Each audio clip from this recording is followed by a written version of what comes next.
Since I was born, but now I am getting youth. Hakuna motangu, hakuna togabu.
And there it is right there. That's not meant to be on the screen. That's meant to come later. So that was not meant to be on the screen. That was meant to come later. I'm not.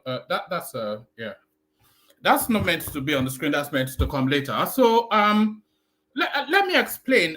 There's one of the intro clips that I play. I feel the need to necessarily explain it to you because it's quite pungent and it's quite pointed.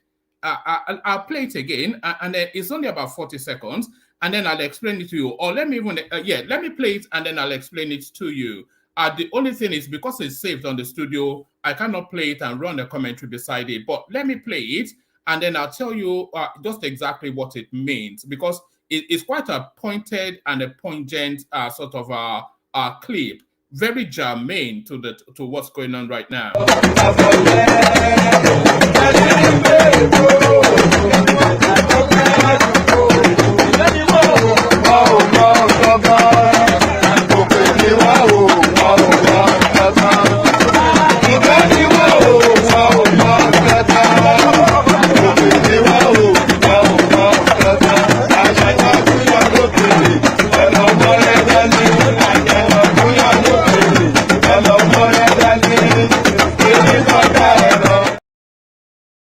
All right, that's enough of that. That already tells the message. So that is Yoruba language. So what's being said there? It says "Ope ni won o won mo nkankan." So "ope" means somebody, somebody that is either not witty enough, certainly not clever enough, not completely a dunce, but somebody that is not, initiated into the understandings of how the brain and the world works. So you call that that sort of a person an "ope." So "ope ni won o won mo nkankan." So an "ope" that just described. They are opaque and they know nothing. So they are not clued up or witty enough to understand it. So so that was the first stanza. And then it says Ajanoku Yolokere Elomore Dani. So Ajanoku Yolokere. I don't know if this is my face or the screen. Ajanoku Yolokere Elomore Dani. That is to say, you see an elephant on the horizon, and then you go and bring a stick that you're going to use to whip it. So Ajanoku Yolokere Elomoredani, you see an elephant on the horizon, and you go and pick a stick that you're going to use to whip it away. And then it goes on to explain Enri. So Ajanoku is an elephant in Konk Yoruba. Enri is an elephant also in Yoruba as well.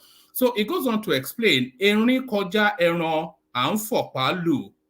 So Enri o koja eran anfopa lu. An elephant is too fierce and big and substantial of an animal to be whipped and whiffed away with just a stick. You know? So that's what all that means, It's quite, and this is what is going on. So quite pertinent, quite germane to what is going on right now and immediately right now. So what's going on right now and immediately right now? So what is going on immediately right now? So certainly this is going on.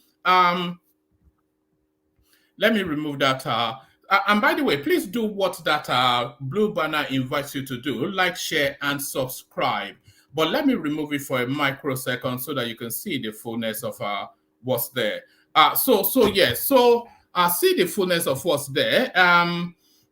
Chief Whip Ali Ndume walks out of Senate chambers in protest. So now there are curious goings on within the red chambers of Nigeria, and as the expectation is, it looks as though Godswill Akpabio, not at all fit for purpose, being the Senate president of Nigeria, completely and utterly, totally useless. You know, we thought whatever his name is, Ahmed Lawal or Lawan, we thought he was a rubber stamp. This one drops his trousers and invites Tinubu to insert him from the rear. So this is the sort of element that is the Senate president. He drops his trousers and invites Tinubu to insert him from the rear. They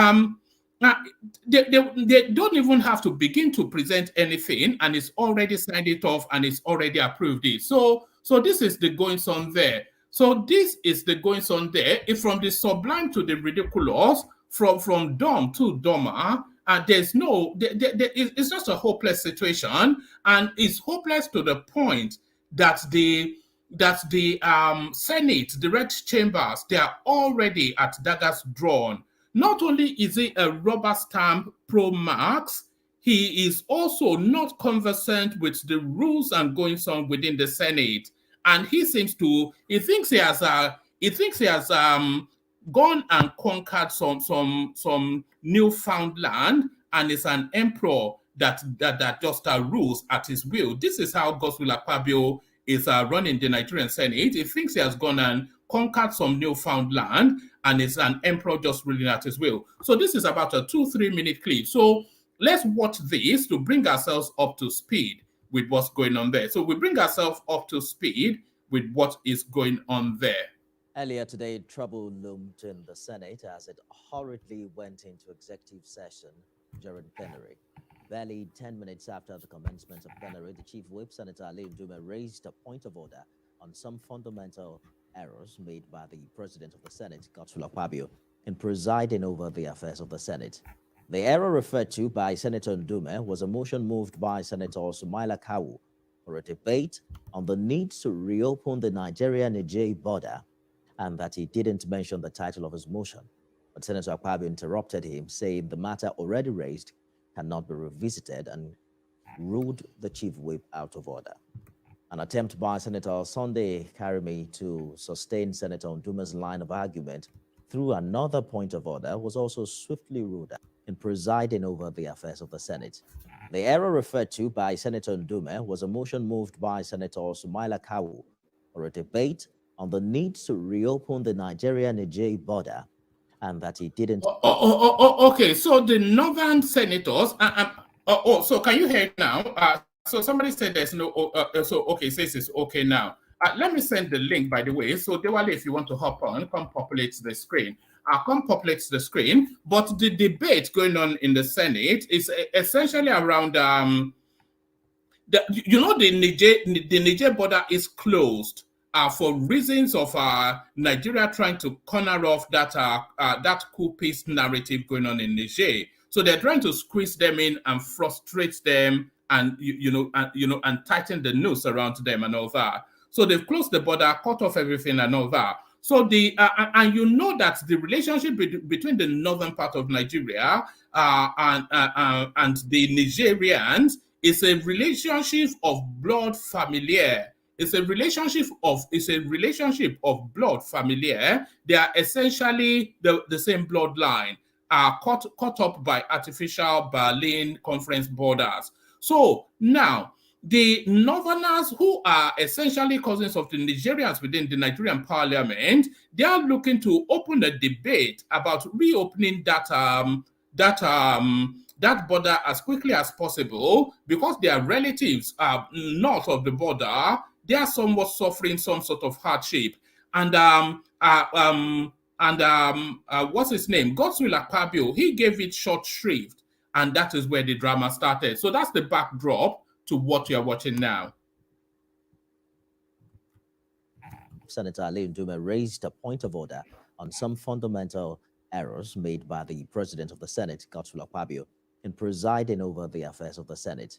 The error referred to by Senator Ndume was a motion moved by Senator Sumaila Kawu for a debate on the need to reopen the Nigeria-Niger border, and that he didn't mention the title of his motion. But Senator Akpabio interrupted him, saying the matter already raised cannot be revisited, and ruled the chief whip out of order. An attempt by Senator Sunday Karimi to sustain Senator Ndume's line of argument through another point of order was also swiftly ruled out of order by Senate President.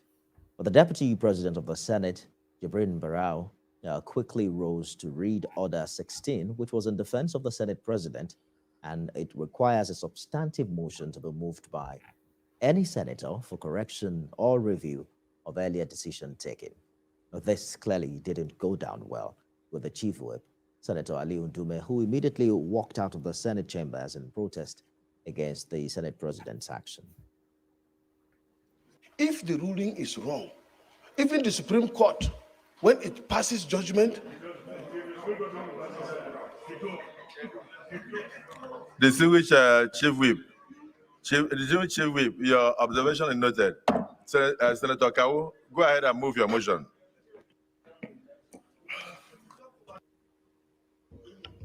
Thank you. SP. And the point of order is Order 54 and the responsibility of the Chief Whip. Is it 54 or the Chief Whip? Just as a way of, advising the Senate on the way we do things. Mr. President, this is the Senate. This is the Senate. And we should not shy away from learning. Sorry, the clerk, can I have that? So now, for people that understand coded language, what Ndume just called him there is stupid. So that's so in every other word and in any other way, he just called him stupid. We must not shy away from, that's the Senate President, that you clearly don't know what you're talking about because, of course, you're an idiot. So we should not shy away from learning. But it comes to an end in a couple more seconds. And we should not shy away from learning. Sorry, the clerk, can I have that Order 54?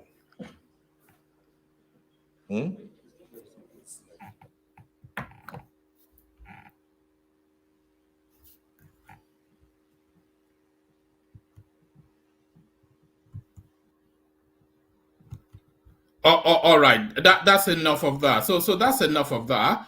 So that's the goings on. So that's the goings on in the Senate. So that is the goings on in the Senate.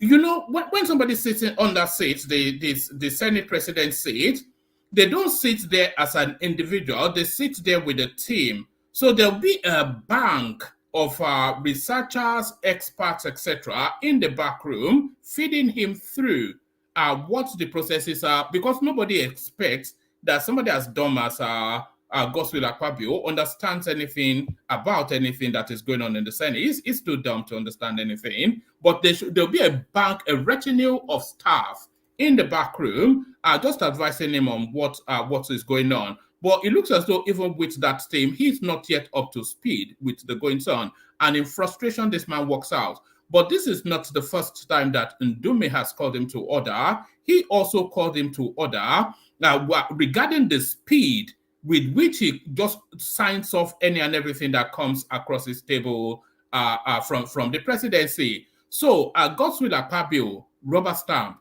Pro Max. So rubber stamp, Pro Max. So now let's go to a familiar stomping ground. So familiar stomping ground, certificate saga, Obi did not impersonate late brother spokesman. So now some of you may have seen me pushing this narrative on a different space just a couple of days ago. That this impersonation, because the impersonation wraps around how Peter Obi got into UNN with very shifty, very dodgy credentials, and it looks as though so for them to be responding to this, that is to tell you that there might be some energy behind that narrative. And there's a lot going on within that space, by the way, because a lot is coming out within that space. So before we go to this, let me set the scene with a clip from our Labour Party. So this is now the next latest official position of the Labour Party. So let's take a soupçon of this so that it will give us a better understanding of what we're about to watch. So, okay. Hold on. Let me line it up so it's well aligned. So let me then do this. Let me then share that, and let me come into the room, and then let me put myself at the bottom of the screen. Can it be any wider, I wonder? Yes, it can be. All right. Oh, okay. So this is going to set the scene for this. This is going to set the scene for this for this media output by the Obey team. So this is going to set the scene for that. So let's listen to this first.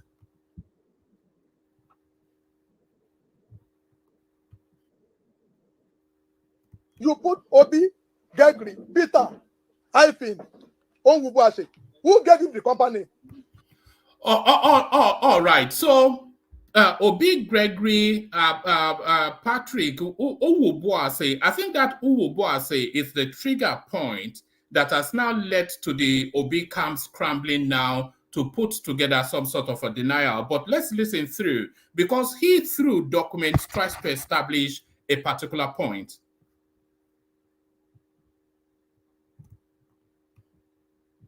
I don't know whether Obi is a woman. You put Obi, Gregory, Peter, Hyphen, Onwubuase. Who gave him the company? Who gave Obi company? Has he ever told you people he's a woman? Or his mother married another person? He put Peter, Hyphen. That is a company name now. This is a common sense English now. He put a company name here as his name. Those are questions begging for answer. Not for you to be telling us that, oh, you are paying that one president is a criminal, is a forger.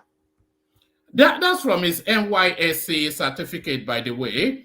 And with certificates, your credentials, your name, your date of birth, it has to be written in the most official format. It's not some sort of funkified name. You're not doing a business card, and you're not sending a toasting text to a girl. This is an official document, and his name are again in question. Are you getting my point? So these are the questions we're asking. Now, the school that mobilizes him is not of Nigeria now. Everybody that goes to service, no. It is your school that will send your name to NYC, not you going there. So if University of Nigeria wrote Gregory, Peter, Onwubuase, Obi to NYC, how many NYC now married him off to another person? They now put. All right. So you may think that is somewhat tenuous, but nevertheless, there's too many discrepancies now coming out of the Peter Obi credential space. So you might think that's tenuous and somewhat feeble, but nevertheless, it adds to a wider narrative. Peter, I think Onwubuase, Obi, who gave NYC the power to marry Obi off? Is he a woman? Or an hermaphrodite? These are two of the questions I'm begging for answer now. And don't forget, this thing was sent by Oseloka, it's SSG. Yesterday. Do I have it? But when I did my press conference, he now came out to say, oh, Obi is very clean.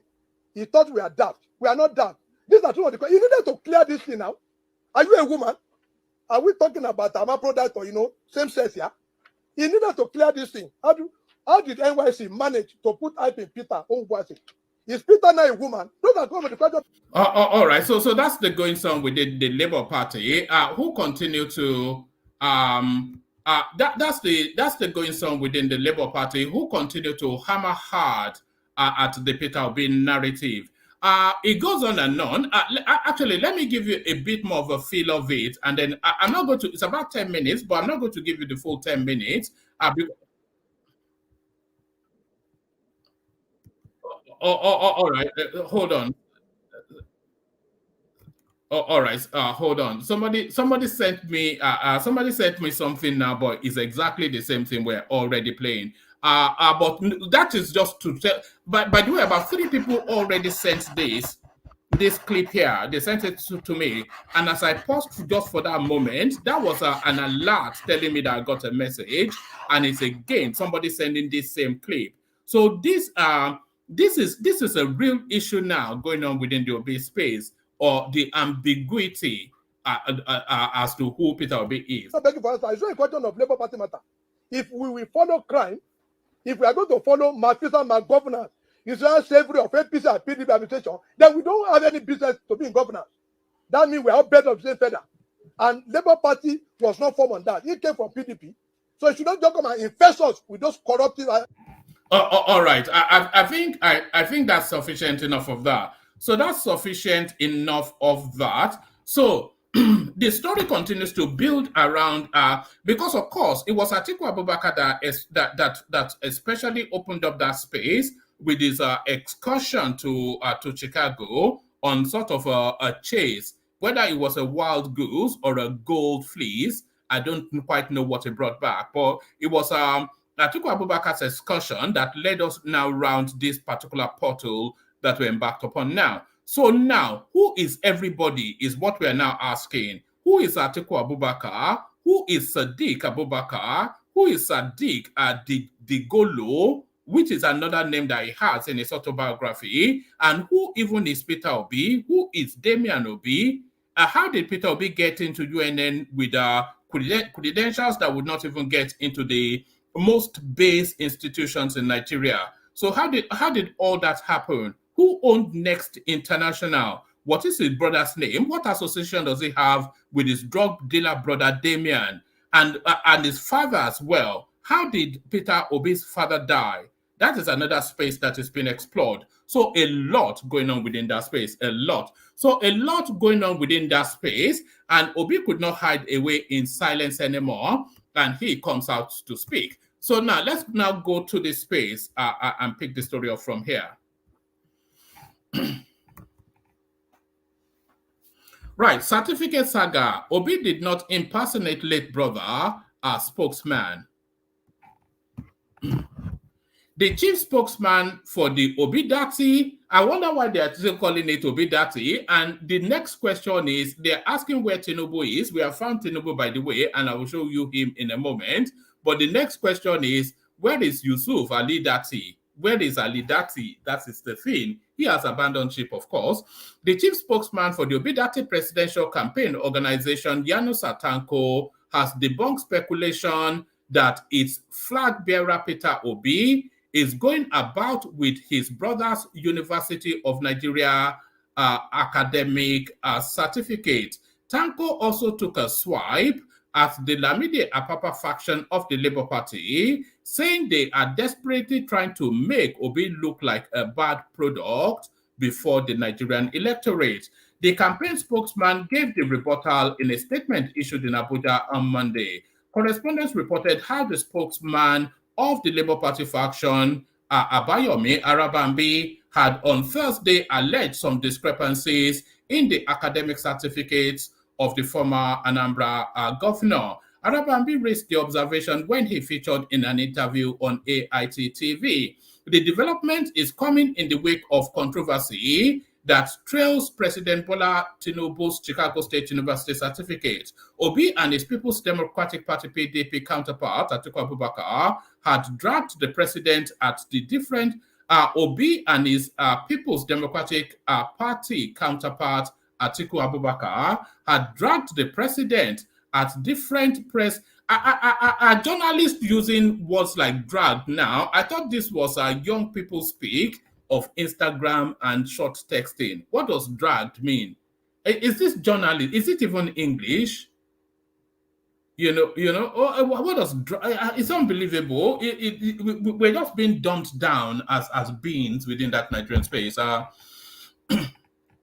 Obi and his People's Democratic Party counterpart Atiku Abubakar had dragged. That was why I paused in the first instance, because I thought I misread it. Obi and his People's Democratic Party counterpart Atiku Abubakar had dragged the president at different press conferences amidst controversy over the authenticity of the credentials he submitted to the Independent National Electoral Commission. Whilst Atiku accused Tinubu of parading forged academic documents, Obi challenged the former Lagos State governor to reveal his true identity. However, Arabambi, on the live television program, stated that it was unfair of the Labour Party candidate to drag the president when he also has discrepancies in his academic qualifications. Whilst disclosing that he, Arabambi, was amongst the panel who screened Obi before the LP presidential primary, the factional spokesman alleged that the name on the academic certificate Obi claimed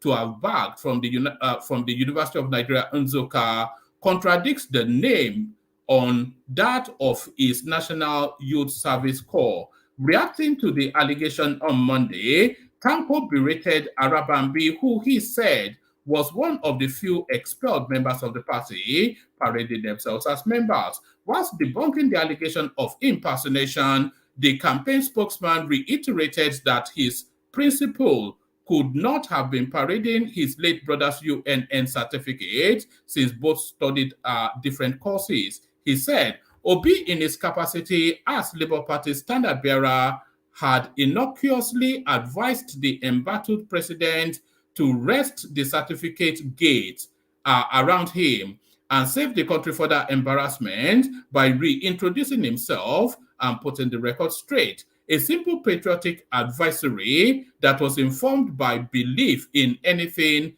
that is connected to national development, but their hirelings, freebooters, and lawless adventurers prefer to insult our candidate with fabrications. In one of his pieces of fictions, they claimed that Obi was impersonating his dead senior brother, a farce slapstick comedy from hell. Obi's most senior brother is alive. One of his senior brothers who died was in the University of Nigeria, Nsukka, years ahead of Obi, and read computer sciences whilst Obi read philosophy. Continuing, the campaign spokesman of Obi Dati campaign organization further labeled the Lamidi Apapa faction as political hirelings, buccaneers. Continuing, the campaign spokesman of Obi Dati campaign organization further labeled the Lamidi Apapa faction as political hirelings and buccaneers, indulged in menial work of character association to ostensibly soil the name of their presidential candidate. Tanko also stressed that it is on record that both Arabambi and Apapa are no longer with the leadership of the Labour Party. At the forefront of these malicious hatchet jobbers is Dr. Abayomi Arabambi. If this Arabambi is a doctor, or whatever PhD or medical, then I would like to see his credentials too. Because it looks like the poor man's version of MC Oluomo. He looks and sounds like the poor man's version of MC Oluomo. At the forefront of this malicious hatchet, jobbers is Dr. Abayomi Arabambi, who dubiously continues even to identify himself as a member and publicity secretary of the Labour Party. He and Chief Lamidi Apapa have been going about merchandising with the name of the party and endlessly castigating our flag bearer, who we are proud to say is the most popular and loved Nigerian politician today. As they go about using the name of the party, none has anything positive about Obi as the presidential candidate of the party they claim. That speaks volumes. Instead, they have even been more vociferous against Peter Obi than their sponsors, yet they claim they are of Labour Party. So yes, there's two strands there. In the one strand, the obvious go-to is that what Arabambi is doing is essentially anti-party activities. But if the party, which there's arguments to say that the party is vested with Lamidi Papa, if the party feels that Obi is no longer a viable brand for that party, then they are looking really to usher him out as quickly as they can.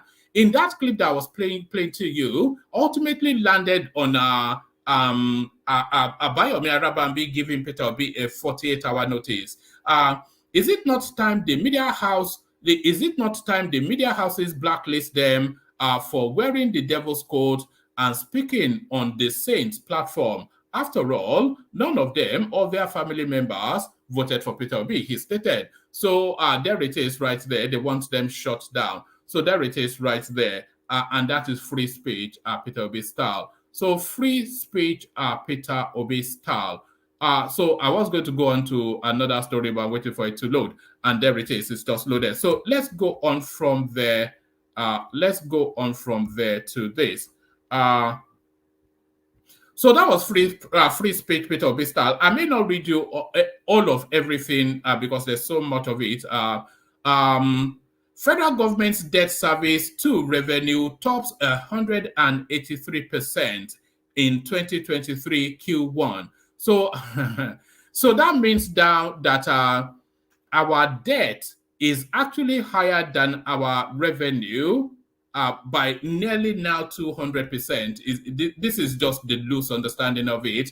The federal government's debt service to revenue ratio rose to 183% in the first quarter of 2023, according to data from the Budget Office. A review of the budget implementation report for the first quarter of 2023 released by the Budget Office indicates a total budgeted revenue of 2.13 trillion compared to the actual revenue of 1.21 trillion. The government also generated an actual revenue of 1.48 trillion in the corresponding quarter of 2022. Meanwhile, debt service in the first quarter of 2023 was 2.2 trillion compared to 1.6 trillion budgeted for the first quarter of the year.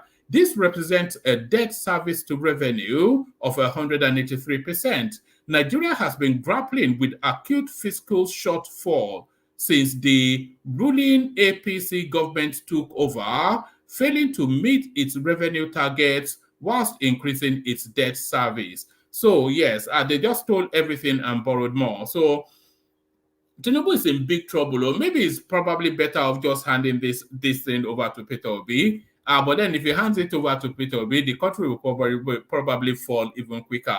If he hands it over to Atiku might be able to manage it, but certainly not Peter Obi, especially not after we've just seen the school start. During the same year, the federal government received a total revenue of 5.8 trillion, down from 6.7 trillion received in the same period of 2021. The government recorded a fiscal deficit of 7.5 trillion, or 129% of the actual revenue collected. The trend appears to be continuing in 2023, with the government failing to meet its revenue target, but blowing past its expenditure targets. Its total expenditure, excluding GEOs, was somebody will have to come and explain what GEOs are. Was maybe I'll look it up. Was 3.4 trillion higher than the 3.3 trillion budgeted for. So all indications were in trouble, essentially, is what this is telling us. However, recurring non-debt expenditures was just 1.2 trillion compared to the budgeted 1.63 trillion. And on it goes. So you know where that story lands. That story lands that we're in trouble, essentially. So that story lands that we are in trouble. So yes, Labour Party gives Peter Obi 48 hours to make academic records public, clarify discrepancies in credentials, or be suspended. So it looks as though Peter Obi might well be suspended from Labour Party within the next 2 days. So Peter Obi might well be suspended from Labour Party within the next 2 days. So let's go to this one. This one I will read out. Abia, Oti dismantles Lopanta cattle market for harboring kidnappers, 160-room brothel, blast Hausa community leaders. So yes, where exactly these people hide within North is really, so well done, Alex. Let me read it before I actually say well done, Alex Oti.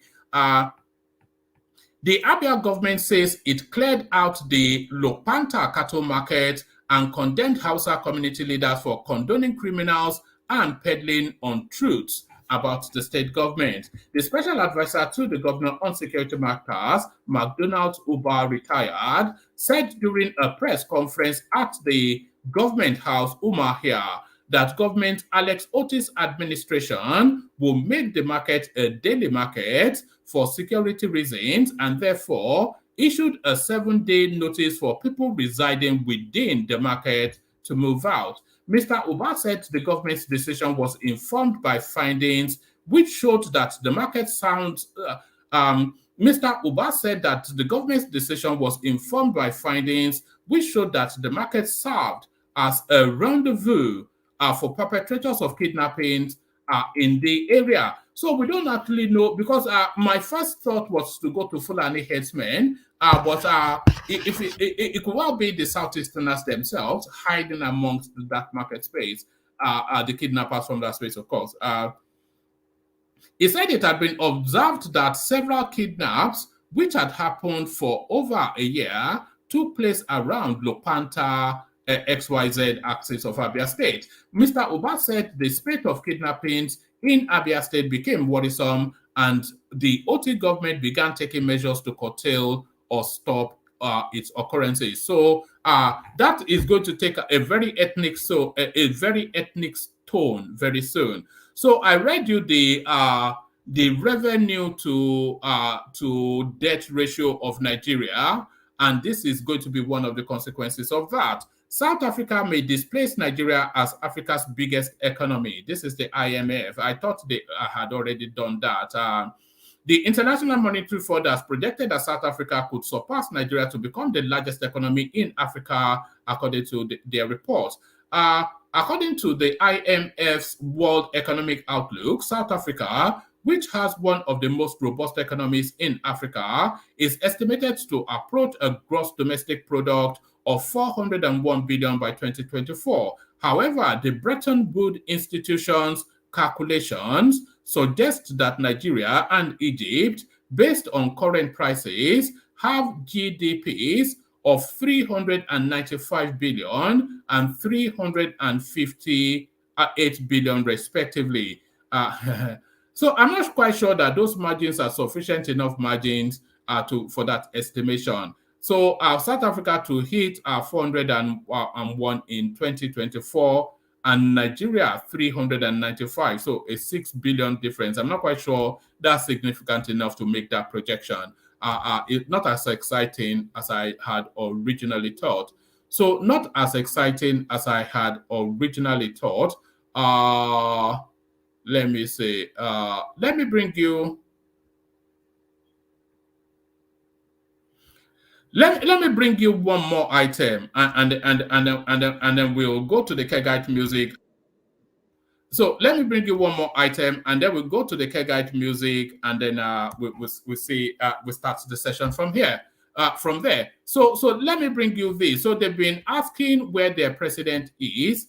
So this is their president now. So this is Tinubu now on his way to work. I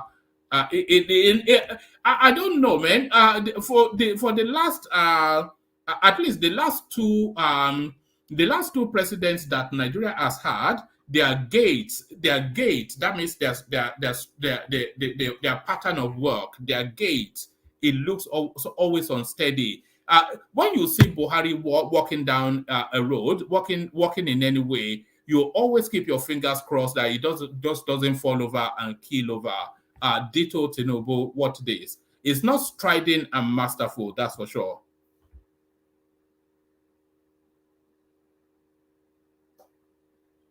So to the people speculating that where is their president, there is their president on that leisurely stroll to work. So that's a deliberate and planned walk, by the way. So this is answering two questions. Where is your president? There is your president. Is he sick? No, he's not. So that little stroll right there is two birds, one stone. So two birds, one stone. So two birds, one stone. So still plenty more news to go through, but I think that's sufficient enough to kick it off. So we'll kick it off in a moment, but first let's go to the Kegite music, which I know probably one of your favorite things.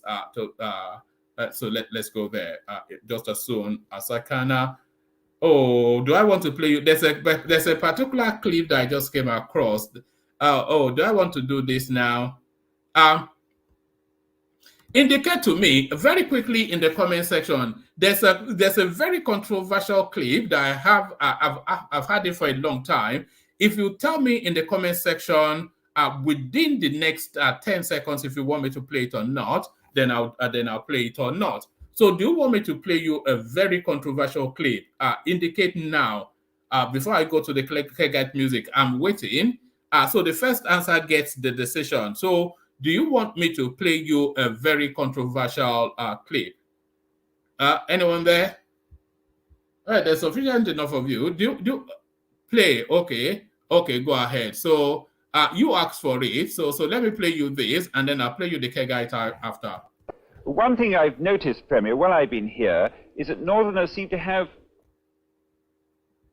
One thing I've noticed, Premier, while I've been here, is that Northerners seem to have, I might almost call it obsession about the Igbos. Could you perhaps explain that to me? Well, the Igbos are more or less the type of people whose desire is mainly to dominate everybody. If they go to a village, to a town, they want to monopolize everything in that area. If you put them in a labor camp as a laborer, within a year they will try to emerge as headman of that camp, and so on. Well, in the past, our people were not alive to their responsibilities, because you can see from our northernization policy that in 1952, when I came here, there weren't 10 northerners in our civil service here. Then I tried to have it northernized, and now all important posts are being held by northerners. Is this policy of filling all key posts in the north solely with northerners and not with other Nigerians a temporary or permanent one? In actual fact, what it is a northerner first. If you can't get a northerner, then we take an expatriate like yourself on contract. If we can't, then we can employ another Nigerian, but on contract too. This is going to be permanent, I should say, as far as I can foresee, because it will be rather dangerous to see the number of boys who are now turning from all our learning institutions coming out with having no work to do. I'm sure whichever government of the day might be, it will feel rather embarrassed, and it might even lead to bloodshed.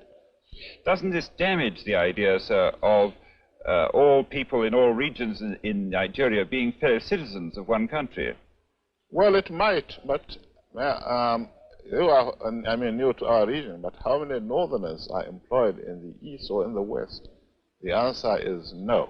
And if there are, there may be 10 laborers employed only in the two regions. All right, so that echoes to that was Ahmed Bello, of course. I'm sure you all know, and I'm sure a lot of you have seen that clip. It's one of the I have a bank of clips saved to the side of the stream, and as I was scrolling to find the Kegite music, I just saw it. I thought, wow, so I still have this. But that was back in those days. But that storyline carries all the way through to contemporary times. But let's play the Kegites and kick the conversation on. So a bit of the Kegites, and then we let the panel in and we launch straight into it.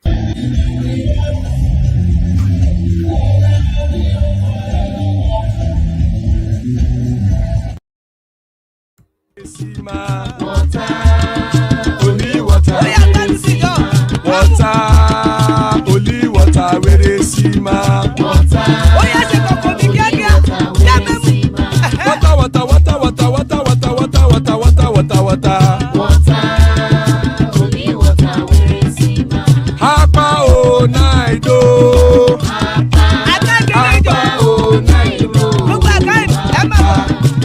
Papa, you don't come. Oh.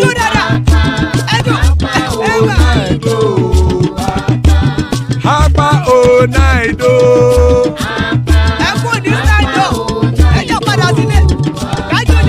Oro kẹ̀kẹ́ ẹlẹ́mù yé o. Ilé sọ́dí àkẹ́kẹ́ rẹ̀ ẹlẹ́mù rẹ̀ o. Bobby Master kẹ̀kẹ́ rẹ̀ ẹlẹ́mù rẹ̀ o. Chief Faila ti kẹ̀kẹ́ rẹ̀ ẹlẹ́mù rẹ̀ o. Eruku lẹ̀lẹ̀ ẹlẹ́mù dé.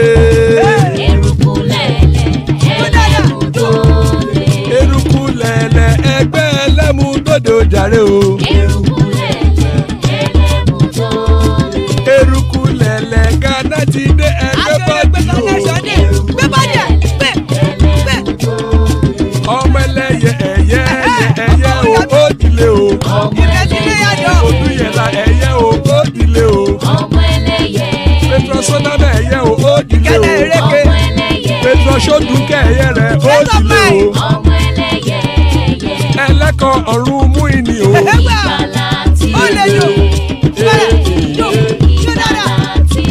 Àkùkọ ọ̀run mẹ́kọ̀.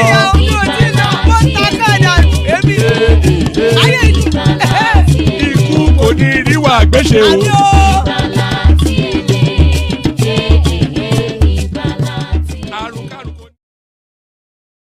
So there it is right there. Iku koniru agbeche, may death have nothing to do with us. So amen to that on behalf of myself and you, my friends. So amen to that on behalf of myself and you, my friends. So amen to that on behalf of myself and you, my friends. The excellent Bishop joins us. Good to see you, Bishop. Eze joins us from Abuja. Good to see you, Solomon. Father of the bride, Ajale Koko, ever present. That's the mighty one right there. Is waiting to take his place on the throne. Adewale, the prince, joins us. Olajide joins us from Lagos. Becky joins us for the first time. Co-pilot Thomas in the house, and Ekene wraps it up. So still plenty of spaces, as you can see. So join us if you want to hop on. This will be the moment. So join us if you want to hop on. This will be the moment. I was going to kick it off with Bishop, but Becky joins us for the first time. So in deference to her joining us for the first time, let's kick it off with her. Becky, good to meet you. Nice to meet you too. Good evening. Brilliant. Where are you joining us from? From Abuja. Oh, brilliant. There it is. What's Abuja like? What's life like there? Are you feeling the pinches of all that we hear in terms of how life is there? It's really hitting us real hard though. Things are actually really getting too expensive and things are really getting so high. So it's really actually hitting us the way you're actually hearing it there. Do you think it's a case of Nigerians having to make a lifestyle adaptation? Because is it that Nigerians have had it for too good for too long, and they have to now make that lifestyle adaptation? Because they've been signing all these blank checks all the way through for 2-3 decades, and those checks are being cashed now. What's your reading? What's your assessment of the situation? Well, actually, Nigerians prefer and have gotten used to the racist attacks and what's it called? The attacks that remain here while inflation only goes up and never comes down. Our minimum wage doesn't even have a finger. Price of commodities only rise while salaries are either old or stagnant, putting this into what's it called? Putting this whole scenario. Well, actually, the government are wrong about this whole thing. Because obviously life abroad isn't easy, but they get their pay according to their work. And unlike here, the work here, you work like a jack and you get to pay peanuts.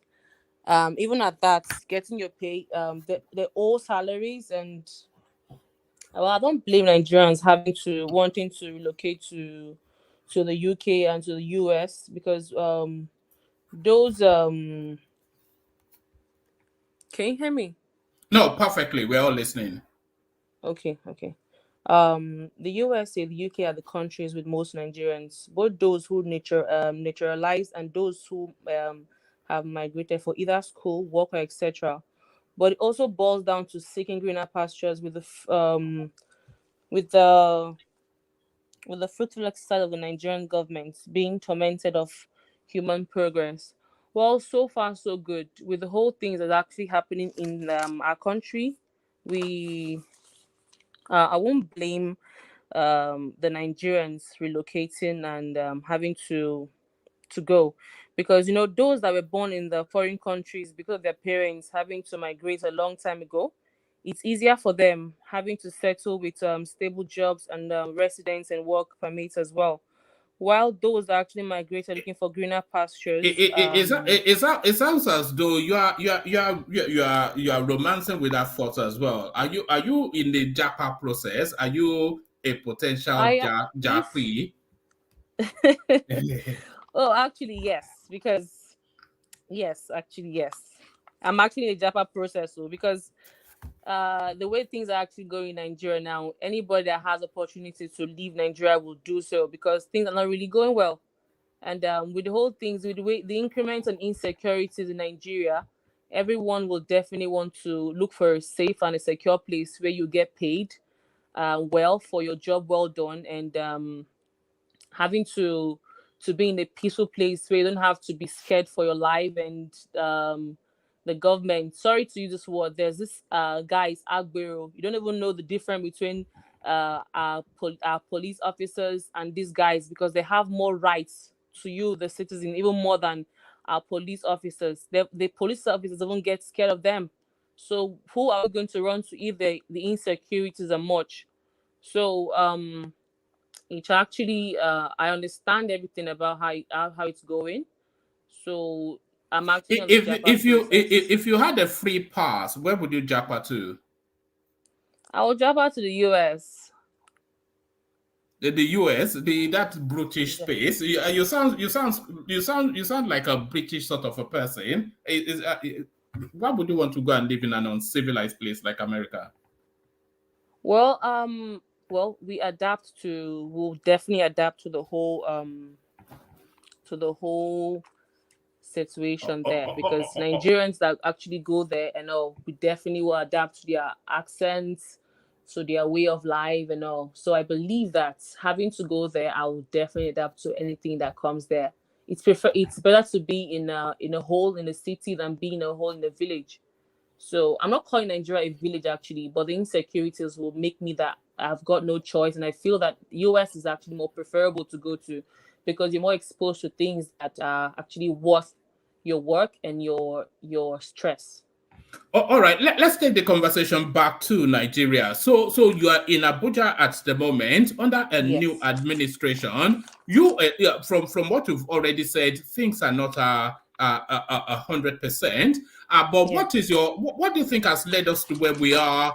Who gets the blame, and what is your assessment of the Tinubu administration? So where are you positioned in terms of Nigerian politics? So give us just a brief soup song of that. Okay, so talking of the Nigerian politics, I wouldn't say the governments are to be blamed or we are to be blamed. But if the leader plays a better role and important role, definitely the subordinates actually hit to it. So they're not actually giving us things that we're actually going to work with. The way things are actually going, you don't. We have. I think our votes and our words don't count. So we just have to live and adapt to the whole thing, the whole situation, the way it comes. The way it hits us, we just have to go through it like that. Because the government speaks, you talking, you bringing your opinion. It doesn't matter. What they actually just want to do, what's in their mind and what's in their heart. So I think I wouldn't say I'll blame the government. Actually, I wouldn't say I'll blame the citizens. So that's why we try as much as possible to survive in Nigeria. So If you were to name three things that would make you reverse your JAPA decision, if you were to name three things that if these three things change for the better in Nigeria, I would not JAPA, what would those three things be? it will be security. Tight security has to be in Nigeria. It has to be strong in Nigeria. And salary increments. Our minimum wage needs to increase to a certain level, and the price of things has to really reduce. We need more amenities in Nigeria. We need more of it in Nigeria. We need more factories, refineries, and all. We need more employment in Nigeria. Sorry, set 3. So employment, securities, and employment, securities, and salary. Increments. Yeah, and salary increments. Yes. So I think that's what we will make me stay in Nigeria. All right, brilliant. Stay with us. We'll loop around still to come to you, but we take opening monologues usually when we start the session. So we take the opening monologue just so that everybody gets the chance to say something. Otherwise, Okay. they're kept. But stay steady. We'll still run you through the headlines and invite your thoughts. So stay with us just for as long as you can. So we kick it off then with Bishop as we intended. So Bishop. A 3 to 5 minute monologue. The Peter Obi space, still a gift that keeps on giving. He has now come out to debunk that he used his brother. His brother started. All right, speak. Go ahead. No, I'm feedback. So yeah. Yeah, what? I'm hearing feedback. Oh, okay. It's not from me. Is it from me? It is. But if I stay silent and you speak, then it won't bounce off. Or if you stay muted, then I'll line it up for you, and then you take it from there. So yes, I was saying, so the Peter Obi space, a gift that still keeps on giving. Arabambi, like a dog with a bone, just hammering at it heavily, questioning Peter Obi's names and credentials. A lot of conversations around his credentials at the moment, as you know. There's a lot of unexplained things. Is the relationship between his credentials and his brother, Damien? What's the crossover there? The anomalies in his name, all of those. So they are trying to bat it back, but the response somewhat a little bit feeble because they seem more to be attacking Arabambi than going to the meat of what's actually in contention. And then Senator Udumi, he walked out of the out of plenary for reasons that Godswill Akpabio is not fit for purpose. So we thought we'd reached the bottom of the barrel with Ahmed Lawan, but are we now digging into the hole now with this character from the creeks called Akpabio? So there is that. And then there is the Nigerian economy that is, so the debt to service ratio, Nigeria, federal government's debt service to revenue topped 183% in 2023. How is that even a possibility is the question. How can it possibly be the case that you are owing in debt and servicing that debt for twice as much as you earn? So that and a few more topics, but give us just a few minutes so that we loop it around and then come back. Bishop, on mute. Okay. Thank you, Roman, and good evening, fellow Nigerian compatriots. Sure, wherever you may be listening from, welcome once again for another exclusive section. I look forward to it. And let me start by saying welcome, Becky. Welcome to Becky, our newest addition. I hope you enjoy your stay here. Don't worry, everybody will give you the courtesy of a. They will treat you like a first-time visitor with all the courtesy today, but Bagbu can come anytime from after today. And as many as you are coming on, please remember to click on the like button. We won't stop saying this because the likes is not really very impressive enough. I mean, sometimes you see the number and the likes. So please, we are appealing to you. Click on the like button. If you are yet to subscribe to the channel, please do so. And you can see it on other platforms, Facebook and what have you, platform, the YouTube. And subscribe and share if you can. Thank you once again and welcome and good evening. Well, man, there's not too much to say for tonight, really. But like you said, 5 minutes, I won't exceed that by 5 minutes. My time starts now. It's 18:20 where I am, 6:20. So on the bit, I'll be honestly, I will not dignify that with a response. I think it's just a little bit nonsensical and petty, all these things we are bringing up. I'm not saying Peter Obi is a saint, but I don't see him. Nobody, all these things this man is doing. Maybe you just want to be noticed. He's not pinning any criminality on Peter Obi on that. Yeah, people might have some difficulties and challenges in the past and the rest, but it does not necessarily make them to be criminals. So everything is just clawing on straws on this thing, throwing everything, you know. So uh, uh, I am not in any way fascinated or by investment by all those things. I think it's just let those things. Election will come, election will go. Election has come, and election has come. So all this Peter Obi is one Gringori, is one Damian, is one this. Yeah, I don't buy into it. I'm not really. I don't fancy it. I don't like it. We dig too much just to destroy each other, just for election and electoral purposes. Yeah, I'm not saying Peter Obi is not guilty of the same thing. He's not the same thing. He's doing the same thing, throwing everything into the electoral process should be civil. And somebody will win, somebody will lose. Unfortunately, some people are not in the board. That's what is bringing up all this mud slinging. And so I really am not. I don't fancy it, and I don't want to go there. Alababi is just doing whosoever dirty work that is sponsoring him. That's if somebody is sponsoring him. And if they are not sponsoring him, if he's sponsoring himself, I think he just wants to be noticed. As far as I'm concerned, he has not been able to say anything of substance against Peter Obi. On the Ndume case, unfortunately, I was just hearing, I just had some brief of what he did. I mean, what transpired before now and now. You see, the truth of the matter is that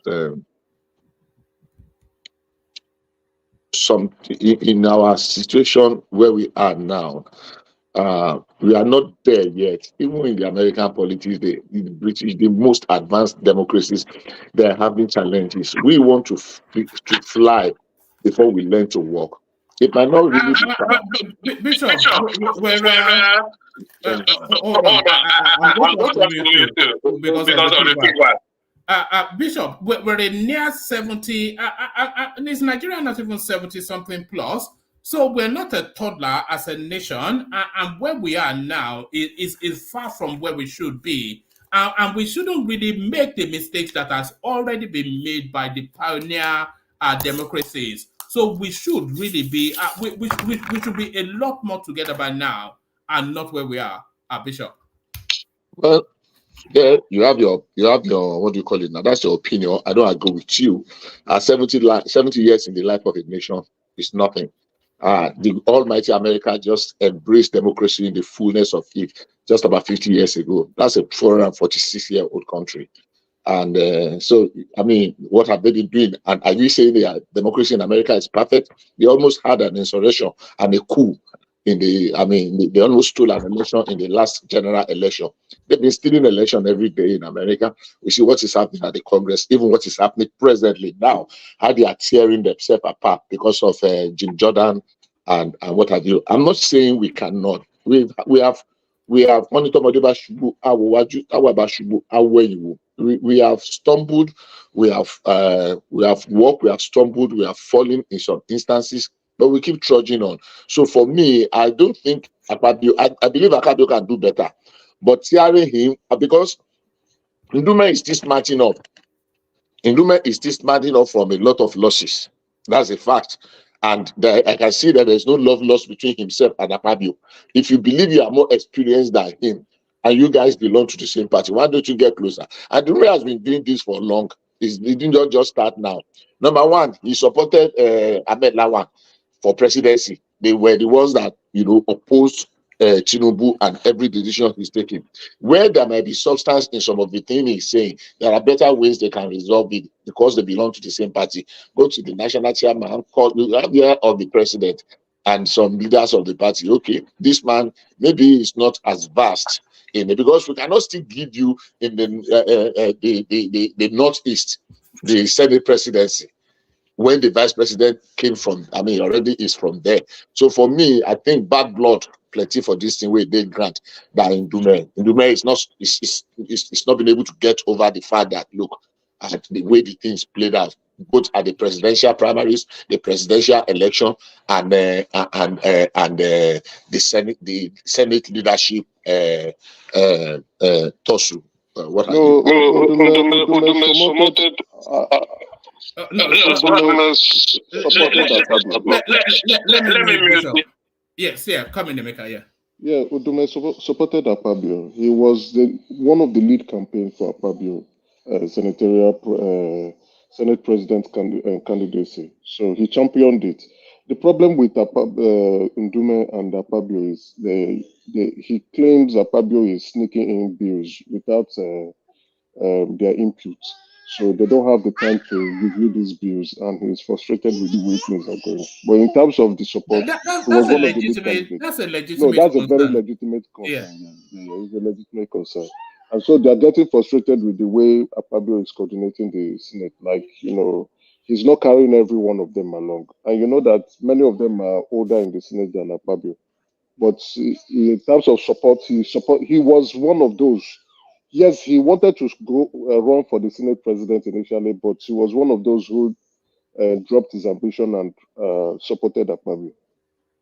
Do you think Akpabio has the competency to be Senate president? It doesn't strike me that he's especially clued up in anything that's going on around it. The way he's going about it is, there are ways, like the way Ahmed supported the president, right? That was good. He carried his colleagues along, but Akpabio is doing it in a very shoddy manner. And you see the uprising. Before you knew it, he changed the standing order to kill Yari's ambition. So he's a bit dodgy. You understand? And if he continues in this manner, he might lose most of the senators, and they might probably want to impeach him. Yes, they have that process, don't they, to impeach a Senate president?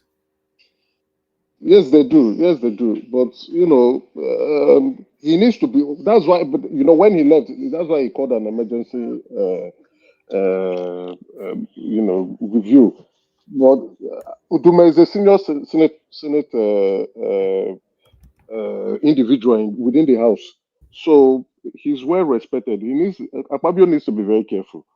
Akpabio also likewise needs to carry his colleague along with Senate proceedings. Yes, we are there to help the president with his views and policies and laws that you intend to pass, but in that light, you just don't sneak in bills all the time.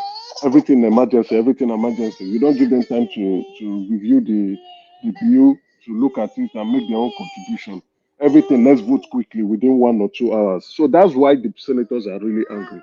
It's like he's just pushing things down their throats. So he needs to be very careful. He needs to let his members to feel among in the process of legislation, or else what is going to happen? They are going to impeach him. All right. But back to are you pinching that child? Emeka, stop pinching that child now. Why are you pinching that child? Back to you, Bishop. Okay. Well, I mean, I know that they can, if they want to, they can resolve it within amongst themselves. Yeah, truly, I think he supported it, but they fell apart at some point. Because if he has access to him, he will not be breaking their fight outside to the public. There's much more go on in their what do you call it, in their private chambers, not in the open. Or they call that their office, not the private chamber. No, and much more goes on there, and that is where I believe they can resolve a lot of this matter. Maybe Akpabio has not recognized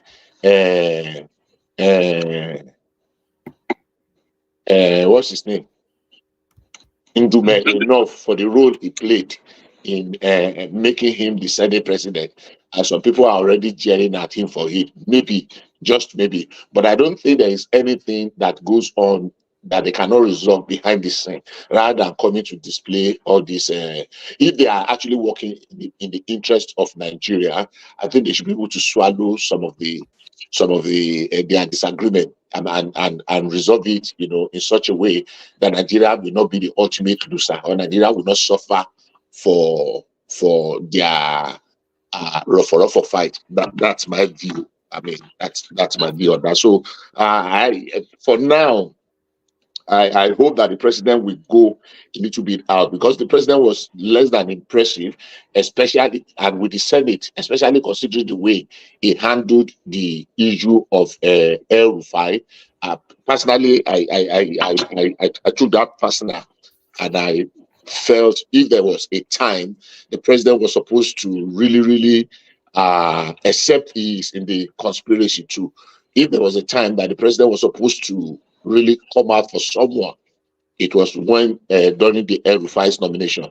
Not necessarily because El-Rufai's life depended on that nomination, but hey, you don't just ridicule a man and disgrace him in such a manner. A man that put everything in the fight for you.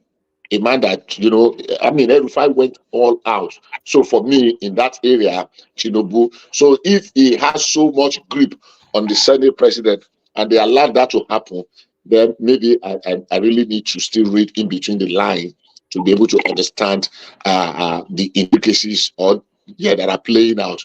What's playing out at the moment. So that's my view on that.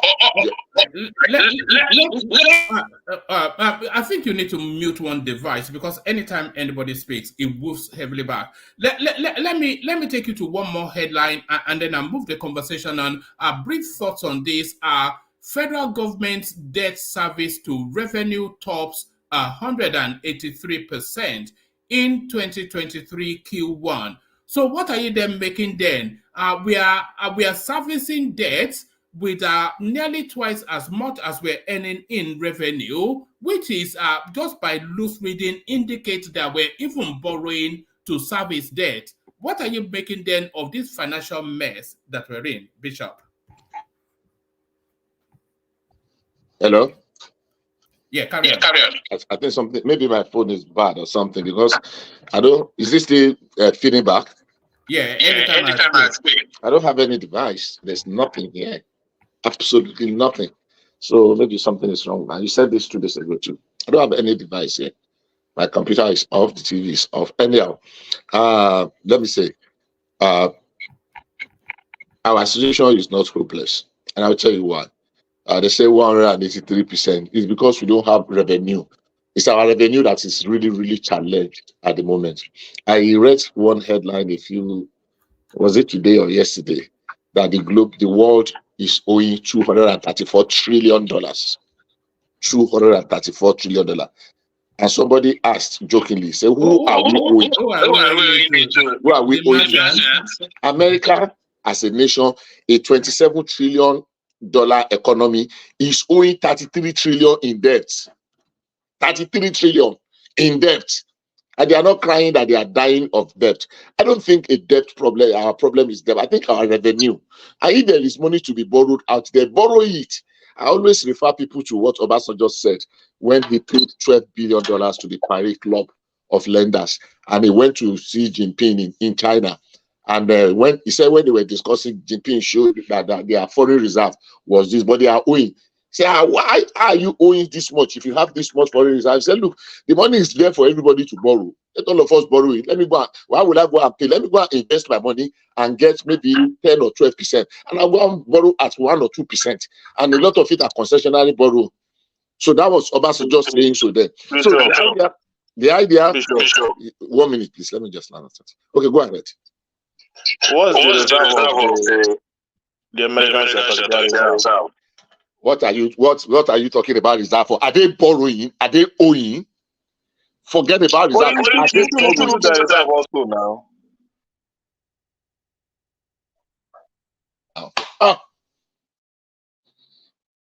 They are not the same thing. America is owing 33 trillion. The size of their economy, their GDP is 27 trillion. I'm not saying compare Nigeria to America, but most nations are borrowing. So if we have good concessionary rate, that is going to give us a bump, a start. So because we talk about this debt, we talk about the value of our currency as and because we talk about it so much, it makes us look like it's seriously disadvantaged. We need to jumpstart our economy. Our economy is not where it should be. There are thousands of industries that if we see good money, we can jumpstart them, not just spending money, that will invest in people that will bring about. You know, I was talking about farming to someone here some times ago. One day I was talking about farming. I don't know which state I was. You know, just this last week, I was in what's this? Delaware. I went to a farm, a poultry farm, where they process chicken. That farm alone has over 10,000 workers. 10,000, just one farm, a family-owned farm. What's the name? Monterey Farm or something, somewhere in Delaware. Just that one farm has more than 10,000 workers, and they said they can process 1 million chicken in one day. Why can't we have such farms? Why can't we have, you know, what do you call the cottage industries that can employ 1,000, 2,000, 3,000 here and there? So if we need money, to borrow money to be able to jumpstart and put people to work that will create wealth, not just create money, that will create wealth. So I don't see, if we are good enough to borrow and people are still borrowing us money, if others are borrowing and the world is owing 234 trillion and we want to say we don't want to borrow, then we are putting ourselves at disadvantage. If we actually need the money to jumpstart our economy, let them go for it. So yes, how do we spend it is what is very important. Do we put the money in where it will impact on people's lives? Do we put the money in what will change our, you know, the economy, that will change a lot of things? So if we are doing that, then it is to the advantage of everybody, not to say because we don't want to borrow, because others are borrowing. The biggest economy in the world, they are borrowing. The money they are borrowing is all our money. It is global money. So let us too go borrow there, but make good use. Let us use that money to turn our economy around. So for me, that's my view on that. Hey, 183% in quarter one. There are several factors that led to it, because a lot of things changed. You know, like when people are talking, oh, very soon now the noise will be shouting, there will be, we have dropped, we are no longer the biggest economy in Africa, because by the time they calculate using the new naira to calculate our dollar, you know, to translate, it's definitely going to drop, be in the negative, because you say, oh, South Africa has overtaken us, and we'll make a big deal of it. Yeah, it may be a big deal. It might just set us up to work more, to struggle to be able to get back to where we were or where we're supposed to be. So that's my take on that. All right, brilliant. Thank you, Bishop. So thank you, Bishop. So let's take the conversation on Get Data 5 to 7 minutes from His Majesty himself, who is busy pinching his daughter, King Emeka. King Emeka, you're up next. Yeah, good evening, everyone. Thank you very much. He's the one pinching me. I'm not pinching. Yeah, no, I know. It's fun, isn't it? When it's so much fun. If you have a daughter, it's so much fun. You know. It's a son. Yeah. he's a terrorist to me. But thanks for you know the way they whip you around, they know how to manipulate you. I'm sure you know. Yeah. You know, because all they have to do is drop a tear and then you quickly melt, you know. Yeah, but you are sharing your own fatherly experience. Yes, I have a daughter too. She knows how to just, you know, she only has to say, and then I just say, okay, you know. But carry on. Nice one. All right. Let me pick it up from what Bishop said with the 183%. I think Bishop is quite right. We don't have any choice but to borrow. We're in a bad mess, and if we want to, you know, in Nigeria, we like to try to attribute blames. If we want to blame, we'll blame the past administration. And if you see, they say the first quarter was January to March, right? And the Asiwaju administration just came in the late 29th of May. Let's just say June. That is second quarter, right? Or second quarter of the year, or roughly third quarter thereabout. What we need now is, I saw they did the FEC meeting, the Federal Executive Council meeting, and I saw the blueprint that the Tinubu administration is trying to spearhead, and they said within 8 years a $1 trillion economy, which is very very good for our economy. It shows it's an ambitious plan, and everyone is on deck to get that rolling. So what that translates in layman term is jobs, jobs, jobs for young people in Nigeria. Expansion of many sectors. I think Bishop has also spoke about that. Kickstarting some sectors. It's an expansionary measure and not one that will contract the economy. We hope for the best. We only hope for the best because there's nothing. Anything we are hearing now is, yes, part of a spillover of poor policies in the past. So But we cannot. there are no indications of any new revenue generating moves that the government is making. No, that the government is on it. The government is on it. Taiwo Yodele, that's the guy on the tax committee. He's working tirelessly on trying to streamline that sector. Right. We're also now looking at investing in the blue economy. That's the maritime economy to expand that sector. We're also looking at the IT sector to expand that sector too.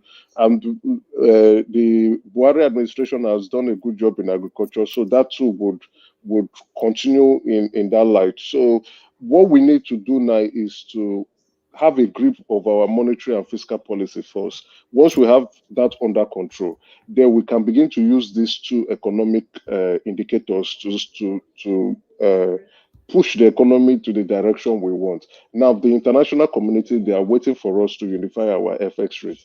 Once they have a clear view of transparency of what the true value of our naira is, they will begin to bring in their funds into the country. Our stock exchange is one of the best in the continent. Even its rivals, some sector rivals. I thought the South African was the best. The stock, and I think the Ghanaian one is strong too. No, I'm not talking about the strength. I'm talking about the return on investment, right? Oh, all right. Yeah, the return on investment in our stock exchange is very, very good. I think the best in the country, in the continent. So, especially our financial sector and telecom sector. Then with commodity sector like the Dangote cement and Dangote sugars. So it shows over a period of time, within 6 or 1 year, if you put in your money there, into that shares, you will get good value for money. So all what they are waiting for us to do is to unify our, let the unification of the FX policy take in place and have a good shape. And that transparency is clear for everybody to see. Once they can see it, okay, the true value of the naira is now being ascertained, they will bring in their funds, and that would, But how do they ensure that unification? Because the chasm between the official and the black market is still too wide for that arbitrage to still be taking for the round tripping to still be taking place. That's what they are hoping, right? With the uplift of the 43 restricted goods, we are looking forward that these people the traders who are importing these products can now visit their banks, do their Form L, bid for dollars rather than going but the dollar is not there now. The dollar is not there. Let's be very honest. That's the problem we are experiencing, the challenge we are experiencing. So the dollar is not there, and because the dollar is not there, the demand is high, right? So with them lifting up the restriction and them trying to get in some inflows, and hopefully some like diaspora inflows still coming in, some investors who are still trying to bring in their funds, we are hoping this would try to lift up that, take a huge chunk or mop up the excess demand. And I'm afraid we are going into the season where the demand for foreign is the demand in situation at the moment? Is it recurring demand, or is it a temporary demand? Let me see if I can explain. because there's a lot of pressure on the foreign exchange at the moment, but where is that pressure coming from? Is it illicit money trying to escape the country? Once it has escaped the country, then that is satiated, or is it a demand for legitimate dollar needs, which will be a recurring decimal, which will then tell us that this is the level of demand for dollars in the country?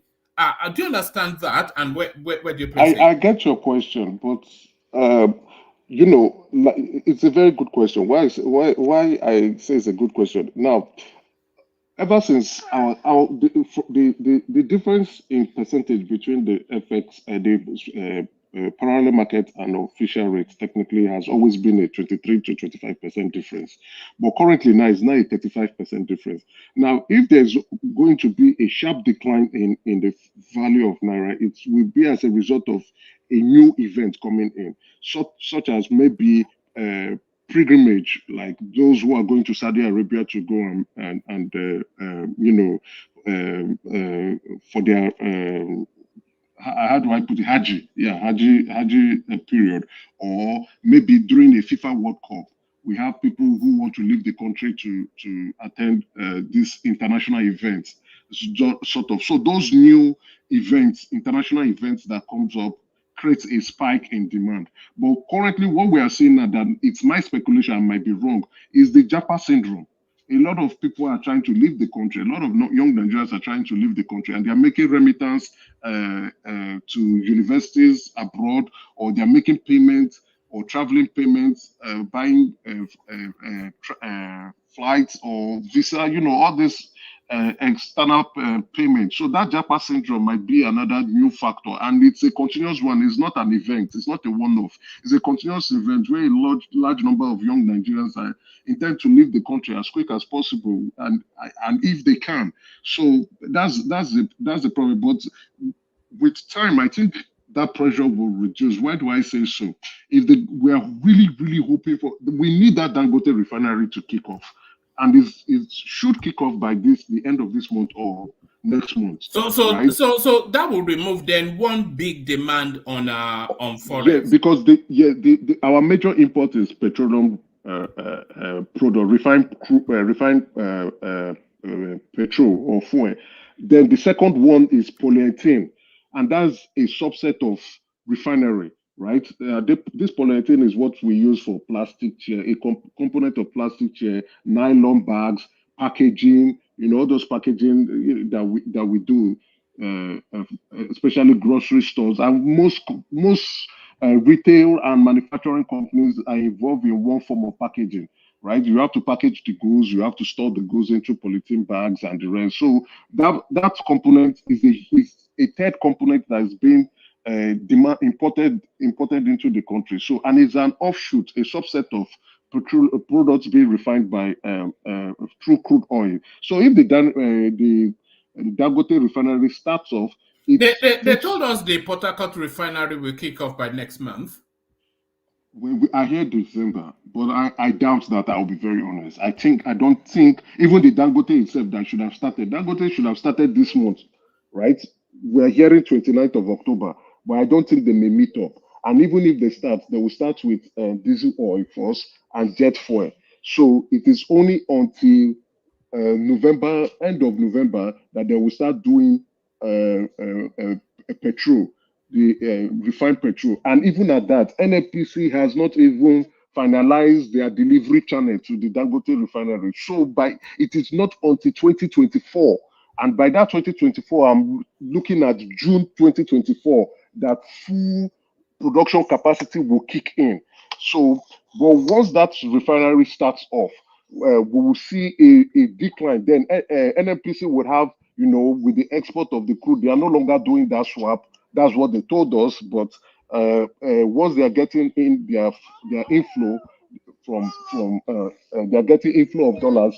And then the Dangote is also, he's going to be producing fertilizers, polyethylene, also diesel, jet fuel, and the regular vehicle fuel that we use, which we call gas here, that we also export to other African countries. We should be seeing an influx of foreign exchange coming into the country than leaving. So if we take off petrol, the importation of fuel, which is number one, and then we take off polyethylene number two, that will leave us with that creates a huge reserve for us for FX. Then the second one that we import the most is for cars and vehicle components. No, Either that would remain on the import list. That would definitely remain for till the government look for a way to bring in the Toyotas, bring in the Mercedes Benz, bring in the BMW to come and Did set up. Dangote not set up a Peugeot plant in Kaduna somewhere? Dangote. I think he wanted to get into it, but that didn't work out. But again, we should not concentrate ourselves too much on Dangote. We should not let it's a key man risk, allowing Dangote to control our economy so much. I agree. His ability to source capital as a capitalist, his ability to source capital, and he also has the managerial expertise. He has demonstrated it with his cement and sugar factory and a couple of other things he's doing. So he's also going to be demonstrating it with his refinery. But the government needs to see how to grow new entrepreneurs from the economy, right? Not just the ones that are existing itself, like the Boa guy too, who is also competing with Dangote in that space. We need to grow new guys into the economy so that it can be diverse, right? We need more entrepreneurs coming into the field, especially in agriculture, because we need to start growing what we eat. It is very important we grow what we eat. You see, food inflation now is over 31%, right? As at September 2023. We were looking at the inflation figures yesterday, and the projection at 29 point something percent, month on month is going up by 3% on average, month on month. That's really sad. With Egypt, their inflation grew at about 50%, right? And their inflation rate is and within 4 months under Tinubu, by the way, is gone up by 50%. Yes, I agree, but worldwide, Sorry. Let me correct that. The naira has lost its value by 50%, which still ties in. World economics, the inflation rate is going up everywhere in the world. Even you can testify in the UK too, it's going up. I can testify in Canada here, it's going up. The US too can testify. You understand? But the only thing is how are we addressing these inflationary concerns? For Egypt, which has gone up by 50%, now the inflation is about 35 or 36%, right? What they did was they saw that, which basically is the main thing, food inflation is the highest indicators or takes the huge chunk of inflationary concerns. So what they now went to meet primary food producers, those who will import, and give them concessionary rates, remove taxes from them, and also constant levies so that the prices can come down and they can have a control over that food inflation. I think it's something we can borrow back home. What we are importing currently that is driving this food inflation to this degree, we should look for concessionary rate for them, cut it down, give them more. That's where subsidy can be imparted on, right? So that the food inflation rates can come down drastically, and the people can be able to afford the payment for food. Now, I think was it not Ekene that was giving us their prices, the price for rice, and that rice is almost, did they say 56,000 naira? That is produced locally. I think it's unfair. It should be cheaper than the imported rice. But now, I think that's some of the reasons why there's that lift on the Bokarian, Yeah, I think because now the imported products are now going to be coming in, the local producers are now cutting their price. It's not really nice, you understand? It's like people back home are trying to just to max out and take advantage of certain situations, right? And I was hearing that the government, I think was it the House of Representatives are trying to look for a way to set up a commission, a price regulatory commission. And I was wondering, how would they do that? Would they be able to control the market woman who is selling tomatoes in the market?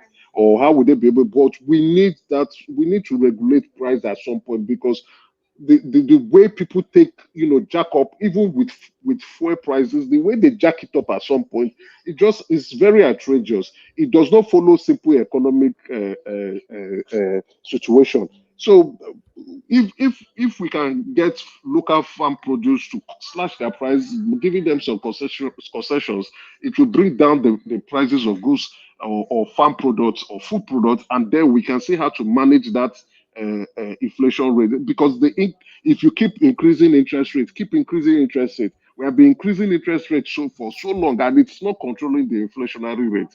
It's not doing that at any good. We just need to look for a way to find how to control that food inflation, have it under grip, and then maybe we can bring it down to see how people can afford to pay for goods and for food, and as well as other services. But with time, I'm being positive here, and if all things being equal, and if all ministers take their job seriously, I think the ambitious goal to stretch the economy, expand the economy to a $1 trillion economy would be achievable. Do you think that ambition, because the IMF, or was it the World Bank or the IMF, came out a couple of days ago that target seems somewhat unachievable, given because that was Tinubu's promise that he will turn Nigeria into a $1 trillion economy. Nigeria now is not even a $500 billion economy at the moment. So essentially, his promise 4 to 8 years that is going to double the size of the economy, something that took previous administrations 70 years to get to. Is that not too lofty an ambition? That's a beautiful question, woman, if you ask me. Now, what the IMF did, they rebased our prediction for 2023, right? They brought it down that, we will grow at, we were expected to grow at 3.29. They brought it down to 3.01. Why did they do that? Because of the world economy. It's not because of what we are trying to do. Then they also now give us a specific outlook of our economy that with the unification, things may be able to get better.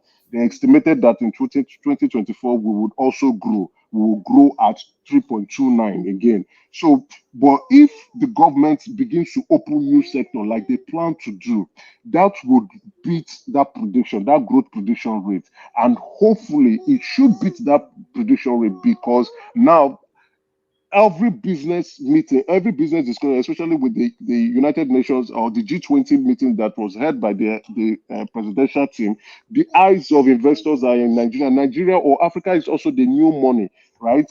Especially if they are able to open up that lithium market, which they think they're already. So not just only the lithium, the gold, the silver, the gold in Zamfara, the silver in Zamfara. There is more gold in. I think there might be as much gold in Zamfara as in South Africa. Certainly more than in Ghana. Yeah, we've not begun to scratch that surface. What about the copper, the cobalt? You understand? So that mineral space, if we begin to open it, and I like what Dele Alake is trying to do, right? You want to mine, because they've been mining our minerals illegally and exporting it to different countries. But now he's taking charge of that place and saying, no, this corrupt behavior must stop. State governors or government or administration should not collude with external actors to take our minerals out of the country, and we are not adding any value.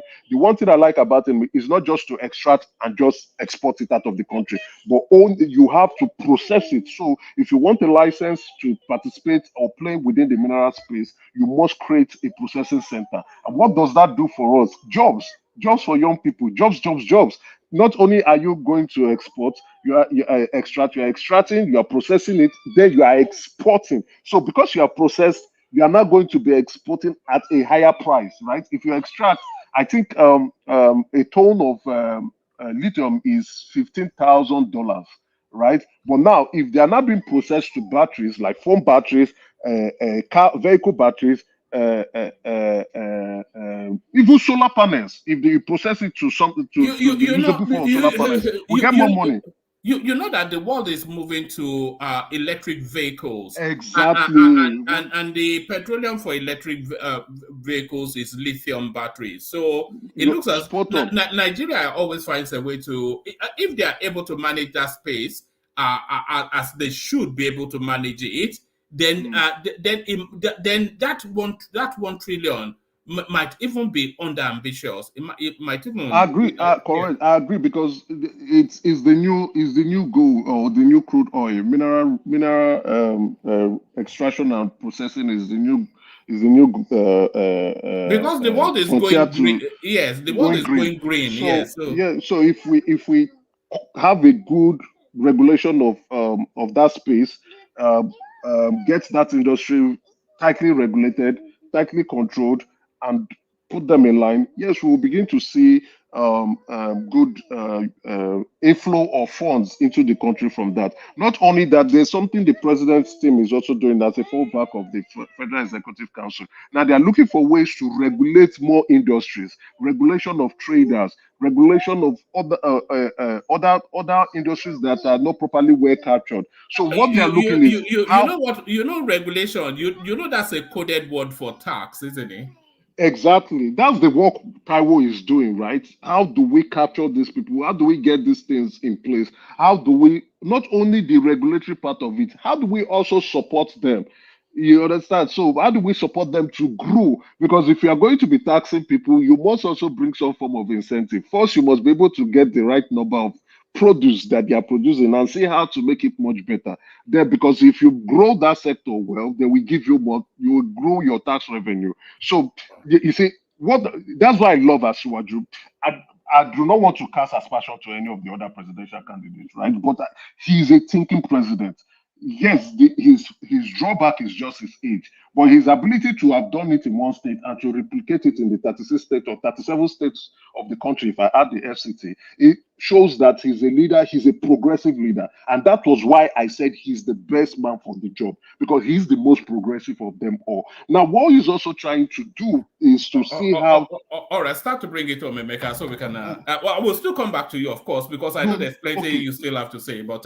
Yeah. Let me round up, because I just want to say this so that people will know, I listened to Becky. I think this is the first time I'm hearing her. It's the first time here, yeah. It's the first time here. So I don't want her to feel faint-hearted. The government is really working. They know what the problem... They know the problems, and they are trying... In short, it is a do or die affair now. It is either we swim out of that water or we drown in it, and we cannot drown, so we must swim out. So all hands are on deck to begin to ensure that things get better. Now, you read out the headline of 183% revenue that we are spending to debt servicing. Yes, it is alarming sort of, but it should not be much of a concern. If we grow our economy and all sectors are contributing as they should, we will get out of this mess that has been created by previous administration. And hopefully,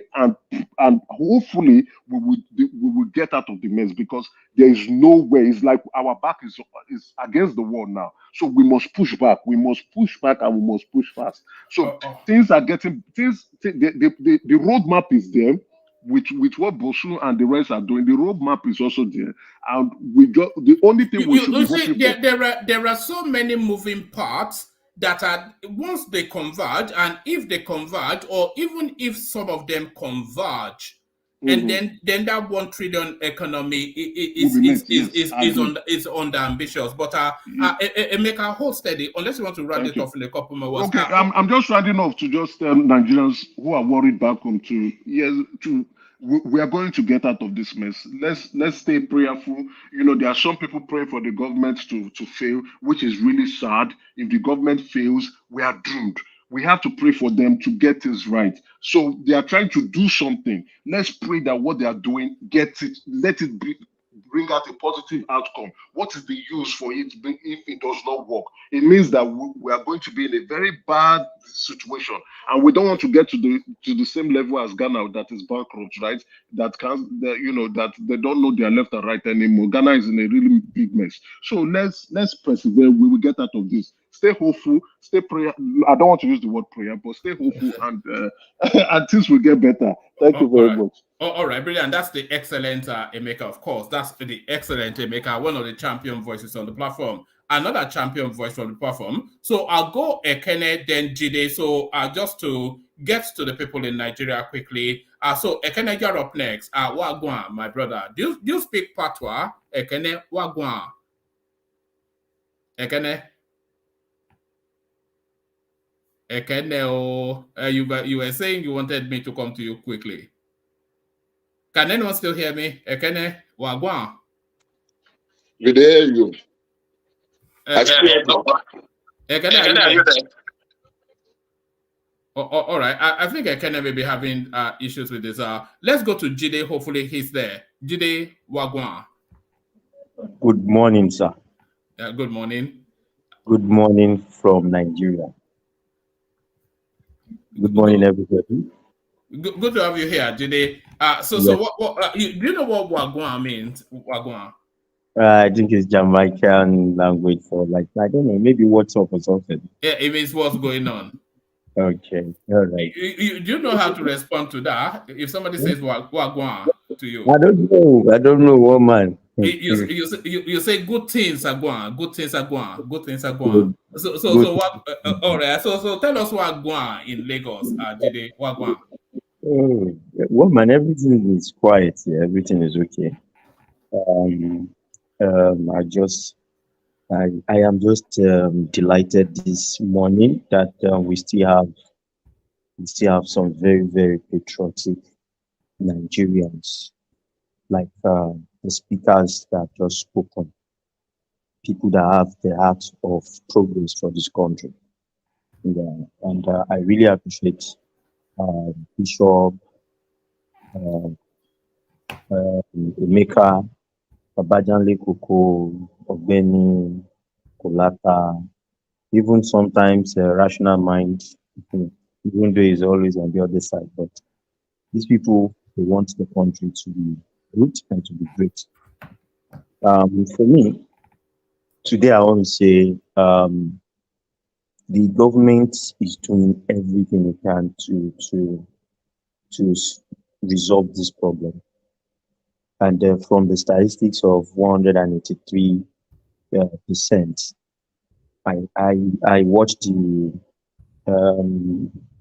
feedback from the Federal Executive Council meeting today, and they had to break down the GDP of Nigeria into percentage, and it was alarming when they came out and said, okay. Sorry, Jide, are you using a hands-free set, or are you using a?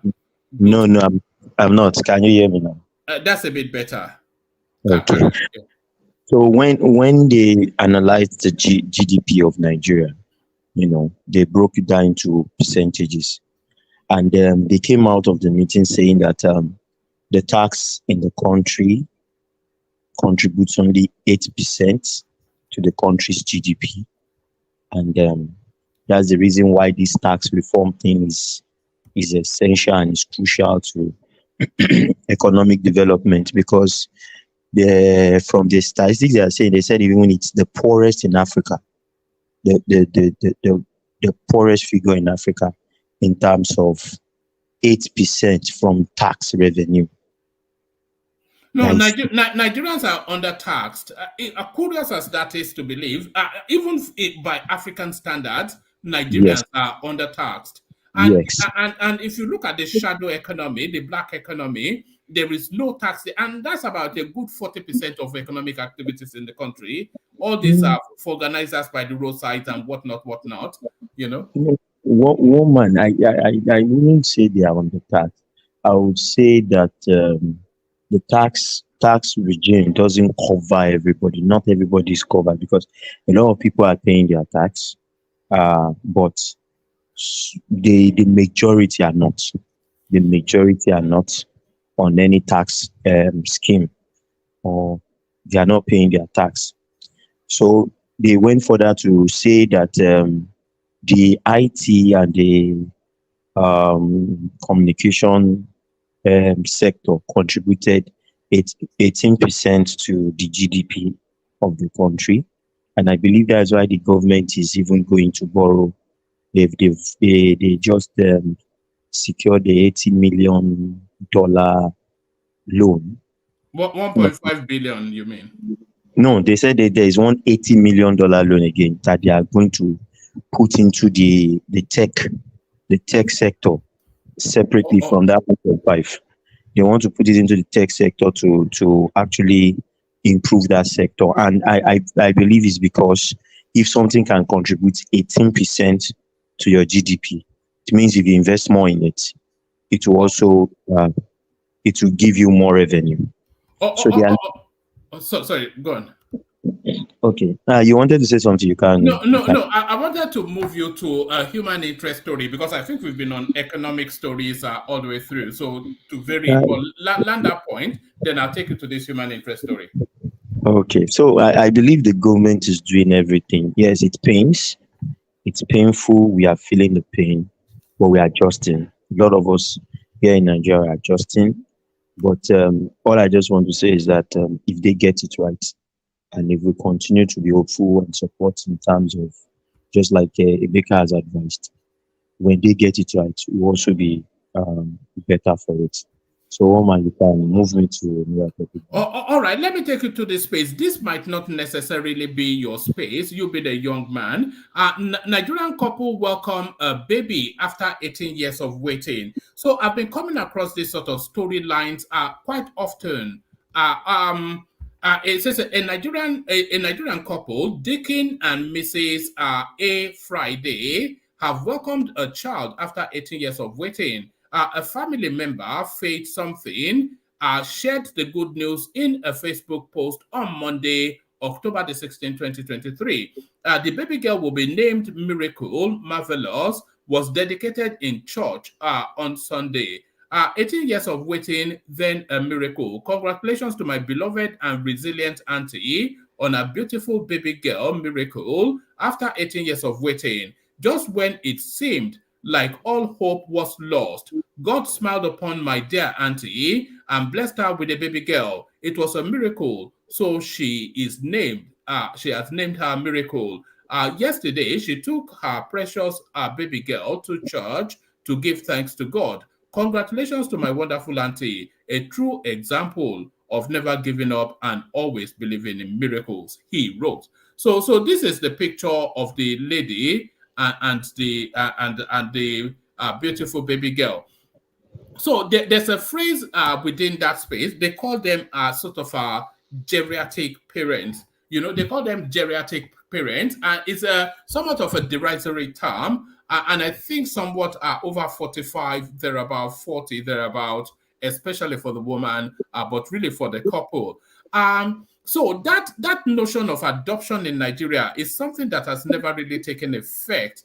But at what stage do you feel that people should concede that they should just follow the adoption route? And do you think that that is something that Nigerians are not availing themselves of? Because there's so many unclaimed babies in Nigeria. Waiting 18 years, she could have just, after a few years, gone down the adoption route. So what are you making of this particular type of storyline, Jide? Yeah, woman, incidentally, I have some people around me that I have advised on this adoption option. A colleague of mine, we are within the same age bracket, has done everything, done implantation, IVF, and still it's not working. So I've advised them to do this thing, but one, I think one of those things that discourage people is the legal bureaucracy and the process of getting it done.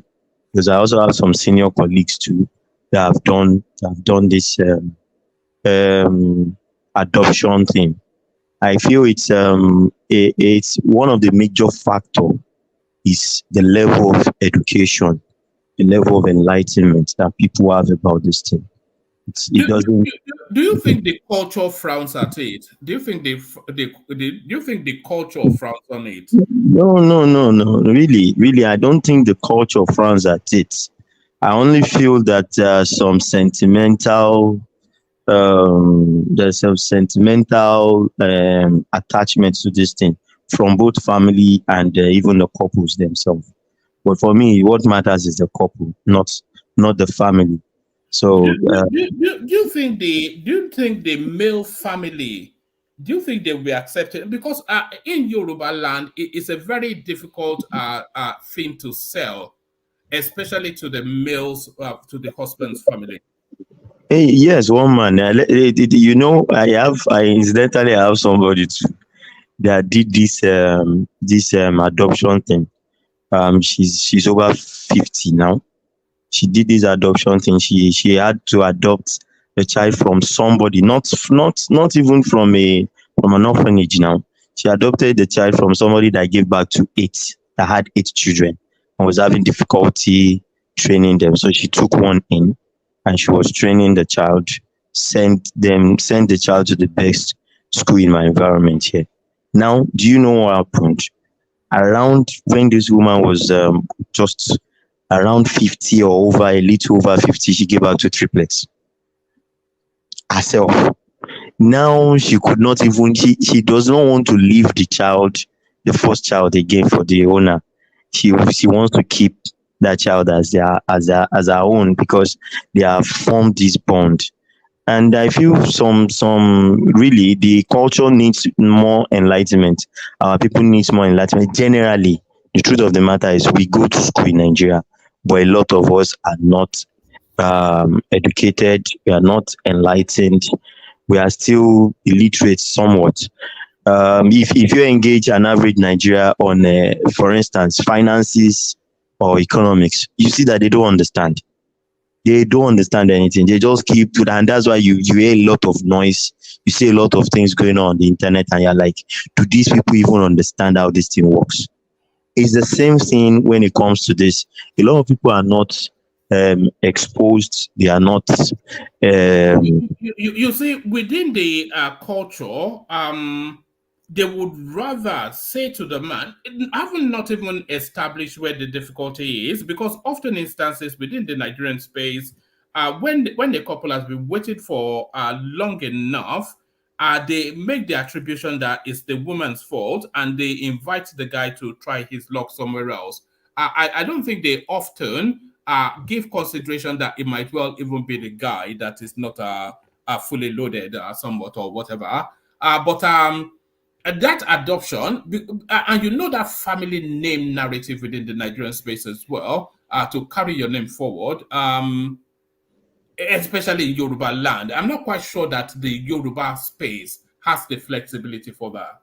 Yeah, woman, is true. What you've said is true, but I will still maintain that actually this is more rampant amongst people that are not that enlightened, and that's the truth, that are not exposed that much, because most couples now, they go for all these tests when they run into this kind of situations. They will go for all these tests, and they know who is the cause from the test. If it's the husband, they know. If it's the wife, they know. So it is when you don't know that you can, some assumptions can come into it. But if it falls to the husband, majorly the pressure is always from the family of the husband. That's where the pressure is always coming from. And it depends on how enlightened they are in the family. It depends on how what their beliefs are in terms of religious beliefs and things like that. So, but for me, the culture itself is not really that tough anymore for those people that come out from families where parents are enlightened, the couples are also enlightened, and people are getting to know more about this thing. That it's not only the woman that contributes to this kind of a situation, but it could be the man too. And I think majorly it's just the two things involved. the way people perceive it, for those that are not enlightened, and the bureaucracy of the process of getting this kind of thing done, because you have to get a lawyer, you have to come inspect your place, you have to know the kind of job, because I know of people that have done it, so I know what it takes to get a child adopted in Nigeria.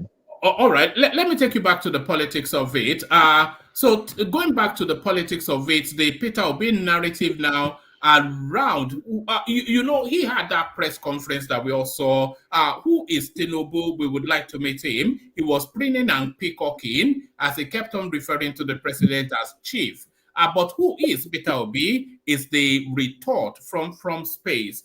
Certificate saga, Obi did not impersonate late brother spokesman. So now, that narrative coming out of the Labour Party, the faction led by Arabambi and Lamidi Papa, so now they're now pushing hard to say that there's elements of impersonation in Peter Obi's presentation as well. So what are you making of that back and forth? And is there some veracity to it to have led the obedient camp to come out and attempt to debunk? One man, to be sincere, I feel Obi from that press conference created or committed a political miscarriage. He aborted his own dreams by granting that press conference. Obi would have just done something simple. Come out and say, well, Nigerians, the president has been elected as president. The case is still in court. We would abide by the outcome of the court. And till tomorrow, a lot of people will still have held him in a high esteem. Like, okay, yes, this man knows his onions and nobody can push him around. But now the way he came out to do that, vehemently, even disrespecting the office of the presidency by saying a lot of things. Now, I expected him to have, now it is just Arabambi now. I expected him to go into a battle with Arabambi too on these allegations. These allegations are now pointing towards you in terms of your personality, your integrity. I expect you to be even more vehement and more violent in terms of the way you approach it to actually eliminate the story or kill it before it becomes a full-blown news. But the way the man has just reversed and quickly entered into his shells, and now is this PA that is talking on his behalf, doesn't make any sense. The truth is, this Arabambi now is not playing. Arabambi has come out with the certificates showing people this, showing people that. And this is what we say. Because if you want to point accusing finger at someone, you should also check yourself. Now, at the end of the day, all the three major candidates have questions around this certificate or not that certificate. Okay. One, which is the president, the school have said they know him. Now, the remaining two now we've not been able to find out if the school know them or not. You see, this or if WAEC know Atiku as Atiku or Sadiq. So this is the problem. When they were going after this, how do I call it now, fruitful expedition, they should have understood what it at stake, and they should know that if you are digging into somebody's background, some people too will dig into yours. So now I expect them to come out the way they granted the press conference, to come and now debunk all these lies and face these people. But these people have, Obi cannot deny the certificates they have because he submitted it to them. He submitted it to them. So what Arabambi is saying, well, even though I don't really like the way he's going about it, but the truth of the matter is this: Obi has called for it. Obi has called for it. And now this is the same dirty game you guys. Can I ask this question, please? Mama, how are you? Okay, ask the question. Yes, please. Yeah. This is Thomas. Yeah. Do you think they've collected Ghana must go from Tinubu? Thank you. It's pretty clear that they have. Hold on, you answer that question first, Thomas. Do you not think they've collected Ghana? That is just what I'm thinking, Mama. It could be true. Peter Obi has his own fault, his own fraudulent something, but these people have collected something, Mama. There is no doubt. There is no doubt. Um, Oga Thomas. You see what I want us to look at is this. When we play politics, there are some technicalities in politics that if you are not smart enough, you will not think in that direction. Tinubu has been smart enough he has high in almost all the major parties that are contesting against him. He has his own people there. He has his stooge, people that will report to him. Just like that is just it. This is something I'm sure Obi does not have. Anybody that reports to him in the circle of the presidency. Atiku might have, based on his own influence too. But Tinubu has in Labour Party has so for me, I feel Araban B and whoever is his accomplice in this quest have always been Tinubu's people from the beginning. So that they collected money now is not even an issue. They have always been. And they only kept quiet and allowed this thing to flow. But now that Obi wants to prove that he overknows and he's too smart, they now need to bring the card. You know, when you are playing card, you keep those pick 2, pick 3, and pick 5 till the last end of the game. So they are now spraying their own card now. So it's left for Obi now to now feel how it feels to call out someone. So he should defend himself too. And if he also wants to go Tinubu's way, keep quiet and not defend himself, then we know that it doesn't have that option. Not after having had that press conference. It doesn't. Yeah. You know, the funny thing is the obedience are saying that since Tinubu did not respond, but that is the strategy from the beginning. He didn't respond. But it is Obi that is calling names, jumping up and down, go to RICV, say it's illegality to have a president that is not, this is not that. You are the one calling somebody name. So I expect you to follow that same strategy and defend yourself. But if you now want to crawl back into your cocoons now and say, okay, I'm sorry, I want to keep quiet like the president because the president didn't answer, I also want to keep quiet. No, it doesn't have the option of keeping quiet. Because he held a press conference to call out Tinubu that Nigerians are deserving to know who he is, because there's so many anomalies that he feels are around the identity of Tinubu. So now that they are identifying anomalies, it told us that it's in national interest that Tinubu should come out, and he said you should have a national broadcast. So he cannot have said that. And then when anomalies are imagined around his own identity, he then turns to radio silence. He doesn't have the option of keeping quiet. He doesn't. And you know, one man, I said something the last time. I said, the Minister for Youth said that they have facts. They have facts about Obi. They have serious facts about Obi. And also this EFCC guy that they've just that Tinubu has just appointed that as the head of EFCC. If you know the noise that is coming from the Atiku camp on this guy, that they don't want him, his illegality, he's not does not have the requisite experience, he does not have this, he does not have that, trying to justify everything. I'm sure they know what is coming on them by now. Obi did not play his politics well. Obi should have just kept quiet, say, okay, the matter is in court. After all, you are not the one that pursued this certificate in. So why do you carry it? Why are you carrying it on your head? If he had kept quiet, nobody would have gone to dig up his own certificate now. So, but because he didn't keep mute, now he has to talk.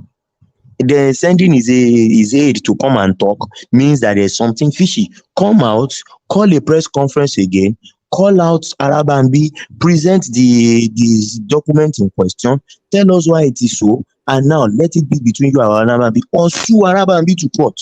But I cannot trust Obi to do that, because Obi failed to sue the station on the radio station that brought out the Yes Daddy stuff. He failed to sue them. They challenged him to say, this thing is authentic, sue us if you can. We were ready to go to court. He has not, I've not seen any legal suit to that. He is following Abure that has all the criminal whatever money, misappropriation of party money and all those things on his neck. People signing forging documents to get so having that person as your right hand man and you say you are upright. I see today sometimes I am amazed at the way we our people look at things. Anybody that is a member of a political party like PDP, APC, they cannot be 100% right, because at one point or the other they must have compromised, used party state money to do party things. When Atiku was going for presidency, this their chairman called a meeting and said that all states should contribute money. It was then that Wike instructed all the 5G guys not to contribute any money, and that alone affected the amount of money PDP had to pursue their campaign. So these people are not upright people. I don't know where we get all these things from, but what we are doing is we are just picking out of the evil. We are trying to choose the best out of the evil. That is just what we are doing in Nigeria. In fact, anywhere in the world, there's no upright person.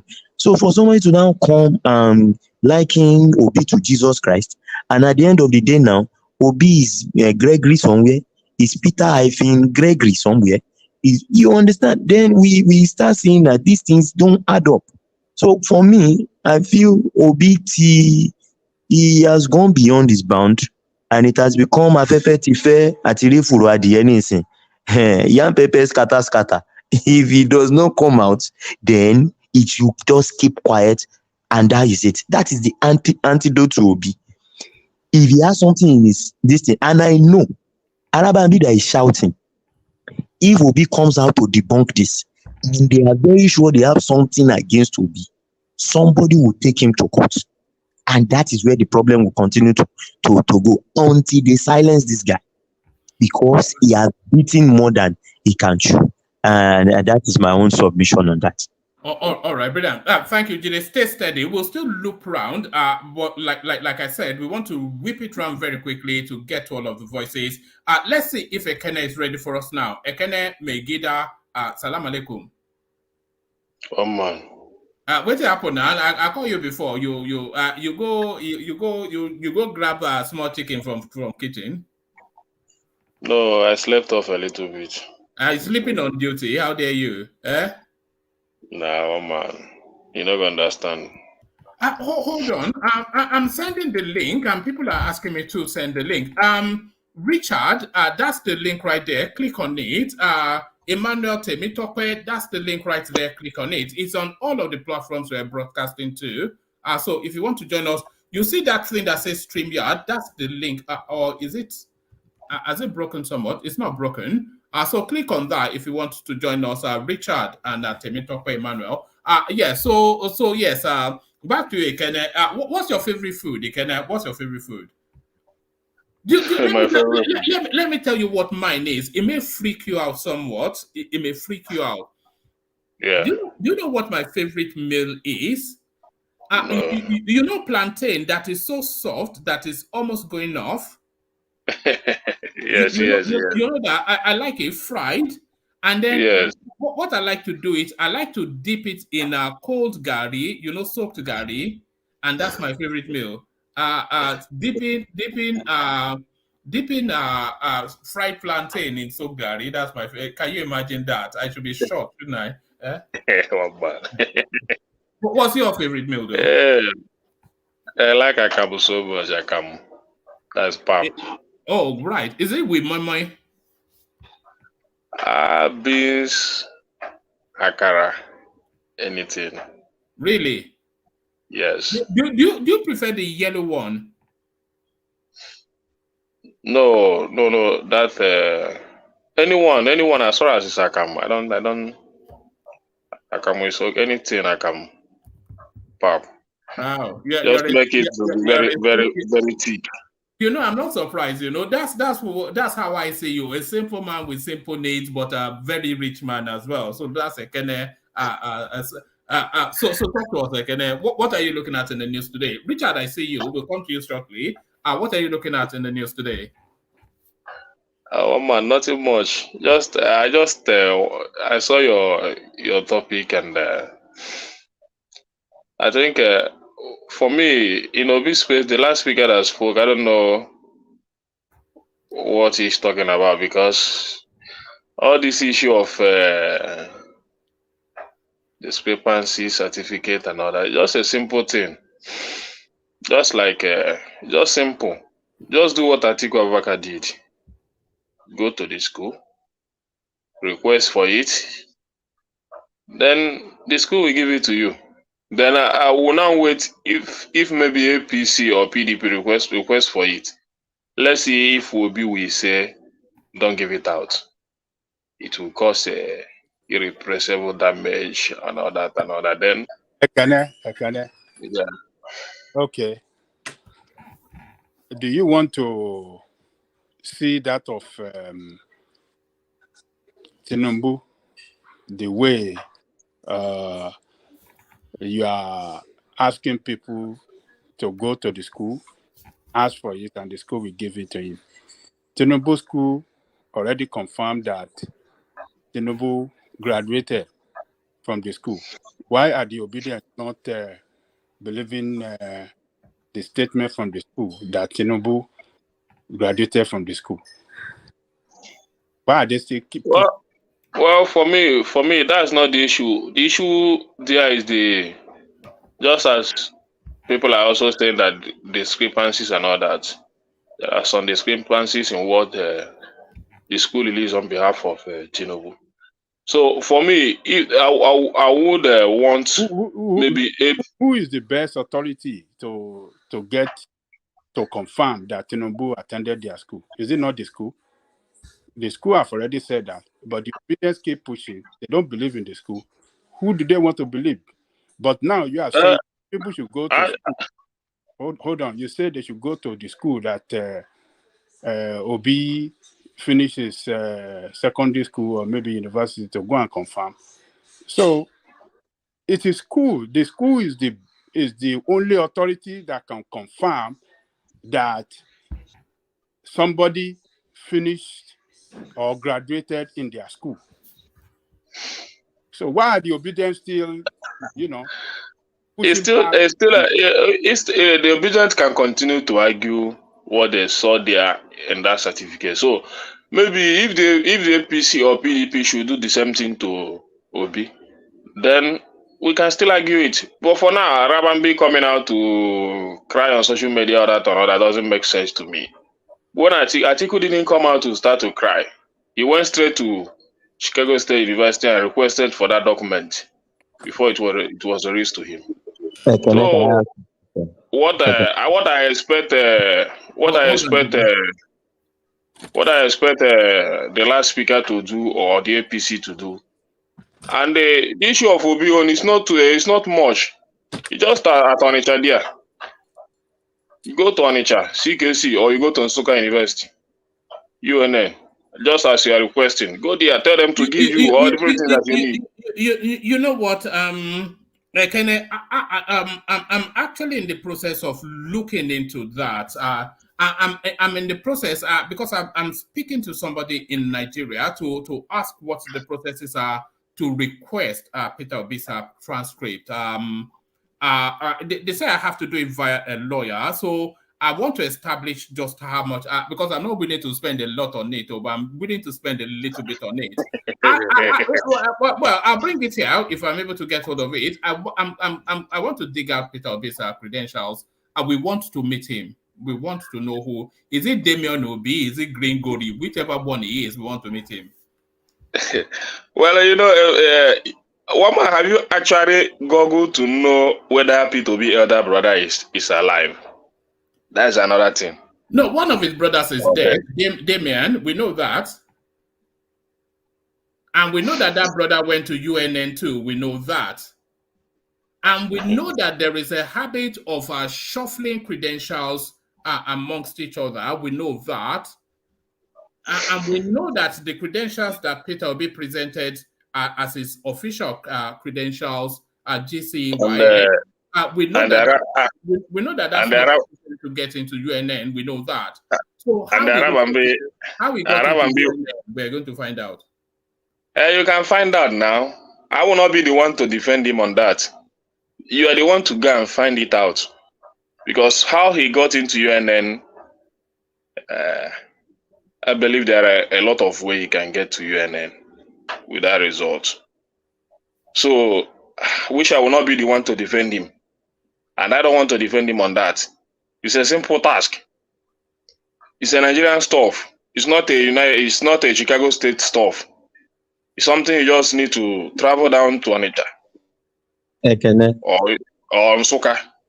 You obtain it. Yeah. Can I ask you a question? Sorry. You see, your disposition to this Obi thing is quite baffling.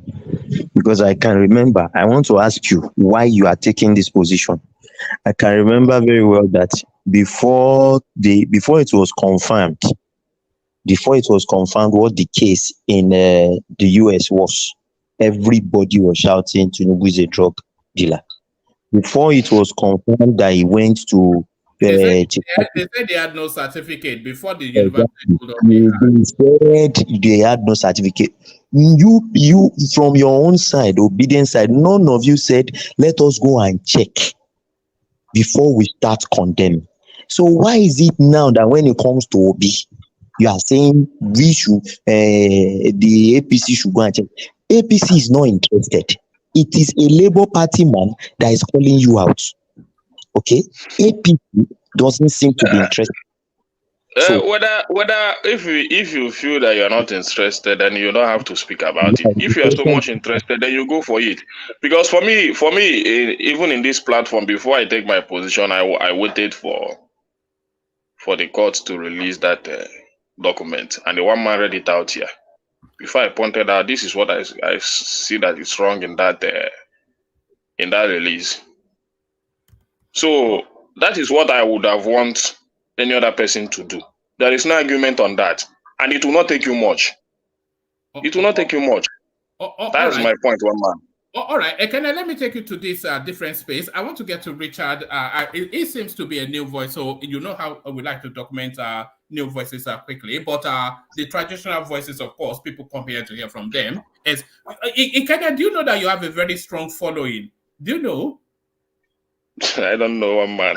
You'll be superstar. Because you know why I say you'll be superstar? There are certain people on the platform that almost after every session, people send me messages either to condemn them or to praise them, and I get a lot of messages about you, a lot. So there it is, the superstar from Ojoala market. So there it is. Let me take you. Let me take you to this space. Ekene, federal government's debt service to revenue tops 183% in 2023 Q1. So just at the rudimentary level, just on the surface of that headline, what that essentially is telling us is that we are paying back in debt, either in repayment or in interest, or both, more, almost twice as much as we're earning as a country. So if that is the case, which seems to be what is being reported, how are we able to make up the difference, which would then suggest that we're borrowing in order to service borrowing? This is Nigeria. Everybody in a criminal. Ekene? You see, I listened to Bishop's submission and that, but it baffles me a lot. The way nobody is saying that borrowing is a bad thing. Borrowing is not a bad thing. But we just look at our borrowing since the inception of democracy and all that. The only person that seems to do well in that aspect is Obasanjo, who cleared our debt. The man mean well for Nigeria for doing that. After that, what else? We keep on piling debt. Borrowing is not bad, but what have we done as a nation with it? Where is the road? Can I interject you for 1 minute? Can I? Okay. Well, I think it was a popular thing that Obasanjo paid there, but it was not the most sensible thing. Even he himself had come to realize it. And I made the example of when he went to China to meet with Xi Jinping. Look, Obasanjo paid our national debt, paid $12 billion in cash when our infrastructure was at comatose, when hospitals were mere consultancy centers, where our schools were on a downward slide. There were no roads, there were no. Sorry, it's a kitchen alarm that's coming up. So I mean, I believe we have gone past that. What I thought you would have said is that if we are using the loan to really develop the critical sector, what Obasanjo did, with all respect, was the most senseless. Thank you. Okay, Bishop. For me, you know, anything about debt is not bad, but do you have the means to pay your debt? What means do Nigeria have that bata today? This is what we are going to do to clear this debt. Nothing to show, no reserve, nothing. You see, it's just like you now owning a business. You know what it means for you to own a business, and you are servicing the loan you took to do that business with over 100% of your income, monthly income. Are you making it? You're already a failure. So I don't understand the argument. Nobody said that the federal government will not borrow. But there is no balance in there. They're just borrowing, piling debt and all that, using it to pay salaries. You don't borrow to pay salaries. You don't borrow to consume. You just borrow money. You buy vehicles for the senators and all that. No critical way of investing that money for more production. You don't just borrow to serve to consume. You borrow to produce. In fact, anything that will not be profitable, you don't borrow for that. I have not seen a clear roadmap where our production is going to rise, our foreign reserve, all that. I've not seen it starting from the last administration up to this one. I'm still trying to. For me, I'm not criticizing this government for now, but I must say the fact that I've not seen any clear roadmap where this government is heading to. It's just 4 years. It's just 4 years. What is in that 4 years? This year is already out. After next year, next year they were talking about the next election. Campaign will start. When are they going to draw the roadmap? So I don't get it. 183%. There is nothing there to defend. It's just a simple mathematics. Having a total capital of 1 million naira borrowed from the bank, then paying your debt with everything you have in your stock. It's not up to that 1 million naira. Maybe everything you have calculated, you have only 300,000 naira. But you have to pay a debt of 1 million naira. How do you defend that? It's a simple mathematics. That's how I see it. There is nothing to defend there. It's happening like that because you are not producing, you are not borrowing to invest in any form of production. There is nothing, you are not producing anything. Just all the total of oil export. It's just about something billion. The oil you boast of, just about something billion. Ekene? Yeah. Sorry, 1 minute. I just want to interject you on something. You see, actually, the way we view debt in Nigeria and the way Nigerians talk about debt is as if Nigeria is the biggest debtor in the whole world. As far as we are concerned, in the world, Nigeria's debt amounts to 0.447% of the world's debt. The US amounts for 24.4%, China 15 point something percent. These are the big economies. But the truth of the matter is this, now the refineries that are coming up, they borrowed money to repair them. Okay. Now the train station, I think I understand where he's going, but you see, these are still the things we continue to defend. For me, I don't know. Let's wait and see the refinery, all that and all that. I'm not praying that the refinery will not come. I'm praying that the refinery will come. So then we see how it's going to affect our economy positively. You are comparing America, China with with Nigeria. People that you cannot even, their reserve, all that and all that. You are bringing Nigeria with their infrastructure development. In Nigeria, you are padding budget. You pad budget. All that. Ekene, I've always really found it curious as well that when we're talking about Nigeria, people will say, for instance, in America, for instance, in the UK. What are you even talking about? What are you talking about? Woman, sorry. These people have been civilized for over 3-4 centuries. You are still barbarians in the bushes, and you are saying bring it home, Ekene. I want to document Richard before. Yeah. It's just that it baffles me a lot, one man, the way we compare America and all that. Electricity is not there, nothing. You don't have anything. Nothing. You are comparing yourself with America. Just make electricity standby in Nigeria. Electricity is not there, but you were praising us for throwing $12 billion away just now. Let me finish.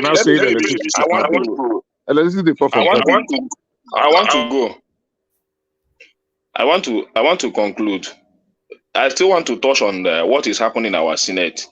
I bring it up last time. You see, Ndume was the person that led the campaign of Akpabio. He's not just a supporter. He led the campaign. And with everything I have known about Ndume, he's just a simple man. No matter his position, all that, he decided to support the government. And he supported Akpabio 100%. So I don't see the reason why Akpabio will not listen to him in the Senate, no matter what. Last time it's the same Ndume that raised that issue that you are signing things too quick. You don't even involve us. It's not good for Nigerians. But let them continue. Nigeria, we know they run. We know they run. Let them scatter the country. We are still here. I did this country. We know they run. So let them spoil it. Can I go and join you one day? I not go tell you when I land. I go come Alaba, come phone you from our gate. Say I did gate to come pick me. I want drink say woo. So no worry, one man, if I them, before I go, and by the way, gentlemen, with your permission, I'm going to go to Richard. I was going to go to Ajande Kokobo. I want to go to Richard because he's a new voice, and I want to establish that voice. But before I go to Richard, how do you prefer your pepper soup, Ekene? Do you prefer it with fish, goat head, or meat? Definitely goat head. Goat head.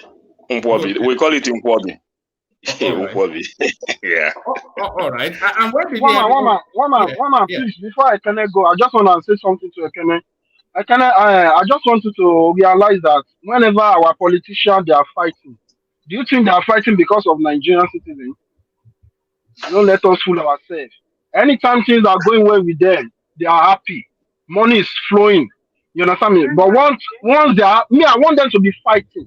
so that we know what is going on in that house. That was my own please. Let them continue. No problem. It's your government. All right, brilliant. So Richard, you're up next. Good to meet you. Often instances when a new voice comes, we quickly go to them just to establish, to meet them, find out who they are and what their politics is. So unmute and speak to us. Good to meet you. Where are you joining us from, and what's your take on the Nigerian situation? Good evening, everybody. I'm happy to be here. So I've been watching you behind stage. I decided to join today because I'm home. I'm off. I'm not working, and I'm joining you from North Carolina in the States, and a lot is going on in Nigeria. But I'm one of the very hopeful ones. I believe we have what it takes to be a great country. What we don't have right now is unity. And unfortunately, it looks like some people, they just believe it's either us or nobody, to the extent that people are calling for military to take over in Nigeria. And I understand some of the people who are shouting might be less than 30 years, so they never experienced Babangida Abacha regime. And that's why they're like, okay, let the military take over. So they're looking at what is going on in other African countries, and they think it's the best when you have military people. And military who are not even professional. Those are, if they are professional, military will never take over. They won't even think of taking over. They just want to come there and make money. But unfortunately, Nigerians, because their party or their man did not win, and they knew no way their man could have won the election. They knew that before the election, but yet they prefer to say, okay, if it's not my man, it should not be any other person. Let the military take over. They have forgotten that even if the military take over, it's still going to be the Hausa Fulani man.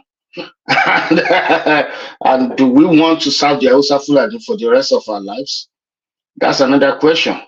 So if it's not your guy, do you think the military takes over? Do you think it's coming to your side? It's not going to happen. And they know that. But it's just unfortunate that people think they are smart. They think mostly people of particular age range, they think they know more than the elderly ones. But it's unfortunate that the mere fact that you are better traveled, you live in foreign countries, and your ancestors never traveled doesn't mean that you have better experience than them. Richard, what are you making of this heavy push against the Tinubu administration? Because of course, whenever we have an election, the losers always go to court, and very quickly the court tell them that no, the government stays, and they quietly go away. But this level of noise that we're getting at the moment, what do you think is under it, especially the obedience space? Atiku coming out now, but he's been somewhat quiet because he's more experienced in this process. But what are you making of the sort of dynamism that the obedience space has brought to Nigerian politics? I will say a couple of reasons. Number one is the advent of social network. It was not there in 2015 or earlier. So, and Obi really went into that, took advantage of that. In the initial stages of the campaign, he was in Europe and he came here to the United States. He introduced himself as Mr. Perfect, clean record, never had no blemishes, until recently that we're saying that he's even not who he said he is. So he said he campaigned to everybody that he's Mr. Perfect. Nobody ever asked him where he made his money. Atiku Abubakar, after maybe college or whatever, he joined the Nigerian custom and he retired at 40-something. Bola Tinubu, after a bachelor degree, joined Mobil company and Mobil Oil, very global industry. Started as an accountant, he made it to the peak as a treasurer. But Obi, he said he has a bachelor degree in philosophy, and the next thing we saw is that he was the highest shareholder in Fidelity Bank. And from there, he came to become the governor of Anambra State. Nobody ever asked him where he started from after graduating after NYC. People don't just become millionaires and you think your hands are clean. It's never done in any part of the world, but they chose to close their eyes. They don't want to see that. And that happened to you on Sunday because I was at work and I was watching Dr. Damages and the guest he brought. I saw you telling him about the tape of Yes Daddy. And the guy said, no, there's nothing wrong here. He was actually running away from the fact you are trying to bring out from that tape, which is, I think this is it's a religious war. Obi said that, and then Oyedepo also said, yeah, it is. You were trying to bring out that, but he said no. He was just a politician begging for vote. That wasn't what people are condemning about that conversation with Oyedepo. What people are condemning about Obi is that he actually made it a religious and a tribal politics. But people feel with their education and exposure, travel everywhere, they still they looked away from the truth. That he wasn't campaigning for. I mean, Tinubu lost. I know that you asked of why politicians are so against Tinubu this time around. One of it is the advent of social network, Facebook, YouTube, everything. So they're using it and they are spreading the news, destroying the character of somebody because you want your own guy to win. And that's number one, the use of social or the advent of social media. The second one is the Muslim ticket. I'm a Yoruba man. Those of us from the Southwest, we don't care if somebody is a Muslim or a Christian. Rarely will you see fanatics in the Southwest. And the fanaticism that happened in the Christendom today is because of the advent of the Pentecostal. When Awolowo and Awolowo Akintola were in politics, they had Muslim friends, maybe more than their Christian fellow, because they belonged to the Orthodox Christian. Akintola was a Baptist, Awolowo was an Anglican. But once this Adeboye Oyedepo Redeem and other Pentecostal came in, they destroyed the whole thing. Oh, you can't make heaven. You can only make heaven if you believe in Christ. All those bullshit that the white people put on their head, and they accepted it. So all these Chinese and Indians are going to hell. It's not possible. But unfortunately, when I was at OAU as a student, you will be sleeping at 4 a.m., 5 a.m. Somebody will be preaching and disturbing you. You have to accept Christ. You have to come to this. You have to come to that. And unfortunately, I mean, the method that you want to preach doesn't mean that you shouldn't consider the welfare of others. Some people are on medication. Maybe they needed to rest and they're on medication. And you are preaching at the top of your voice that they have to come accept Christ. Is it by force? But unfortunately, the advent of Pentecostal churches with their nonsense is one of the things that polarizes Nigerians. So that's one of the reasons why Tinubu is still suffering to be accepted in Nigeria. Don't forget. Do you think Tinubu is suffering hold on. Do you think Tinubu is suffering to be accepted in Nigeria? I don't say that. But Richard. My take on what is going on is that we are hearing the echoes of the loud noise of a vociferous loud minority. But absolutely, the majority of Nigerians who yes, life is difficult for them and they are looking to the government to make the improvements, but they're not the journey that got us to where we are, and they are asking Tinubu to fix it. They are not asking Tinubu to leave us to rock, they are asking him to fix it. But these people who stood no chance at any point in time, they are insisting just for the fact that they have a man that ran for the presidency, they feel that he should be president. That's not how it works. So Nigerians are not upset with Tinubu. Yeah, I agree with you 100%. Even not yeah, sorry, carry on. Yeah, I agree with you 100%. That's the truth. That's the true nature of the thing. But don't forget, most of these people they have access to the internet. They live abroad. So they are the one poisoning the mind of some people. And when you follow them or when you watch what they are spitting out, at times they'll say, I don't even understand Nigeria. By now they should be on the street. Nigerians, majority, those who are in Nigeria, they want their country to be better. And they are not blaming the current administration for the situation on the ground. So they are quiet, they are monitoring what the administration is doing, they are following the Tinubu administration, and they are also working towards making Nigeria better. They believe that Nigeria can be better, and they are ready to give Tinubu the chance to fix Nigeria. So, but these very few people who found themselves overseas, they are the ones destroyed. I mean, in Yoruba land, there is a saying that our fathers say, if you are telling everybody that your mother is a witch, it will get to a turn. Those people you are telling will call you a son or a daughter of a witch. Now, some of them have Kenyans and Ghanaians friends abroad. And when those people just ask, hey, what's going on in your country? The mere fact that I'm asking you, one man, what's going on in your family, does not mean that I'm saying you should destroy your wife or say bad thing about your children. But these people say, oh, our president, he bought everybody. He gave judicial people, I mean, including all David Onderi. That guy will go out and will be saying, oh, the judicial system in Nigeria is the worst. Tinubu has given them money. You have no evidence.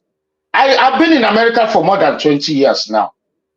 In America here too, not everybody gets justice. We have people who have served more than 30 years in jail. At the end of the day, they found out that they didn't do it.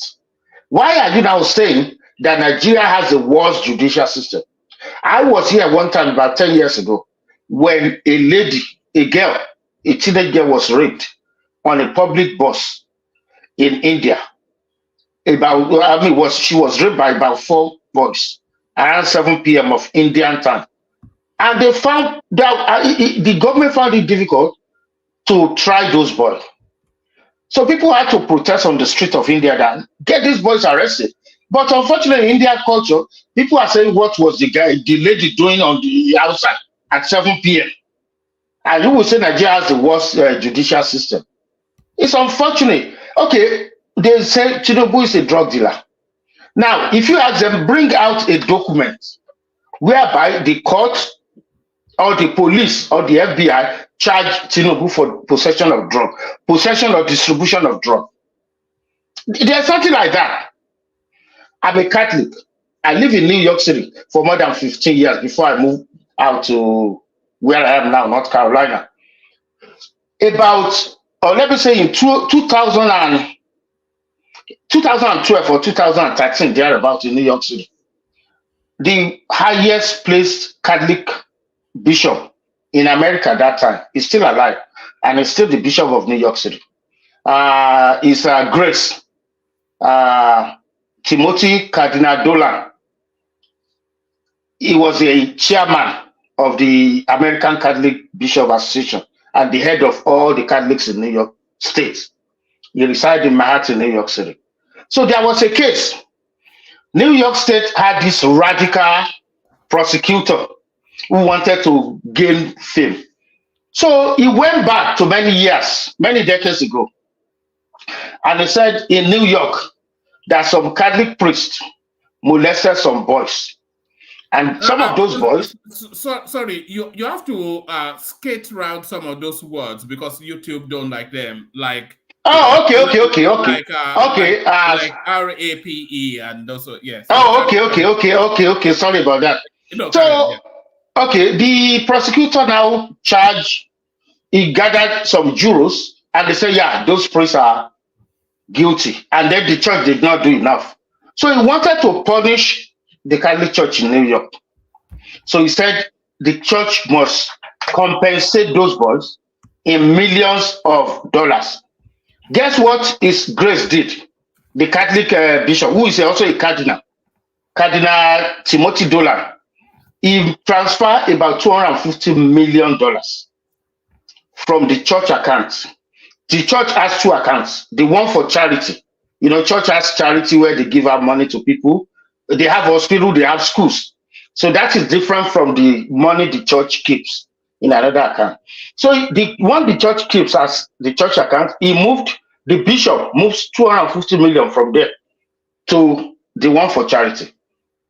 There was, you can't transact money without government has everything to follow the money. So that money was moved. And at the end of the day, there's nothing the prosecutor could do. Only that he went online, he went out, had a press conference, and said the bishop moved the money. Now, in American law, you cannot tax the church if they have money in the charitable account. Now, they are to pay the victims of the priest distance. So the little money that was left was what they now used to pay those victims. So why did I say that? I said it because of the case with forfeiture of 460 million with Asiwaju. I think because that time Asiwaju had a good job in America. I think some of his friends were into those things. And because they knew he had a good job, and then the FBI was following them. That's why they transferred the money to his account. So if the FBI knew that he had hands in it, or he profited from it, they would charge him. He was never charged. And most of these people never lived in America. They never studied how American law works. America, don't forget in 1989, there was a sitting president, Manuel Noriega. You can check it, of Panama. 1989, not long ago. He was a sitting president. But the FBI... 1989 is not long ago. 1989, not 70. Well, in a way, it was long, but it wasn't like 50 years ago. I was only joking. Okay, now Noriega was a sitting president in Panama. America flew there without taking authority from them, and they went straight to the presidential palace and bundled him and brought him to America. So if Tinubu was involved in drug, when Obasanjo wrote the FBI in 2002, they should have said, oh, yes, we've been looking for him, bring him. He has a case to answer. They say, no, his file is clean. Now, Atiku and Co, they are now saying, oh, he has the FBI is about to release something on Tinubu's file. and people, when people are joking, they are now, I follow their Obidati YouTube something one time, and they are happy. You know who follows that space as well? Or Benny follows it. Which surprises They will say there is still hope that FBI has about 2,500 pages on Tinubu. These people never lived in America. FBI doesn't have time for anybody. That's not what they do. If he has a case to answer, 2002, Obasanjo probe into that. And they say it's clean. He has nothing to answer. And one more thing, please. Yeah. About the debt service that tops 183%. That was in the first quarter of this year. The first quarter is January to April. The first 4 months.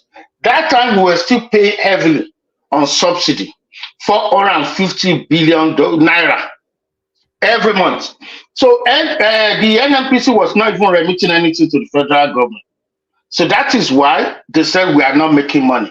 But now, the 400, at least since Tinubu took over, they've been making like 400 to 450 billion every month. That's supposed to have gone on subsidy. So the money they're now spending to service debt is no more 183%.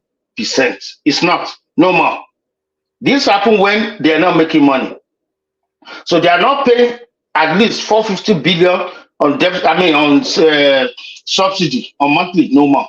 Then secondly, they've increased the production of petroleum product by a little bit, but they still want to raise it.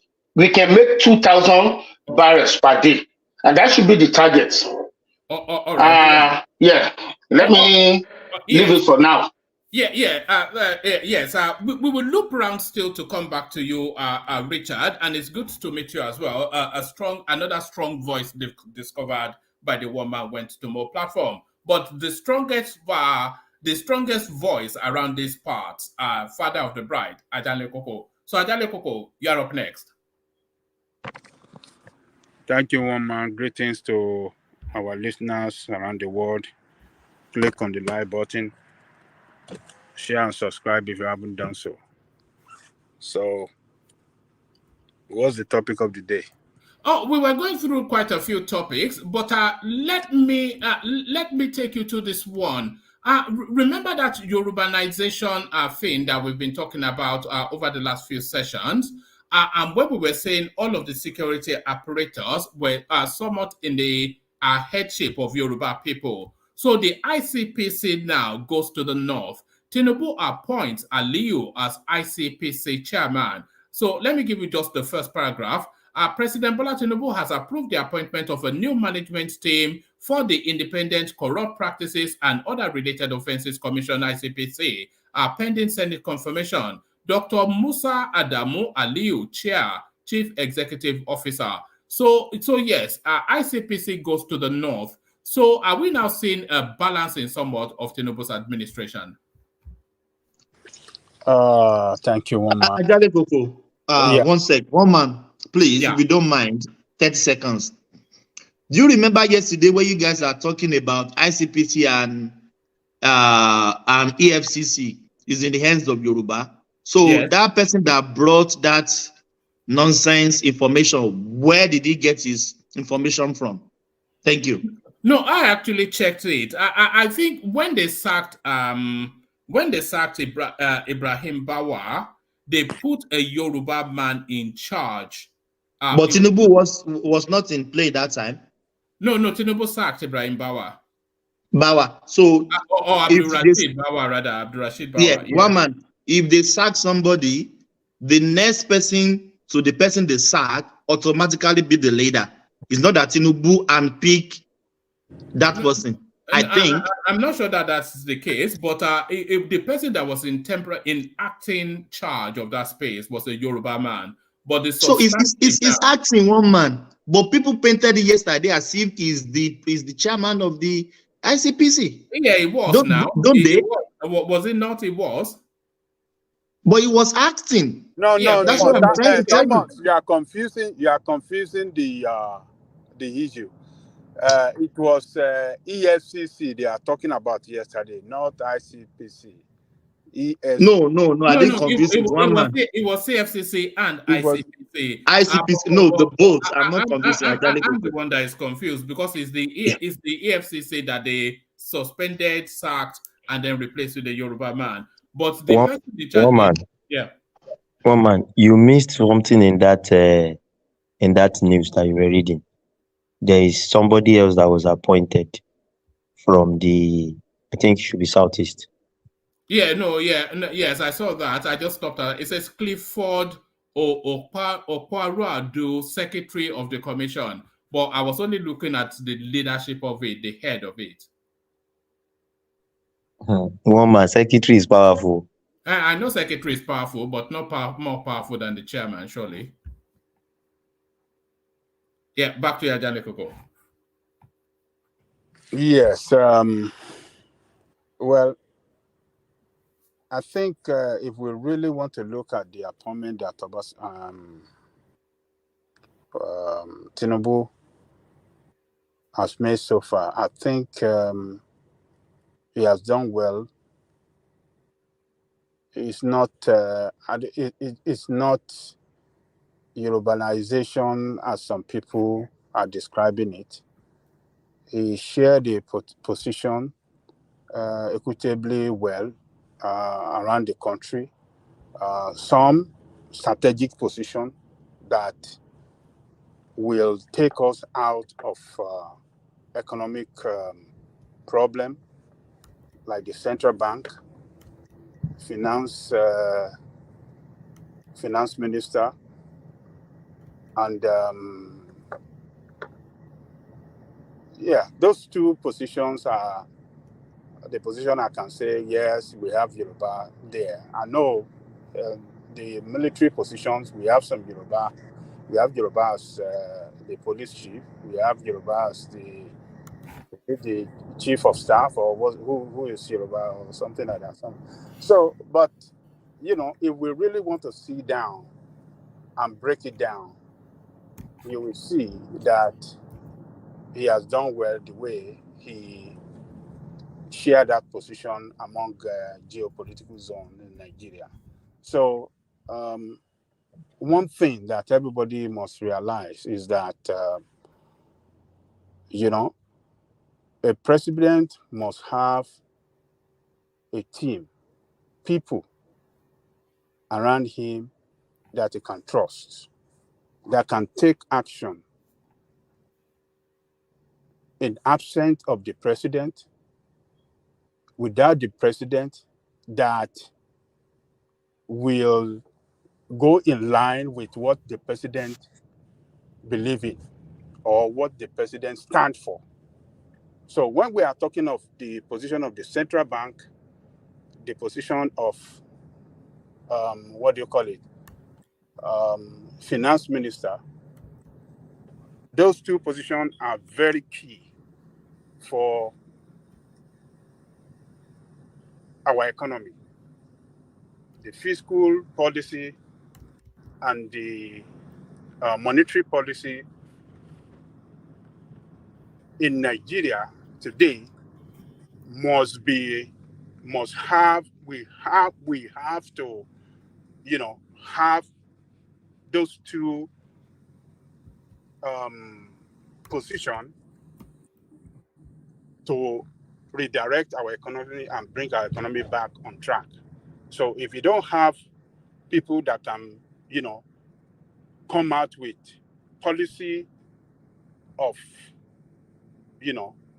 future policy that we attract investors, that we, redirect the economy in such a way that be more attractive to investors, then the government will fail. Because the big problem that Nigeria is facing now, we have two: the economic situation of the country and the security situation of the country. If we can, so on the part of economy, the two guys that how do I say it, Tinubu put in charge, these are the people that has worked with him before. These are the people that he trusts. These are the people that help him to turn Lagos State to what Lagos State is today, to position Lagos State as the best in the country. And number Ajale Koko, if you were to list at least 5 or no more than 5 parastatals, ministries, or portfolios that a president must necessarily ring fence to keep amongst his own sort of people, which portfolios would you pick? Repeat that question again. I said if you were to ring fence at no more than 5 portfolios that a president must keep for amongst his own people, his most trusted allies, that this one, no, I'm going to make sure that it's my own people that are there. If they, because I was do you understand? Because yes. Okay. Minister of Finance, Central Bank,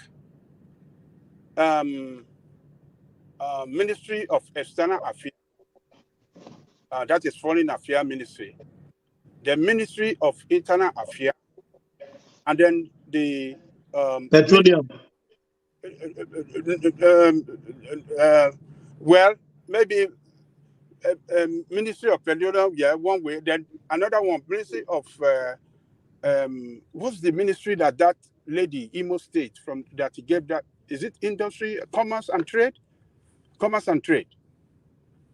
Is it Trade and Commerce? Yes. Yes, Trade and Commerce. Yes. You see, Ajale Koko, if I was to answer that question, I'd say the president, if he wants to ring fence himself, he has to make sure that the chief of army staff is somebody that he trusts wholly and completely, and then he wants to make sure that the DSS or /NSA is his own person. And then whoever is in the central bank, the governor, has to be his own person. And whoever is in charge of NMPC has to be his own person. So if he controls the guns and the money, then he secures himself. I agree with you in totality. Yes. Yes, I agree with you. So, but look at those positions. Those positions you mentioned now. The DSS. You mentioned DSS, right? Yes. It's not a Yoruba man that had DSS, is it? No, not at the moment. No, it's still the same guy from Yusuf But Bichi still.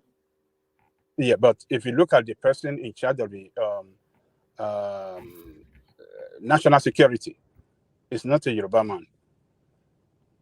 It's a Fulani man there, right? You mean Ribadu? Ribadu. So he's a Fulani man. That's the man in charge of national security. Still, Ribadu is his Tinubu person. So when I say Tinubu, when I say his person, not necessarily his tribe now. Okay, Ribadu you are right. is a The Tinubu person boy. that those people you can really trust. Yeah. Yes. Look, as far as I'm concerned, I think he has done well with the appointment that he has made so far. And the people that he put in charge of strategic position, nobody can point to any one of them as not competent. Ajale Koko, please. I had this question yesterday from Mike. Can you work with somebody you don't know, you don't trust? Thank you. Mike answered it yesterday now. No, you can't work with somebody you can't trust, particularly this time with what is happening in Nigeria. You want to have somebody that you can really trust. When you go to bed, you know that it's not going to rock the boat. So, look, Tinubu has, for the appointment he made so far, everybody all of them, look at their CV. You can see that they are all competent men for all those positions. And remember, this guy have told us that he's not forming government of national unity. You see, he wants to form government of national competence. Is it not what he promised us? One man? Yeah, that's what he said. Yeah, national competence. So if you look at central bank and also that he put there, that guy is of international standard when it comes to investment banking. He can work with any organization in the world. He's one of the best in the world. I'm not saying Nigeria. I'm putting it in the world. If you want to talk of Wale Edun, it's one of the best in the world. And we have seen the new appointment that Ajale Koko, are we somewhat trying to rationalize something that we so brutally criticized Buhari for just a few months ago? The guy is Yorubanizing the country, and we're talking that these people are competent. Everybody's competent in Nigeria now. Are we justifying Yorubanization with fanciful words? No, we are not justifying. I'm not trying to justify urbanization. You see, Tinubu, for the position he found himself today, Tinubu is what Buhari left over for Tinubu was crisis. Serious crisis. A big Ajale Koko, sorry for coming in again. Sorry, one man, please. Yeah. If we can do something tomorrow, I think it's not possible today. Let's bring all the appointments Tinubu has made so far. Let's nail this man down with this because I've been hearing this your urbanization. Every appointment he has made since become president of Nigeria, the Awusa, every appointment. And that's a Buhari argument, by the way. It's not all the appointments, it's the strategic appointments. Let me tell you this, Thomas. The head of customs is a Yoruba man. The Inspector General of Police is a Yoruba man. The governor of the central bank is a Yoruba man. The Minister of Finance, a Yoruba man. And on it goes. The any and everything is a Yoruba man. you know, the chief of army staff is a Yoruba man. So those are the key, those are the government posts within Nigeria. All of them are just, you know, they're just, you know, they don't have, so it's not so much the numbers, it's the strategic positions. All of the strategic, juicy one, the yeah, juicy one. the ones that determines the faith or the survival of a government, they are all in the hands. All the real decision making, sort of the customs, the police, the army, or the finance, everything. Yoruba. Hello, woman. Yeah. I'm sorry. I'm sorry. I have to come in. I'm so sorry. Now, this is what you did, right? Every position during General Buhari that went to the north, he brought them to the south. And then, like custom, chief of army and co, all were in the north. Now he brought them to the south. Now, when you bring it to the south, we are diverse. We are many tribes in the south. He now looked at what tribe held them last. What tribe had not. For instance, police. During Jonathan, an Igbo man was head of police. The last time a Yoruba man was there was Smith and Tafa Balogun. So that's why when it came to the south, he went to the Yoruba. Just look at it. All those positions that went, okay, like EFCC, the north, now he went to the south. He came to the south. ICPC was South Yoruba, now he went to the north. That's what Tinubu is doing. Like Central Bank. Can you remember the last time a Yoruba man was the governor of Central Bank? Yeah? Nobody can say. Meanwhile, we have Lamido Sanusi. After Lamido was we have Soludo, Southeast. After Soludo, Lamido Sanusi. After Lamido Sanusi, Emefiele. Now he just came to Yoruba town. It looks like he's Yorubanizing, but look at it very well. As a Yoruba person held those offices in recent years, you will find that the answer is no. And then another thing, don't forget, Southeast has Ministry of Works.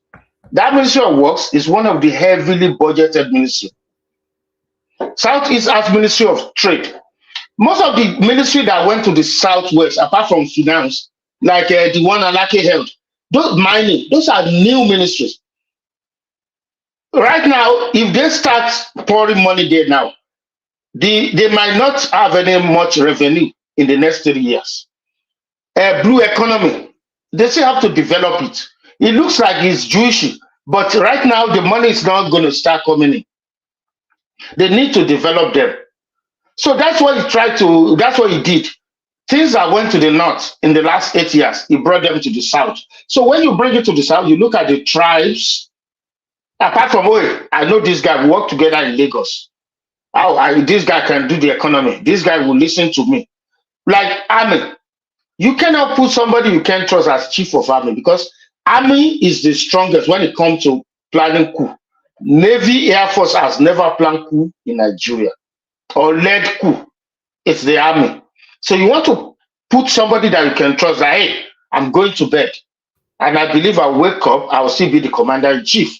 Especially recently that army are taking over in Africa. And don't forget, the obedient are doing everything, and they articulate people to scatter everything so that the army can take over. That's what they're doing. And Bichi, you said something about the DSS. Don't forget, majority in the presidency of General Buhari did not want Buhari to even hand over to Tinubu. And Tinubu he's been in politics for years. He knows everything. And he knew the role Bichi played to make sure that, no, we are going to do this swine. Bichi was very faithful to his Oga, Buhari. At the same time, very loyal to Tinubu, even before Tinubu was sworn. Bichi was the one that held it, that, hey, I'll prepare the Eagle Square. I'll make sure there's no wahala. That was Bichi. He's a very tough man. But there were so many people in the presidency that didn't want Asiwaju to win, number one. There were so many people that didn't even want Buhari to hand over to him.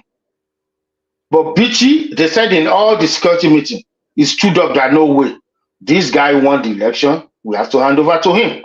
And that is why when Asiwaju fired all the security chiefs. He called Bichi back. He fired him. After 2-3 days, he brought him back, and he put his own team together with Bichi. So that's my submission for now. Do you think Yusuf Bichi, because it continues to puzzle me. Like I said, all the strategic positions he has filled in with his own trusted and long-standing. But two positions that continues to mystify me is the DSS and the NNPC. I wonder why those two people are still in situation. Is he waiting for the Supreme Court to be over before? No. You know about Bichi. I told you Bichi was very faithful. He fought a war during Buhari's presidency. So many people in the Buhari, loyal to Buhari, did not want Tinubu to win, even to win the primaries of APC. And then they didn't want Buhari to hand over to him. Bichi was one of those that said, no way, this guy won. So that's why he rewarded Bichi. Yeah, now NNPC. Bichi is still a Buhari appointee, no matter what. No, he's been reappointed. No, he was Buhari appointee. Then Tinubu fired all of them, and after some few days, he brought Bichi back. So he's also Tinubu's appointee. He will remove everybody, police, inspector general police, chief of army staff, everybody. He removed them, including Bichi at that time. Then after some few days, he announced Bichi's name again, and he's back at his work. Now, NNPC, what's his name again? Somebody to remind me. He's a Kanuri man, like the VP. Kiari. He's well educated in that job. That's what he studied. And don't forget, he's a candidate of the Shetima. They are from the same tribe. And don't forget those tribes, the Kanuri people, they are the second largest tribe in the north. The Kanuri, after Hausa Fulani, they are the second largest, and they have suffered a lot in the hands of the Fulani many years ago, in the hands of Usman Danfodio, when the jihadists killed the Hausas, killed the Hausa leaders, the Shehu, and enthroned the Sultan and the Emirs. So later they waged war to Borno and killed them, killed their women and children. For 10 years, the Fulani occupied the land of the Kanuris. So the Kanuris now came back and chased them away. And that's why. Now, initially, before I joined, you said something about El Rufai. No, hold on. Adale Koko still has the floor. Let me do. Okay. Yeah, okay. Let me go. Yeah, I'm sorry. All right. And then I'll open it up. But also turn down the volume of your a little bit. Back to you, Adale Koko. Yes. Thank you for the information that Richard just gave us now. That some of these positions were never held by Yoruba people before, like the central bank. It actually makes sense the way Richard explains it. Yeah. Look at it now. Look at what it says. Does it not make sense? Yes. Central bank. I can't remember when Yoruba man was. I'm not even sure. Because that is the sequence. So Ludo, Rufai, Sanusi, and then Emefiele. Yeah, Alhaji Alhaji Etiminyong, or what is the name of that man from Esong, or all these names from Calabar? These are the names that we. So, but look, let me tell you this. Tinubu said he is going to form a government of competence and not government of national government, as some people are calling it.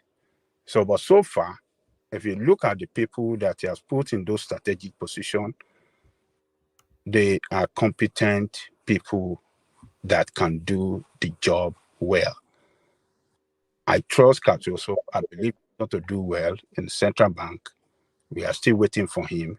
We want to see the policy that he will put out to, show to the world that our central bank, our monetary management is transparent and is complying with the law. Because what Buhari did during his own and Emefiele, it was a total non-compliance and disregard to the law. Total disregard to the law that set up central bank. Total disregard. So they have to comply. Total compliance. We have to see. So, so to me, I don't look at the guy that in what do you call it, in internal affairs. Look at what that guy have done within 2 months that he assumed position with the international passport. Look at how many international passports that they have given out within that short period of time. And he's saying that guy said recently that we are not going to be printing our international passport outside Nigeria. We're going to be printing it in Nigeria. So, yes. Please, sorry for the interrogation. Okay. The appointment we are talking about, for me, I'm not questioning it. But when you talk about the issue of, you say trust, people that he trusts. Yes.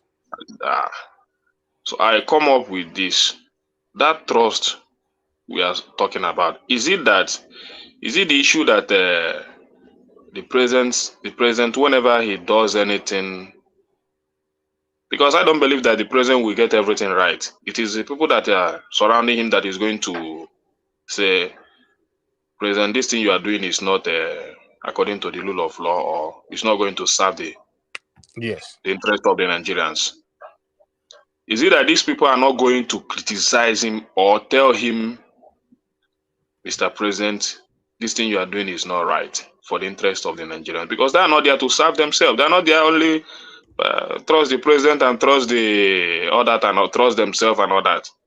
So if it continues to be trust the president, trust the appointee, then what about the trust of the common man on the street? They are there to serve us. Let me tell you this. Trust does not mean to compromise. It doesn't mean that those people that he trusts so much that he put in those strategic positions are people that will compromise their integrity. But people that can deliver, they are people that even the target that is set for them, those people will achieve better than the target set for them. That is what the trust means. It's not people that will compromise. They are not mediocre. You understand? Buhari appointed people that he trusts, but they are mediocre. They failed. And Buhari still kept them. He kept them for 8 years. And people were shouting up and down, oh, look at this, it's not working. And he didn't do anything. A leader must not do that. Tinubu has worked with these people before, and they developed policy that turned Lagos State to what it and implemented those policies that turned Lagos State to be what it is today. And it knows the level of their competency. And these people, they have worked with international organizations. They cannot compromise because they have their integrity to protect. Cardoso will not compromise to do wrong thing because he worked with Citibank. Citibank, we know what Citibank means in this world. This guy worked with IMF. We know what IMF means. It's just like Mrs. What do you call Mrs. Eweala? What's the former minister? That Ngozi Okonjo-Iweala that worked with he worked with World Bank. You think such a woman will compromise? He failed to compromise. That is why politicians kidnap her mother. Just because he couldn't let them steal Nigerian money. So when we are talking of people we trust, doesn't mean that, people that will compromise, yes, people, that whatever the president tells them is what they're going to do. No. They have their integrity to protect, and they will not compromise, but rather they will advise the president well, they will let the president know what is right, and they will let them do the job well for the interest of the country. So this appointment of this guy, I don't see it as, to me, I think so far for all those positions, it balances it well. If you look at the 5 positions, ministerial positions that give the Southwest, 4 of them out of 5 are substantive ministry. So is the Senate president not compromising already? Huh? Is the Senate president not compromising already? Look, let me tell you, Senate has nothing to do with presidency. They are a body on their own. They are the temple of democracy. They are the, how do we call them? They are the symbol of democracy. If they are not doing good there, democracy will fail. Presidency is just an administrative affair. But when you are talking of the driver of democracy is the legislators. It is now depend on you people to know what you are going to do with them. If you feel they are not serving you well, they don't represent you well, let them come back the next election and you get them there. They are the one that drive democracy to work in every country. If they fail, we all fail together. If they don't make the but Babaja, we are not going to play ignorance of how he was being supported by the president to emerge in that position, no matter what. I agree that with you. Yes. Baba Jalewoko, Yes. please, I want to ask one question. I know where Ekene is going. Ekene, I want to ask you a question. Let's look at it. Ajale Koko has the floor. Okay, let me ask Baba Jalewoko this question. Let's look at it. Tinubu appointed PTDF today, also gave it to a northerner. What I wanted to ask is this: let's just look at a scenario where PTDF? Petroleum Development Fund or something. Petroleum Development Fund something. There's a parastatal like that. Like they are, okay. Yes. So now what I'm trying to say is this: if we turn the wheels and we say because of federal character and openness, let's say Tinubu appoints Rufai from Arise as a spokesperson, appoints Aisha Yesufu. Where are we going with this? No. I want to point out. I want to ask Baba Jalewoko something. He appoints Aisha Yesufu as his women Minister for Women Affairs. Do we think that it is all about competence, or even the security and the sanity of that position, that they don't go and work against the government itself by like what Emefiele did, working against the government and working against the Nigerian people?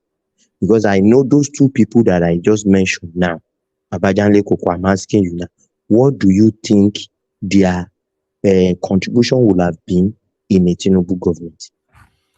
All right. I'm not quite sure what that question is, but respond to it as you understand it, Ajanle Koko, and then I'll move you quickly on to Nigeria borrowing more than they can earn. Well, for those two persons you mentioned, you never tell. You can never tell if they will accept or not accept offer from the president. But I believe if what you are insinuating happen, if they are offered appointment and they accepted it, I believe they are competent and they will do a good job. So I don't want to think that maybe they might. I don't want to think that they will do something. They will rock the boat or do something bad to the detriment of. If Aisha Yesufu is appointed into Tinubu's administration, she will work very hard She to works make hard. sure Yes. it succeeds. She will And work hard. people, Rufai, even, do you know who has surfaced just out of the depths of the woods? Let me show you. Somebody just sent it in now. Carry on with what you're saying. I'll just get it now. So somebody just sent it in now. Baba Jale Woko. Oh, hold on. Let Ajande Koko just carry on, Jide. Yeah. No, I just wanted to tell him what I was driving at. Right. I was Okay. driving at those appointments are not only because of competence. It is also to ensure that whoever is holding those key positions are not people that will sabotage the government. People that he knows that they cannot sabotage his effort. I So that's got okay. Yeah. Women affair and spokesperson. Oh yeah. You are right. I agree with you with that point you just made. Yeah, they won't give them strategic position that can be so strong for them to sabotage the interests of the government and the interests of Nigerian people. Yeah, but as far as I believe everybody, even the obedient, I believe they have genuine love for Nigeria. But the problem is that the obedient are following their, politicians that are playing game. So they don't understand the game because most of them are just first time in politics.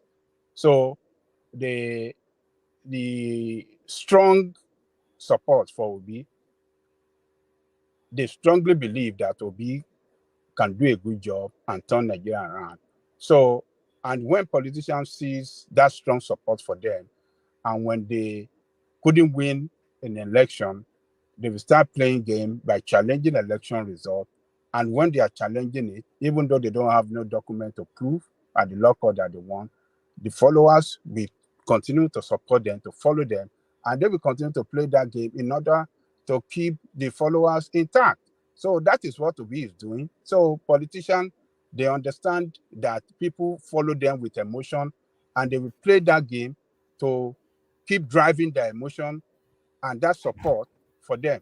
So let us leave their own. So, but the appointment of this guy, one man, I think it's good for the balancing of all positions that been shared so far across geopolitical zone. And so far so good. I think the people that Tinubu has appointment for all the strategic position, they are all competent men. Look, if you look at the guy that he put in charge of the health, man, the CV of that guy is one of the best in the world.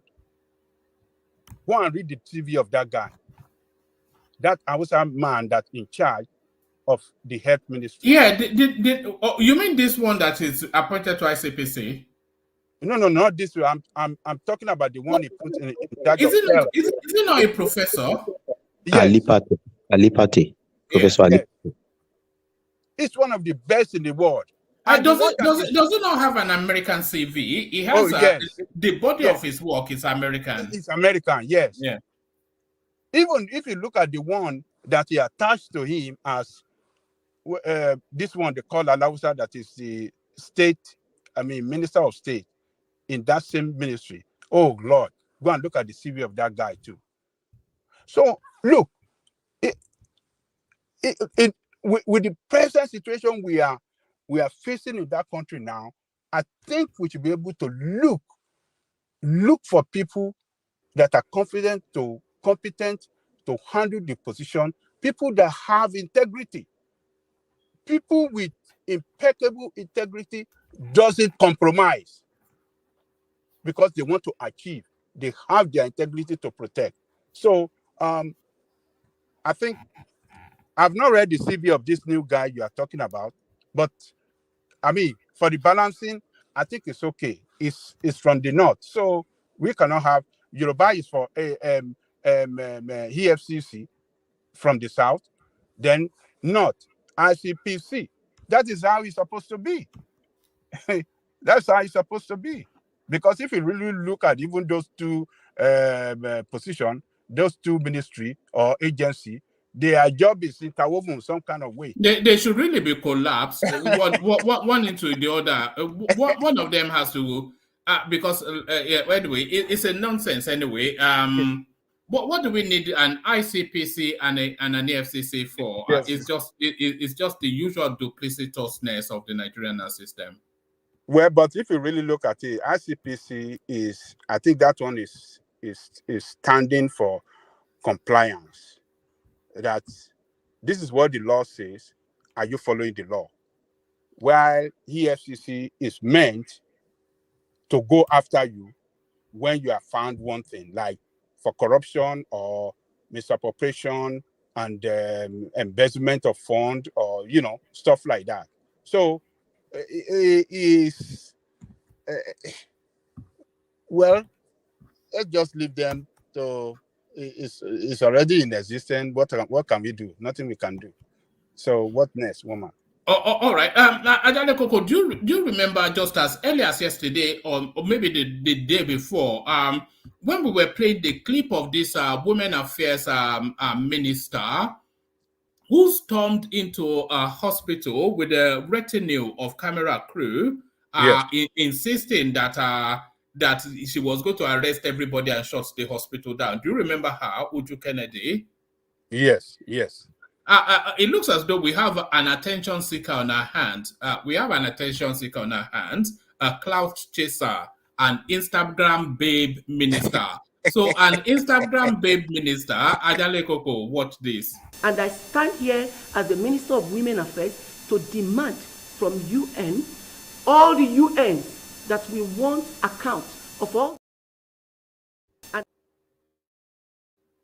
And I stand here as the Minister of Women Affairs to demand from UN, all the UNs, that we want account of all the money they sourced from donors in the name of Nigeria. We want to see the account of what they did with it. And if you don't give us these accounts, at least let Nigerians see what has been going on, then you plead with them, apologize to them, and change your ways. From 16th of October to November 15th, if we don't get those reports published for Nigerians to see, we are heading to court. From 16th of October to November 8th, they get our pre-action letter. That is to prepare them that by 15th, we are heading to court.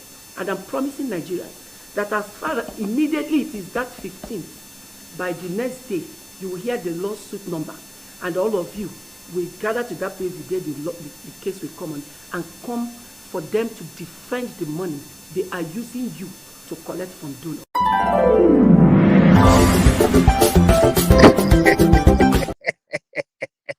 So there it is. So she's going to sue the United Nations if they don't give account of all of the donations that have ever been made in the name of Nigeria. Hello. She's going to. Hello, one man. Which state this woman come from? I think she has come from the bottom of a bottle of whiskey. That's really where she comes from. That's her state. She looks like maybe she's a Zita's party woman. Maybe she's been drinking some of the things that Zita drinks. She's going to sue the United Nations, and the lawsuit, she's giving them 1 week. If they don't produce all the accounts of the monies that has ever been donated to Nigeria, United Nation of all people, one man. United Nation of all people. They will tell Godo to go and kick them in. Look at what's going on here. What's going on? What's going on? Young lady. They will tell Godo to go and flog them. Who is the governor of who is it? Boutros Ghali? Who is there in the United Nations? They will go and lock him up. Who are the people? Is it talking about the NGO?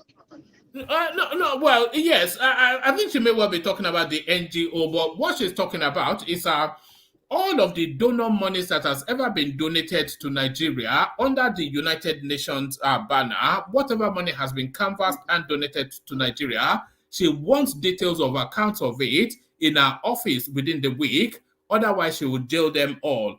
So again, is that hold on? Is that within her portfolio? Bear in mind, by the way, she's the Minister for Women Affairs. So what's going on? One man, what trigger her?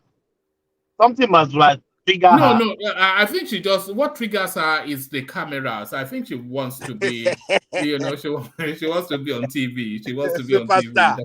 Yeah, I wonder if she has a makeup artist. She must have a makeup artist. That woman is from Anambra. There it is. Another P2B. So, I don't know. Her ministry, does her ministry has anything to do with United Nations or working? I mean, does United Nations give donation to Ministry of Women Affairs? It is possible. There are some organizations around the world that are that finances women development. Maybe they maybe during the time of Buhari, maybe they gave them some grant, for development of women affairs in Nigeria and stuff like that. Maybe she couldn't see it. Maybe she couldn't see record how the money was spent. I don't know. But this is what she can handle within the ministry to get her fact right and not come to the press and be yelling, we're going to... From the little that we do know of her, she has no interest in facts. Because she went storming into that hospital. They told her they have CCTV, and then she looked rather silly. And then she's not even had the time to think about that. She immediately calls a press conference that she wants to sue the United Nations. And I suspect that this is what we're going to be seeing from this woman for the next 4 years. Yeah, I think, well, one thing I see in her, I think she genuinely want to do some good work. Maybe the method at which is pursuing this objective is wrong by coming to the media to. But then, look, how can you show what you are doing behind the scene? If you are doing a very great job, people won't know. But what you do in the public, show to the people as a politician that look at what I've done, that is what people will know about you. And that is what they'll be saying about you. That, oh, she's fighting here for the interest of the people. Look at when that lady that hospital did not admitted, died. She was there to fight for interest, and look at what happened. The money for the women that they donated, World Health Organization, they couldn't find it. Went to. So this is what people. She's playing the politics. Do you think she wants to be seen as the star performer? Is that what she's gone in for? The star performer. Who do you think the star performer is so far in this universe? I know we are only just taking first steps, but who do you think the star performer is? I think Wike. Do you think Wike and that guy from Ministry of Works. David Umahi.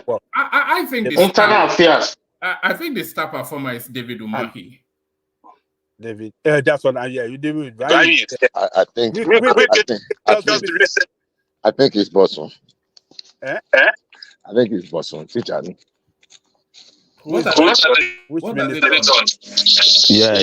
The irony of this, what he's doing underground is amazing, and that's the truth. And there are not things that you will see overnight. There are things that takes a lot of time to mature. His interaction with some of these international agents, especially in the tech area, I think he's doing something. some good thing. I mean, somebody was Yeah, Boson and Minister of Bishop, we're still getting that feedback. But carry on. woman. Yeah, who's that?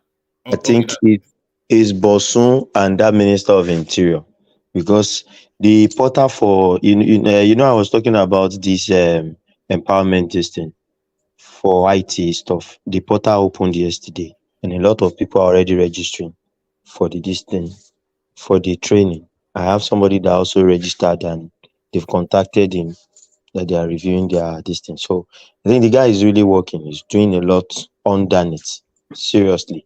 And this Minister of Interior, too, at least we can see what he's doing. And if I'm going to rank it, I'll just say Bosun, Interior, Wike, Umahi. Those are the four people that are performing presently. All right. Would you say Mele Kyari is performing as well? I think he gets a bad rap often. Would you say Mele Kyari is performing? Mele Kyari has been there before now, so he's not a new guy. So we are talking about the new ones. Mele Kyari, we know what it's all about. But for me, he's also trying. But I will just give it to those four. And this lady too, Edu, she's doing her best too. What has she done? What has she done so far? She's that verification stuff. That woman is not playing. She's really verifying. They came to Ogun State house by house, checking if the people that they said are on the social whatever, they are actually in that register. That woman is also not playing. So yes, it's a heavy piece of work, but a necessary piece of work. We have to be as close as factual for that social register because it's such an important document. Yes, it's a very important document, but they have not really proof it well to us that they have developed a working, social register. When you see the way they are distributing all this food, what do you call it? This food that the president kind of. The palliative does not follow the social register. It's not the same thing. The palliative is just like an open thing. Thank you very much. That's a very right word. The palliatives are distributed by the governors, not the federal government. The federal government gave them, he promised them 5 billion, out of which I think 2 billion has been given them. But you can't trust Nigerian governors. So that's why Tinubu doesn't want to give them the 5 billion at once.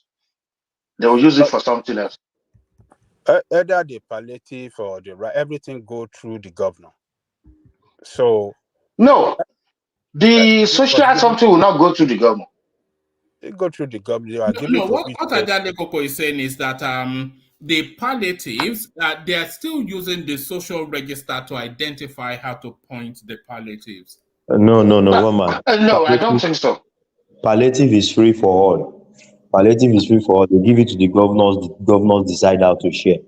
It's the social register that they want to use for this money they want to be dispensing into the poorest of the poor's accounts. And that's who's going to supply them? Who is going to supply that social register? That is why the Minister of Humanitarian. No. That's why she's verifying. The state is coming through the governor. No, sir, this is what happened. The governors work with state agency to come up with the list.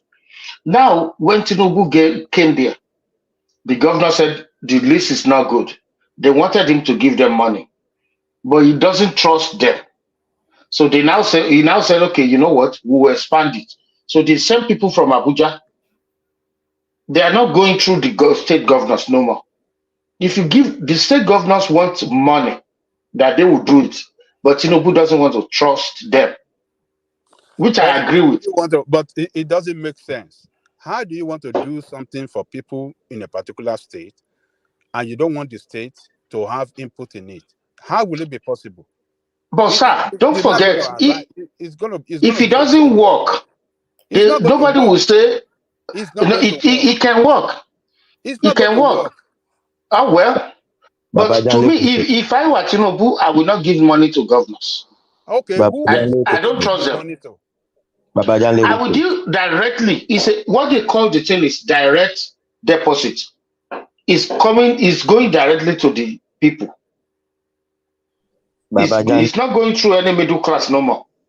Baba Janle Kuka, Mr. Richard is correct because what they are doing is that even a better Edu did not go to the state government, rather went to the local government, and the local government, you see the chairman and the councillors following her around to do the education. So they are straight to grassroots. That's what they are doing. Actually, am I still really pinning back heavily a woman? Hold on. Yes. Somebody else tell me. So it doesn't look as though I'm making it No, I don't know. I just want to be sure. What I wanted to say is that, we had this conversation when the governors came to just condemn that social register something. A lot of work went into that social register.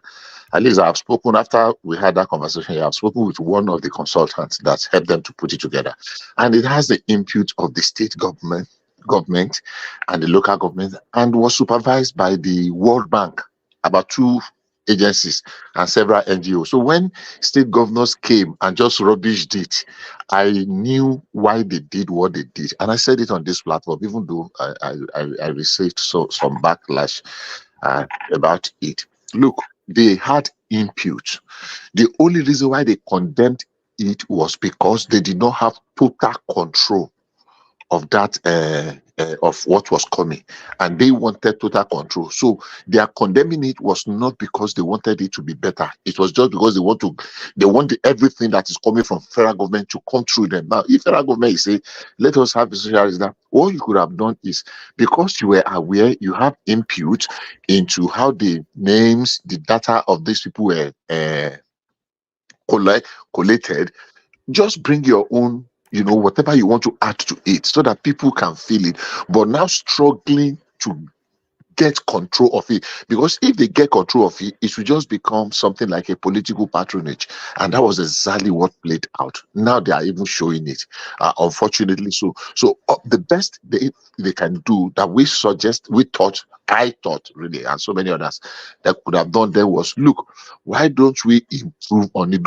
Let's assume that they have not even gotten to 50%, but even if it is just 30, 35, 40% they have before, why don't you add to it rather than just condemn it wholesale because you are not just happy because it does not give you the full control? All the governors were guilty. All of them were guilty. But if with this woman, she's passionate, because that's about the only thing, she seems to be very passionate about it, and they can actually build on that social register, not just sit somewhere and tell them go and do it. Go there for yourself, set up verification team, because you cannot be everywhere. Set up verification teams. Let these donor agencies, NGOs, CSO, civil society organization, and the World Bank that was actually part of it before, let them contribute. We'll get something. It will not be perfect. There is nowhere that it is perfect. Nowhere. But at least if there's something that is, that have a semblance of the reality, then it will get to the people that actually need it. It's not everybody in Nigeria that some people can throw a multi-million naira party in Nigeria with just 1 week notice. As we speak now, they can embark on the billion naira whatever. We just, this 10%.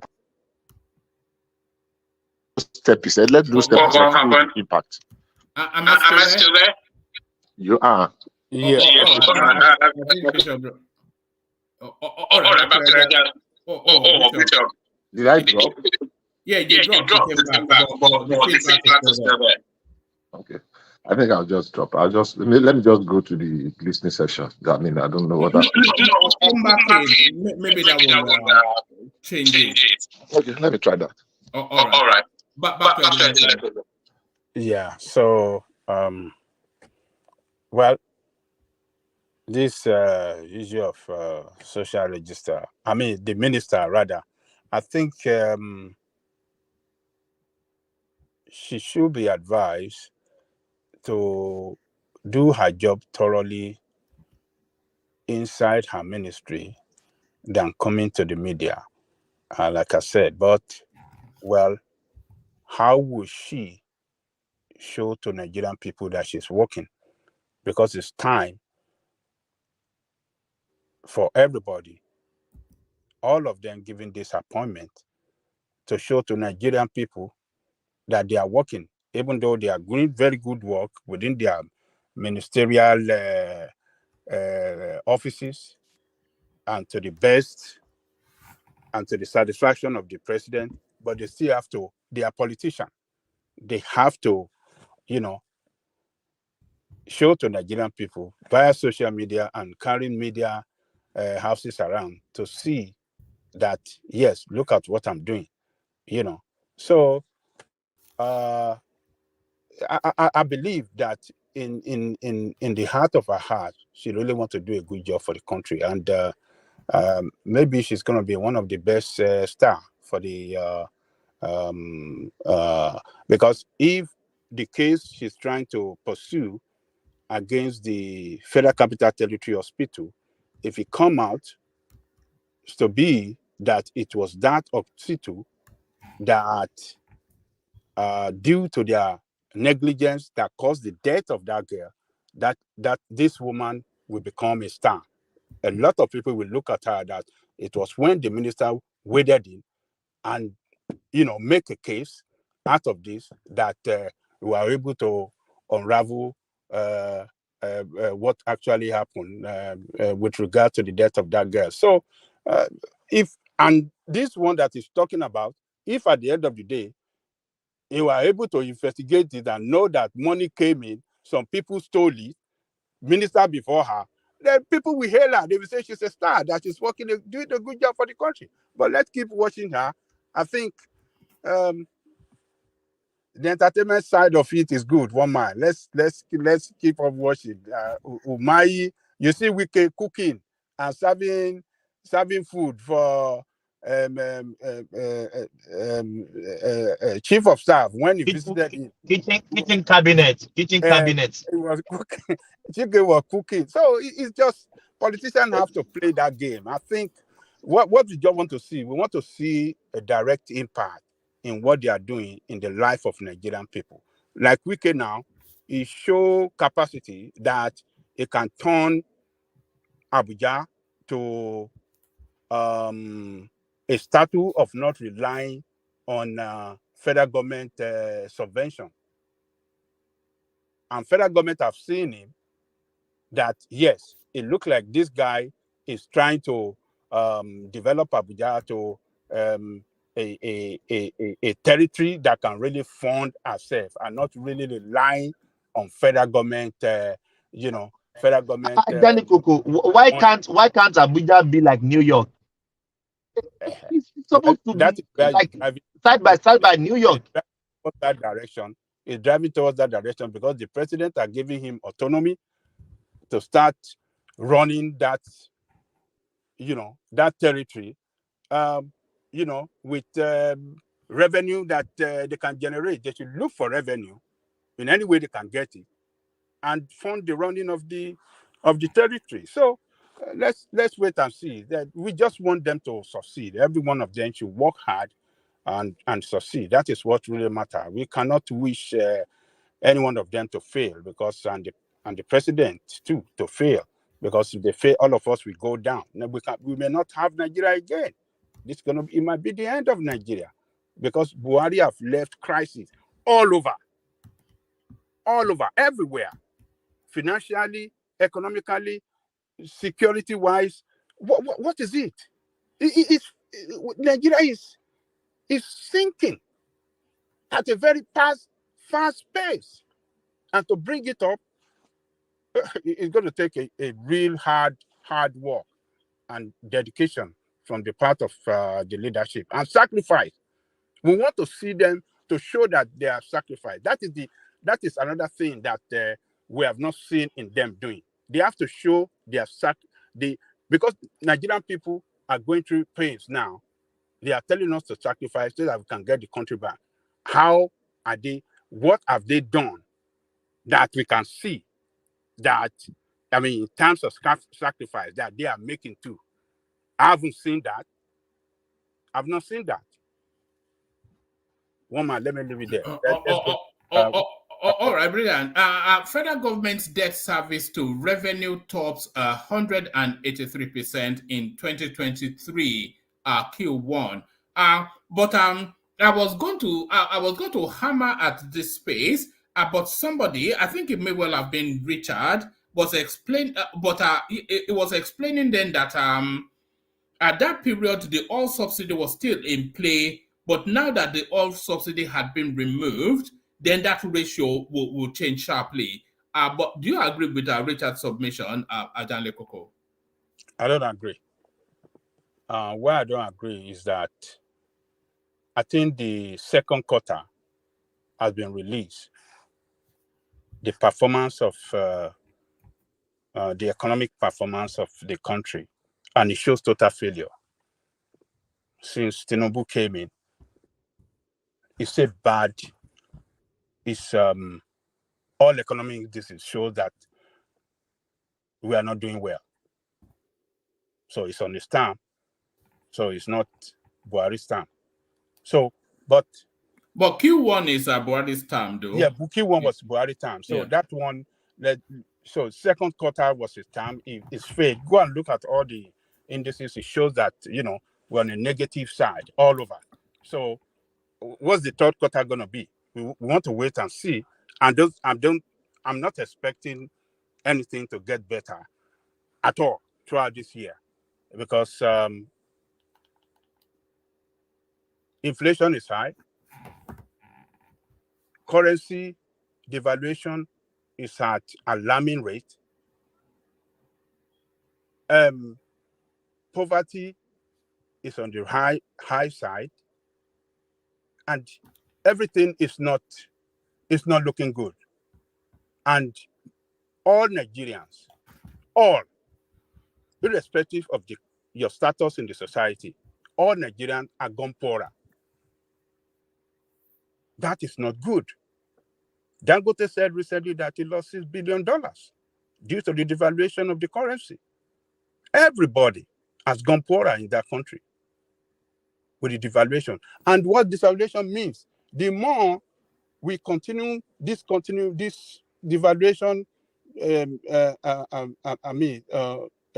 more it gets worsened, the more we go to pay to service our debt.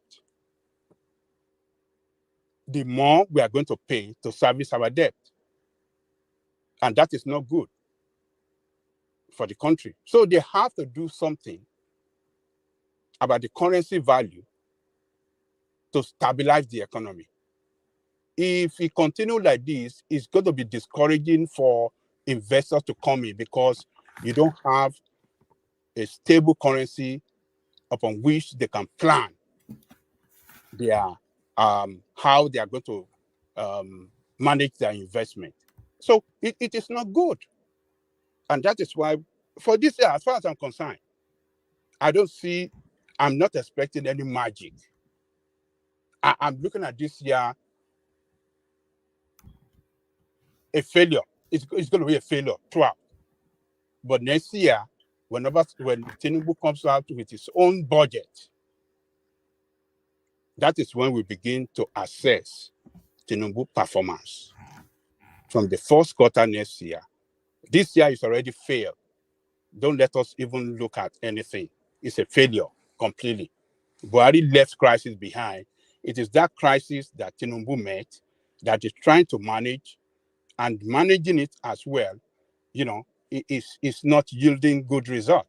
Maybe when he come out with his own budget next year, maybe the budget is going to be a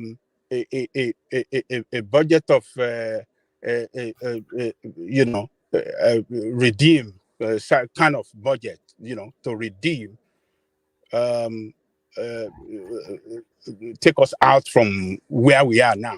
So it is very, very, very bad. So we cannot continue like this. So he has to do something about the exchange rate, because if he doesn't stop it, in some kind of way, it's not going to get better.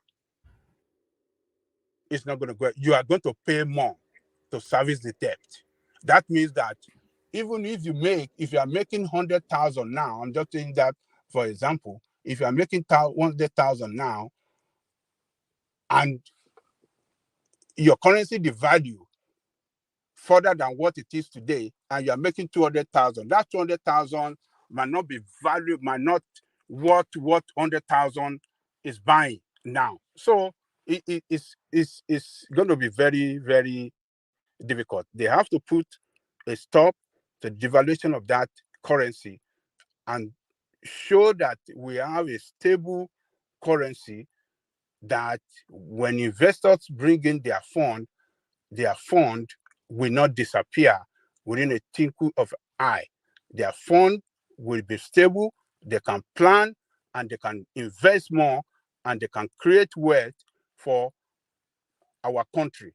That is what we need. The only thing is that devaluation of the currency. It cannot continue to go like that. And the only thing to stop it, I've said it on this platform, the federal government must go after the black market. If they don't put an end to that black market in Nigeria, you're not going to get that country currency right. But the black market is not an illegal market. Is it an illegal market? It is an illegal. It is an illegal. Who said that? Who said that? Sorry, by black market, do you mean the bureau de change, or do you mean the aboki on the street? The aboki on the street and the bureau de change. The bureau de change is an illegal market. They source funds from the CBN. Look, let me tell you, bureau de change started during the time of Buhari corruption. Oh, sorry, Babangida. And most of these people that are operating this bureau de change, as official as they have license through the government, they are the ones you see on the streets too, doing that illegal aboki business. The federal government must put an end. They must stop it. If they don't stop it, you're not going to get the value of your currency right. That is the best solution that it can be effected for federal government, because all the money that's supposed to come into the banking system are outside there. They are outside there. Even stronger, we have more money after the banking system than what we have in the banking system. Where do you see that is done in any part of the world where you see economic progress? You can't see an economic progress, but you know what? Politicians are behind all these things. They cannot be courageous to stop it because they make fat money from it. They have already changed. They are everywhere. We should be able to send, we shouldn't have a system where people can exchange money easily on the street. Where have you seen where this is done? I have never seen it any part. In America and Europe, you can't see it you go through the right process to your bank or bureau de change, this bureau de change nonsense that they copy from France. They talk all this nonsense. We don't need it. Everything should go through the banking system. That is when you will know how much you have, how much the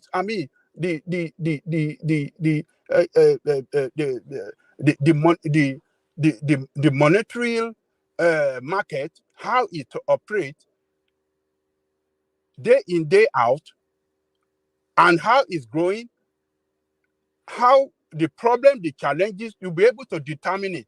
But when you don't, majority of the money in your economy is outside the banking system, you can never be a great country. You can never get your economy right. It's never, because look, the black market will always more attractive than your banking system. Your official rate. It is always going to be more attractive.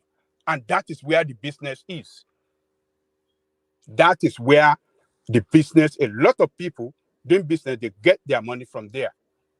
So they are killing, they are operating at the detriment of your banking system.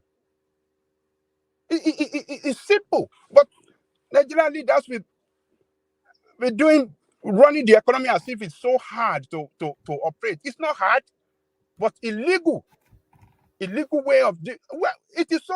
How can you see people wearing on the street operating banking services? It is banking services. They operate freely on the street. So what do you have your bank for? Then close down the bank and let everybody go and be doing money exchange on the street. Maybe that one will be more easier. It's so unfortunate. So it's Tinubu have not on his watch. The economy have gone bad. It has gone bad, and I'm not really going to blame him too much, but I'm not blaming him too much because he met crisis. Is that the crisis he left? I mean, Buhari left behind that is struggling to overcome that those crisis. So but next year when he come out with his budget, then we can start to assess him, because then we have no defense whatsoever to say, oh, this is why we are failing or we met crisis. No, this is your budget. You plan it well, you develop it well with your team, and then this is then we can start to blame, because we see him, we will tag him as his own budget. So that is the way I see it, one man. All right. Hold on. Hold on. Brilliant, Ajanle Koko. Well done. Sorry, Jide. I'm about to bail out. No, it's me. Yeah. Bishop is a lot better now. It's a lot. Yeah, we can't hear it anymore. Okay, Bishop, it's better.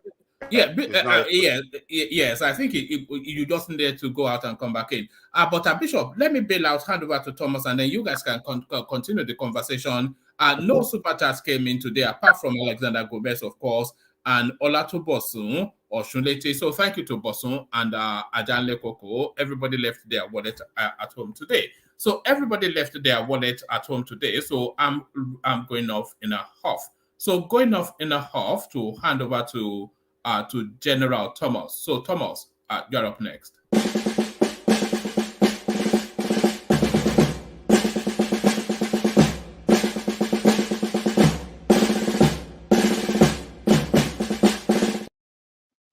I forgot to say thank you, everyone, and see you tomorrow.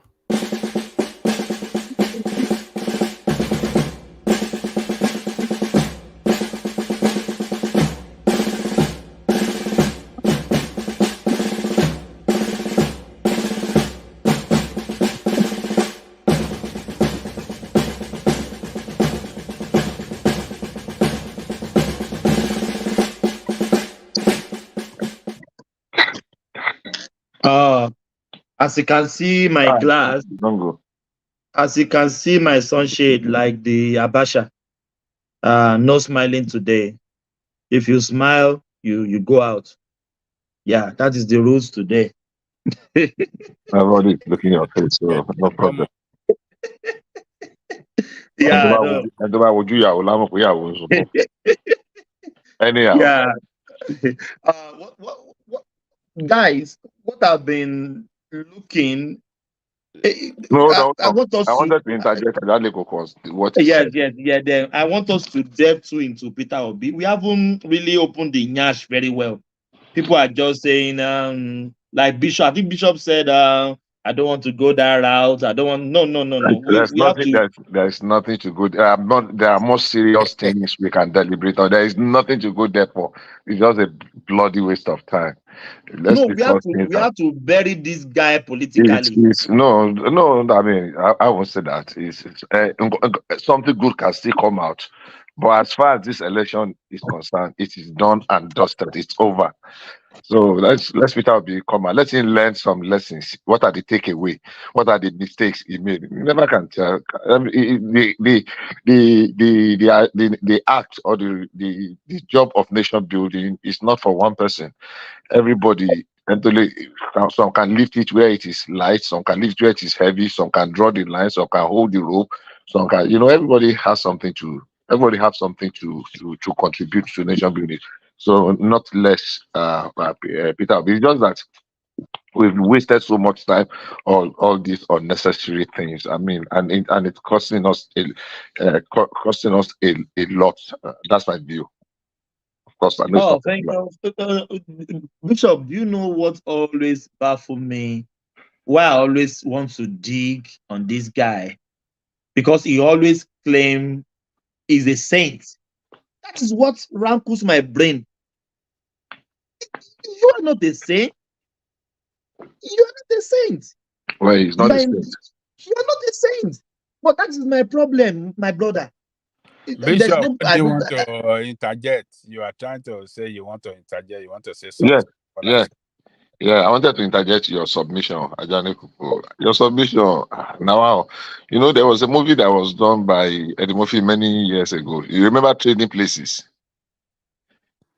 I mean, I don't watch Moses so much, but I watched Oh, some. okay. Ajale Goko na old school now. Okay. Ajale Goko na old school. Of course, they were doing movies. They were doing movies then too. Movies did not start today. At No, least, anyhow, that's by the I way. don't. I might not remember the title Okay. of the movie. But say me something. Ironically, I still remember some movies I saw in this as far back as 70s. But what I wanted to say was this. I just used that. I mean, Trading Places was one of the Eddie Murphy's, what do they call it, blockbusters then. While I really sympathize and I pray that Tinubu succeeds, but it's like you are becoming more promoting Tinubu than me myself. Oh. I remember the many battles we fought on this platform that time. They call me. I am not. I really wish. I pray. I hope, and I'm working that the government of Tinubu succeeds. But I am not sympathizing with him. As in, I'm not going to make excuses. I'm not going to. He knows the job he applied for, and when he makes mistake, the period to support. I'm still supporting him. I fought for him very viciously during the election. I fought very hard. But hey, man, I remember I said something. I think when we were Clinton, Bill Clinton said when he won the Democratic nomination, he said the clarion, the clarion call had been sounded. Now it is time for to roll off the sleeve and get to work. We need to get our hands dirty. The president has taken some wrong footings, some wrong steps. I'm still hoping he will correct some of them as we go, but there is a lot of work to be done. And because of the high expectations, some of the faulty steps that he's taking, I don't think is very good enough. You praised his appointment so far when you were talking. I only give Tinubu maybe 55 to 60% in the appointment so far. I'm not giving him anything close to 70% at all. Because the woman that you showed, No, it's the strategic position that I praise him okay. for That's the strategic, not strategic, all, okay. but strategic position. Okay. Then I take that back then. If you mean the strategy, yeah, I think he got more than 70 in those strategic. And except for the pushback of this ethnic something. And I said about 3 days ago here that look, the man is going to take glory for the success and is going to take blame for the failure. So since we have given him the mandate, let us give him the free hand to choose people that he knows can deliver, even though it's a very difficult time. But if we continue to say, hey, you must put this one, must put this one, at the end I say, hey, I want to succeed. So if it's going to work, because a time will come in Nigeria, and I can assure you that time is going to come. No matter how difficult it is for us to get there, people will not care who is who. In fact, do you know some state, if you ask some people in Nigeria today to choose governors, more than 70% of state indigenous will choose other governors from other states to come and govern them, because some states have been so unlucky with governors. I don't know if this guy is going to make a difference in Abia State. Like Ogun State. I won't say that. I don't know. Maybe I'm not paying my attention. Even Oyo State, No, Oyo State is the best, though. Which best? But the man na scammer. He's scammers. He's not doing anything. Oh my God! Go on, ask anybody from Oyo State now. Oyo State I'm will be the best. following that guy. Oh, he's doing some great Excuse things. me. Excuse me. Wọn Excuse kì í sanwó me. náà. Hold on. Wọ́n ń sanwó school mọ́ bẹ́ẹ̀. Wọ́n ń Hold sanwó on. láyé. No. Everybody hold on, please. Hold on. You can't talk against my governor. Who is talking against my governor? Hold on. Thomas, hold on. Dakpabiodun is the most useless governor in Nigeria. I have to, once you mention that name, I have to come up and say something. He's the most useless. I second. Even the roads, 6 months. That guy. 6 months. I don't even know. They even buying cheap materials just for bitumen. It will mix here. It's the worst, man. The guy is the worst. The guy is no. The guy. Bishop, you are lucky. Oh, that your state governor is the best in Baba, the West. Baba Jale Koko, go and ask people. Is the West is the best. All the road this man fees water have already all the road have already failed. So okay, so as we were saying, okay, we saw. I mean, that people will say, "Oh, why am I so particular about?" Because I got first-hand reports on some of the projects that El-Rufai did, and honestly speaking, you cannot fault them. You cannot fault them. Okay, look, we are talking now. I've not been in Ogun State for a while. I mean, I've not been in Ogun State, so I might not really be able to say. I just read some things, and so it's difficult for me to defend him. But Oyo State, maybe if Seyi Makinde is beginning to work now. That first time, everything he did was just nonsense. You see, when you are struggling to be popular and you want populism, you will be dancing to all manner of things, and that's exactly what he was doing. Maybe the second time, you knowing that the time is going, maybe he will be able to deliver. But all the projects he did in Ibadan were just completely, I don't know, I'm looking for the adjective to qualify them. No road is working anymore. Everything, water is already packed everything away. I'm telling you, look, how can they be walking state road? My friend stood there. I don't know if I will see the video. On Iwo Road, they were setting curb. And my friend stood there. People in Wafolodo, they are crying every day. They spend 8 hours before they go to the daily. Thank you. To just come from Lalekon you need to go and follow that state. That man is a scammer. To Leyland, to Bishop Phillips Academy, that place we never day to get to roundabout. Yes, please. Let me ask you, why don't they use more concrete like in Nigeria? Why did they are fighting the man now? They are fighting that man literally because of concrete road. You see, no. The truth of the matter is this. Bishop, hold on. I have a fight with Babati. Babati, why will you always talk against your governor, a constituted authority? What give you the audacity? No, let me tell you. I'm Thomas, just joking. Thomas was on serious sense. We are a manufacturing state. Okay. Yeah, manufacturing the body in the history of my state. Last year, we did not attract a single new investment in manufacturing. Wow. It's never happened before in the history of the state.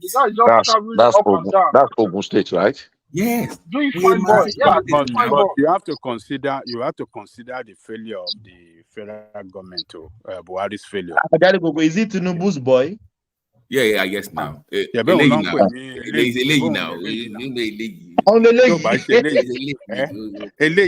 Eléyìí tó yẹ ká lè torí ẹ̀ fágbọn yìí. Bàbá Tinubu yẹn ọmọ ta burúkú ni bàbá yẹn bẹ. Ó ní eléyìí. That guy, that man. Thomas, your governor, if he's very smart, that dry port that is coming up, they should have had six lane already now. I'm telling you, we are missing Ajumabi. I swear, Ajumabi will take advantage of those. If you're not careful, that will come to the next. The traffic there will be terrible. So you should have built the road coming there already. Wait until the thing turns to wahala before you start building. So people they need to think ahead. I don't know why governors don't proactiveness. Yeah. Is there a dry dock in Ogun? I thought the dry dock was but I'm saying that by now you should have been planning to expand those roads, going to those dry ports in Oyo now. That way, So because you know the traffic there will be terrible if you don't plan for it within the next 2-3 years, it will become congested. Yeah, I agree with you. You see, the problem is this. In Yoruba land, there is something we used to say. Ayọ̀gbé ajá dùn. The only problem is kájá tó gbẹ.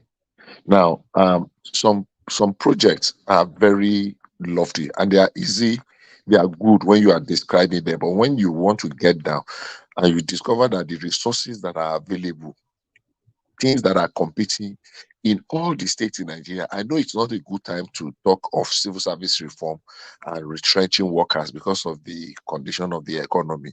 But look, I have said it here before, and I'm sure it was Baba Ajalekoko that took me on then and quarreled with me.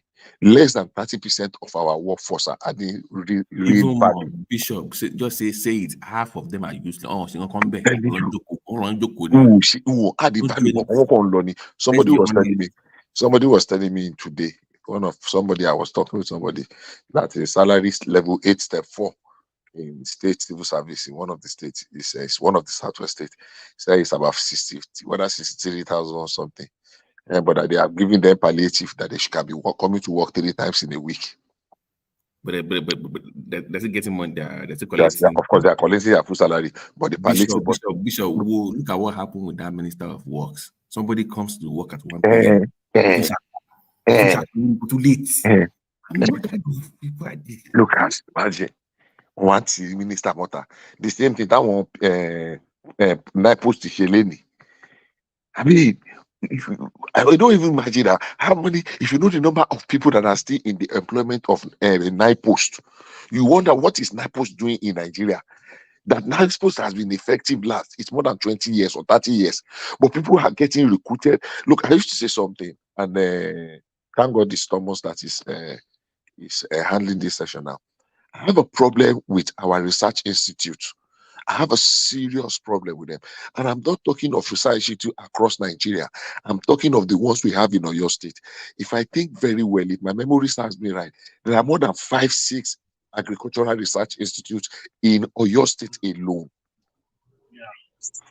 Cocoa research, right? Of course, Crane is number 1. IART. Yeah, Queen. Crane, Onigaba, IART.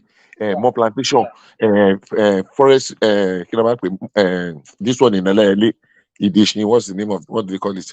NIHOT, National Institute of Horticultural Research. Name it, about 5. I ask people, I have known those places for over 30 years. I'm not saying for 30 years, for well over 30 years. I know Crane way back in 1975. That was the first time I set my foot inside Crane. I ask, what have they been doing ever since? Cocoa Research Institute of Nigeria, the only thing you know about them is just in the name. How have they improved? Why are we where we are in cocoa production? And they are all federal government, right?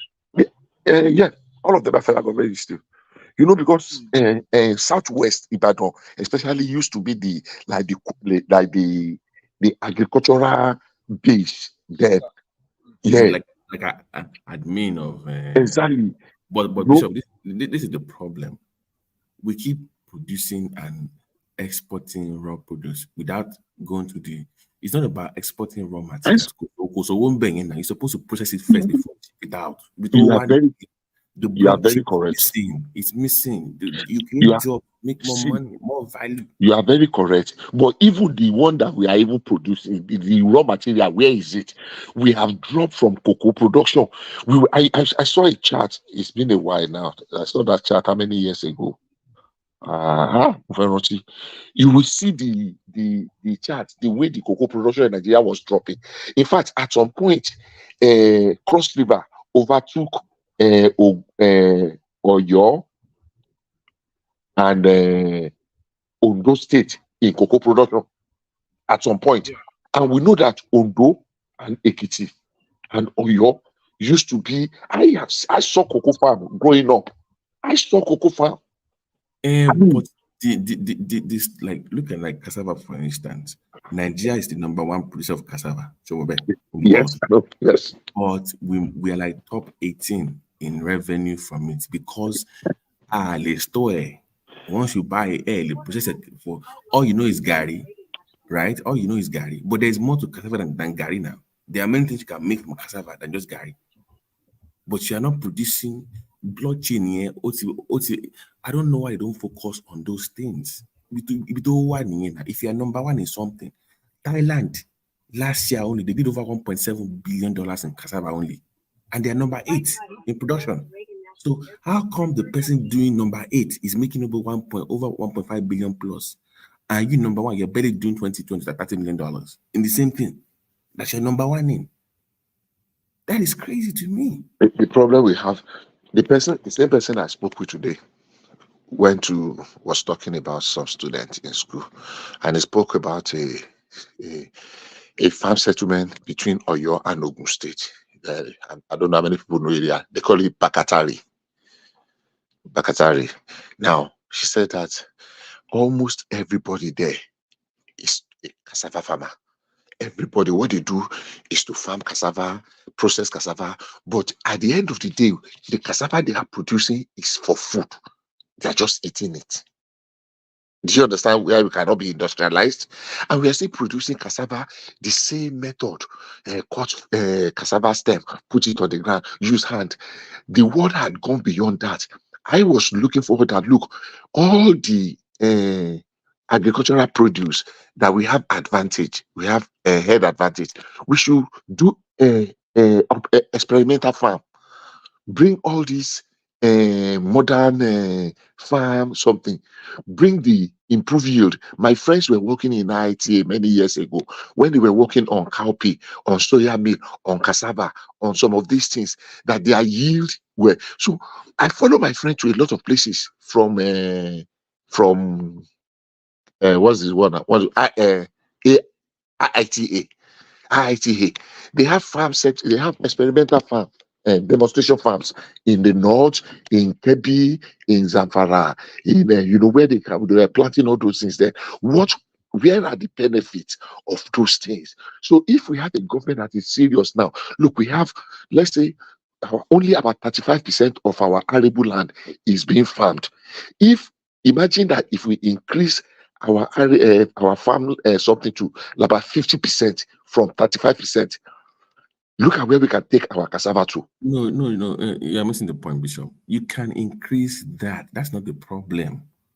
The problem is that even when you increase the production of those goods or those products, you are not focusing on processing. Let me give you an example now. Okay, you expand, you grow more tomatoes. Mm-hmm. What happens within 2 or 3 days? You must sell it off in the market. But that's not happening now. That's changed. That's changed. No, that's changed. It's not big. Babati, let me tell you something foolishness that I've been. Do you know when you guys calling your governor Eleyi? Do you know I don't even remember that's the Tinubu. I thought maybe it's the chief staff, maybe Eleyi of a year or something. I just she went joy lawyer and you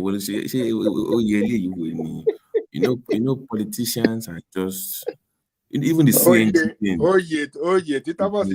But it's local government, Kajola local government. Kajola local government. Are you from Kajola? I'm from Kajola now. Which Ilu? Okeo, really? Yes, I'm from Okeo, yes. Yeah. Nilegan. No, but I know Okeo very well. I have people, I'm sure if I mention their names. I mention their names, really. Yeah, I'm from Okeo, yes. Ìbàràpá méjèèjì àwa lókè Ògùn. So let me Bishop. Yes, let me shock you. I grew up in Egba. Okay.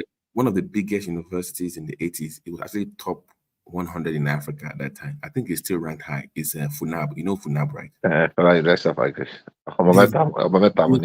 They've done enough research with that. In fact, these guys do a lot of research in agriculture. Yeah. We don't know what to do. We know what to do. There are enough papers. They've done studies. So what's the problem in implementing them?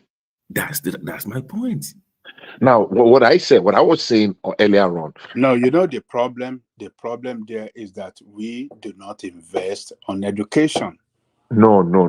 We are gone beyond education now. He just confirmed now that we have a lot of research papers.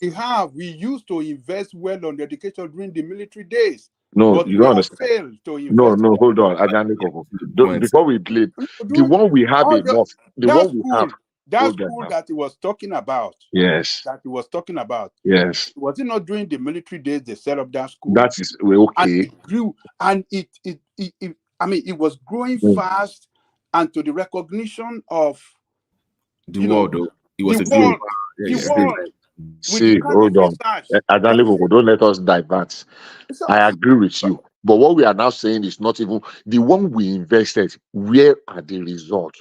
We have research. We have University of Agriculture in Abeokuta. We have another one in Makurdi. They don't invest anymore. That is the problem. Don't let us digress. What he said now is that there are reports. There are research reports. Why are we not implementing? Don't let us talk about the education aspect. The one that they have invested, the little that they have invested, the results, who is implementing them? Why are we still producing palm oil the old ways they were producing it 100 years ago? Why are we still doing our gari, processing our gari the same way our 5 father and 6 father and 7 fathers were processing gari? That it took China to go and develop a gari. I saw a demonstration because I wanted to buy that unit. I saw a demonstration of gari that Ekomada cassava sini, Oluma for, Oluma bo, Oluma process, Oluma grind, Oluma grate, Oluma everything. Why is it that we have to wait for China to develop that machine for us? Do you know that even in Nigeria, when I was there, there's somebody in that school, they developed something to separate the rice from the okuta. Exactly. They've done all that. But they need to mass produce those things for our the season. I sent one of my children, Lucy, 9 hot Nevada. I have 4 acres. I wanted to plant horticultural trees, different types. So I said, okay, go there, go and make research. When he got there, they manipulated him. It is the same people that are working there that are now directed to come and buy in their own private orchard. Do you understand what I'm saying? That's what they're supposed to do. They're supposed to serve us. But they will now steal the one in the office, take it to their own private house. That was where they sold it to him. I told him I'm not interested, even though he bought. So majority of us Nigerians, I saw a video this evening that break my heart. A fish farmer, the security man. I don't know if anybody saw that video online. A fish farmer, the security man that is being paid to take care of that farm is the one that stole Tebari Adureja to Gini Joko. Your heart will break for somebody that has invested. Yeah, catfish to Gini Joko. If I still look for that video, I can send it to you. Anybody can look it up on Google. Maybe it's on Google. I saw it on Twitter this evening. So I saw another video that break my heart. Sorry for digressing. A woman to Shalaba my choice.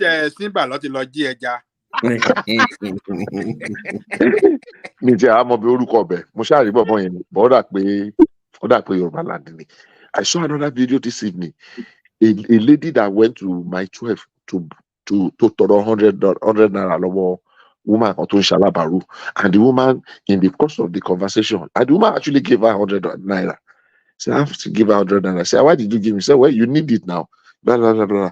And she said, look, I'm educated. Oh, so you are speaking English. Only, yeah, I'm educated. Only, really? Where did you go to school? Only, I studied accounting education from LASU.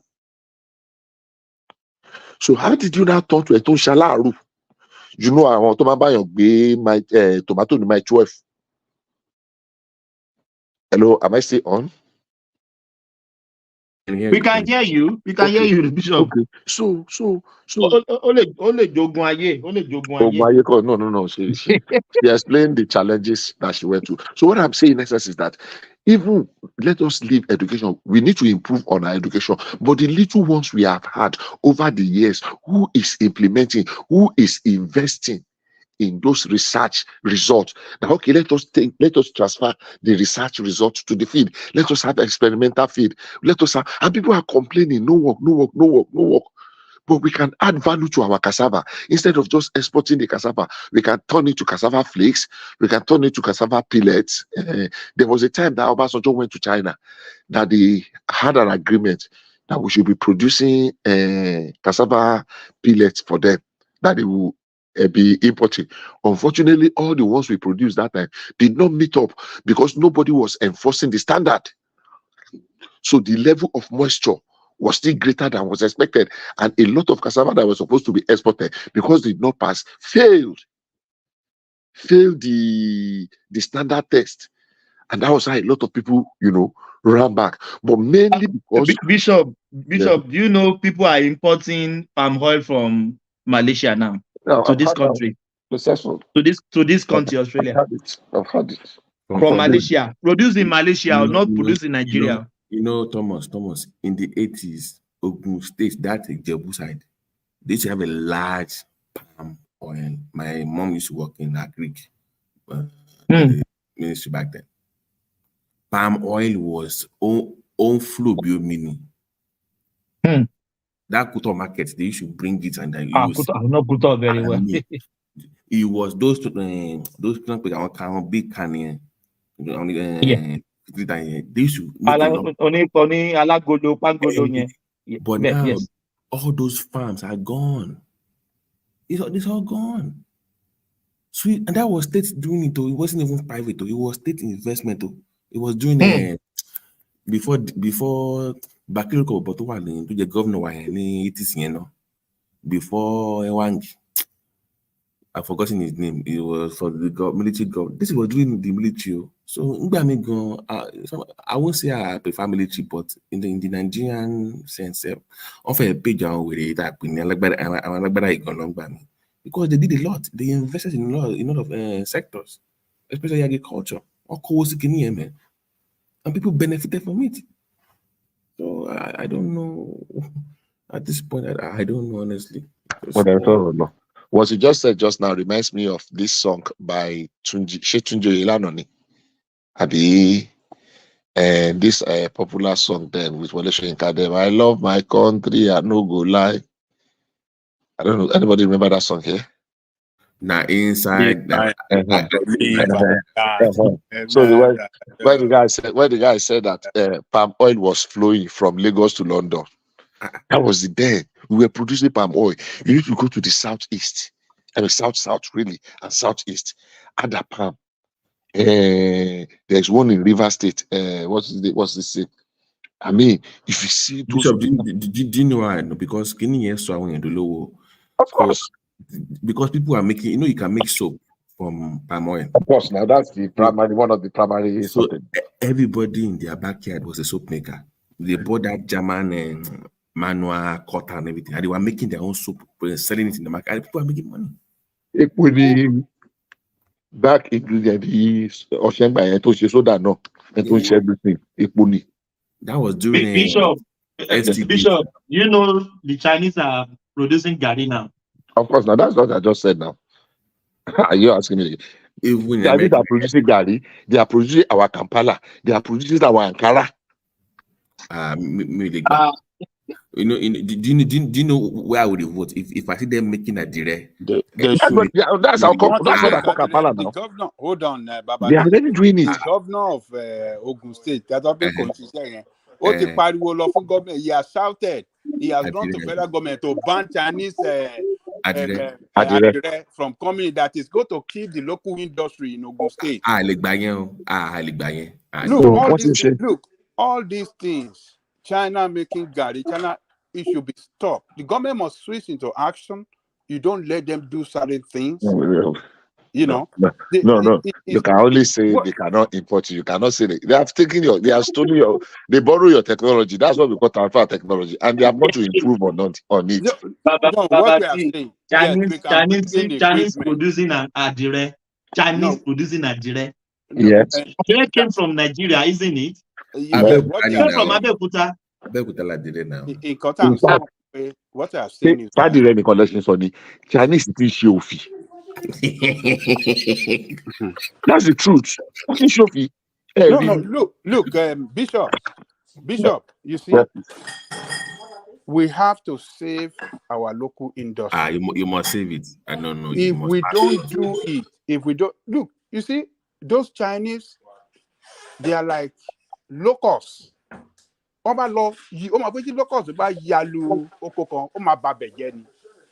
That is the way they are. They are like locusts. When they run into a particular farm, they will destroy that farm. And that is what they are doing in Nigeria with our local market. A whole Adire market with Legba, a whole big. What I know. I said they are killing. They will in the next 3 years if they don't stop China Adire from coming to Nigeria. That Adire market will not see it again.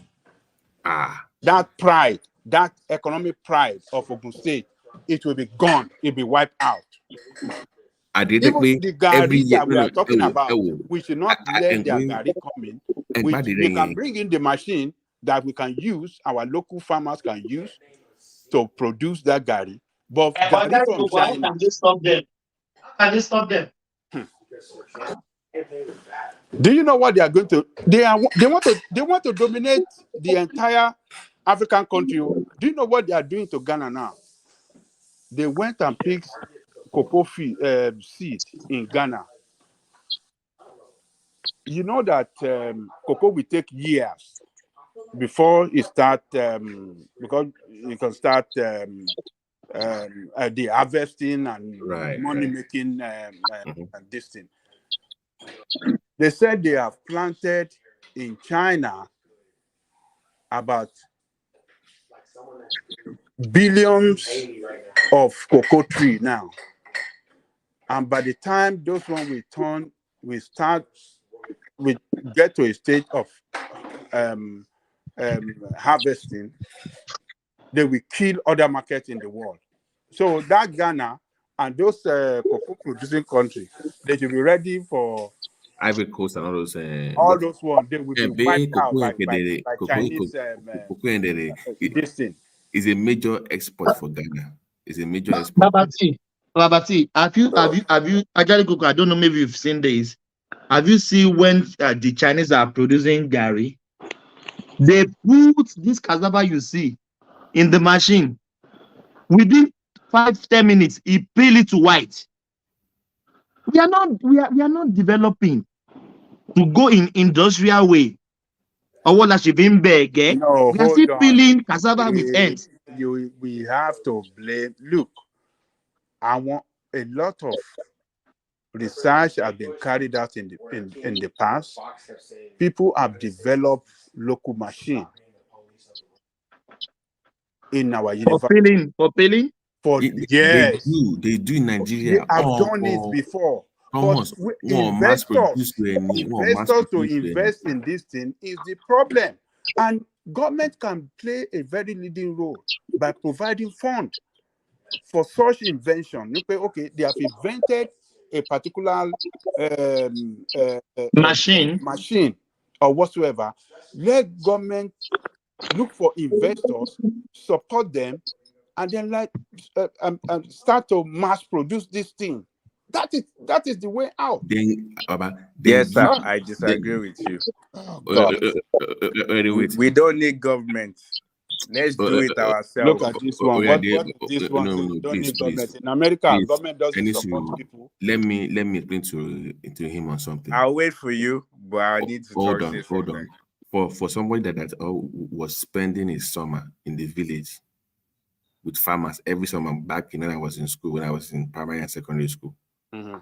Those, you can't tell me that those ones will now come together. No, what you do, like Baba was saying, is you mass produce it and you will even subsidize it to them in the farms. Any community you that is what works for us. Let's not do this. I'm a capitalist, but only Woba in our own situation, it has a limit. Government has a role to play. You can't say people should it doesn't. No. But there was a news. I think I saw a news today, or was it yesterday, that the federal government have decided to subsidize agriculture heavily, and that is a good move. If the new people are the ones that will get that subsidy, because everywhere in the world, including America, they support agri greatly, hugely. Bishop, let me ask you to buy nothing by don't much cassava. Don't go beg again. Don't buy or it did my before 2 weeks ago. Encore one thinking but if you have technology that can cut the time, that means you will produce more and you save time, less time, so you can produce more. So Wait, can I say something real quick, man? Because this technology is already there. The problem is this: we're not so there's revolutions for technology. We're still stuck in the way it was being done. All Chinese is doing, Chinese is not taking anything away from us. All they're doing is they're able to do it faster, which is what technology does. Technology, all they did is they already created a machine that can, instead of you will have those older women or some women that will sit around the firewood and be doing the Gary stuff. No, machine does it now, and it can do it faster than you have two people. Machine can do like a whole day job times 10 than people would do. So all of these things is more like the technology is there. If me, I have the money, all I have to do is create just for my people to be able to do it faster. All of us like going backward on, oh, we have to wait for this person to do it, is because we don't think in a technology way like, oh, the technology that can do, that's how things work. It's more like people think two people are doing these things, and in order for them to No, do hold a on. 100% job, Hold on. It looked like you are missing the point. You're not getting what we are saying. You are missing the point. They are what's the making point? They are making it in their country and bringing it to Nigeria. Yeah, what's wrong with that? Hold on. Because they do it faster. Hold on, no man. You must don't you in America I'm you live here listening. now. I'm listening. You must protect your own local. American, you will tax people more now for bringing the same thing. Don't they do it in the car industry? They do the same thing. You can't even import cars Is your to America. iPhone? But do you know? Is your Do you know phones and majority of the stuff made ironical in aspect America? of it? The ironical aspect of it, in the case of Adire, their Adire is not as quality as ours, but because it is cheaper, people will rush to it. And you know why? And you know why it's not quality? Hold on. Let me land. I want you to understand this, what we are saying. So it's an inferior one. It is of the worst quality, but it look good and it's very cheap. And you know, our people were very poor. So what you will see happening, our own that is quality, people will not buy it anymore. That industry will die. People will be rushing to buy cheaper one, which of course is not good. And before you know it, all your industry will be paralyzed, will be gone. And that historical profession that we have preserved for years, we won't see it again. So what you are going to see, you will see China in the future now be seen as people producing adire. Baba, And can you tell him? a lot of people in the future will not know that, oh, wait. Do you know? Baba is still thinking. Please. Do you know that festival in Ijebu? Ojude Festival. Yes. Everything they use, those clothes, is from Abeokuta. In fact, it must be hand done. They don't want machine. No. Even if they will buy, it must be done with hand. So there is every year quality. Okay, can I add? So here's the thing: we're still thinking way before technology revolution. Please, of course. So let me give you an example. You know, like there's some cars that they're handmade. So, for example, some Lamborghini, like Bugatti, they're handmade. They use their hand. You know how expensive those cars are? Yes, if you want handmade, you can do handmade. But now there's technology that can help you doing in mass production. That's what, see, we are just thinking that, oh, yeah, of course, if you want you ends to be doing, yeah, pay the money. But we have moved, we have gone past that. People that have the money or people that are doing this thing, we can create even while we waiting on people Let me put to it this donate way. money. If I put them on, Let me put it this way, so you know what I'm saying. So let me use that idea for instance. I'm saying that in Nigeria, there are people that have developed systems that will still make that idea, but with the quality, but they can mass produce it. The issue is they don't have the funding like the Chinese will do. So when you say government should not be involved, now I know before you go, you're going to tell me as a private investor I should come in and just do that. Now, that it depends on my level of interest to invest in that sector, right? As opposed to Chinese that sees the opportunities. Now, I blame ourselves for not taking the advantage of those opportunities. But the reality is that in some sectors in Nigeria, people don't take opportunities. Then government have to. In Nigeria, before they put their money in something, somebody must go first now. So they don't like the risk in business. here, we don't need a lot of people. See, me, I'm looking for those things, man. That And I is think you there's now. so many people that look. We see 100 people. If we put 10,000 grand down, that's about almost $1 million. Like we just the way we think. Like we don't Chinese is need. putting billions. You're discussing millions. I know. That's an example. That's an example. I'm using an example. Imagine we have 1,000 people put 10,000 or 100 grand down. That's a lot of money. The thing is, we're trying to. Okay, Chinese that you're talking about. Do you think who invests in China for them to be able to do all those things in mass stuff? Some people invest in them.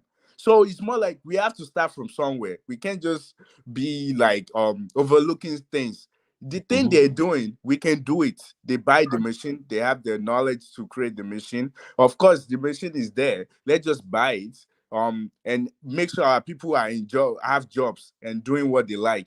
Instead of us like thinking government cannot do this. All government can do is make sure if let's say for example, I create a big manufacturing down there and the government sees it, all government can do is make sure that people will come to me instead of going foreign. That's what government can do. I think but we are on the government same cannot. page. I just stay with me. I think what you're saying is just stay with me so we can make sense out of this. Unlike we saying government should go first, you saying that when you go first as a private individual, then government supports you, as opposed to do the reverse the other way, where the government goes first and you come in.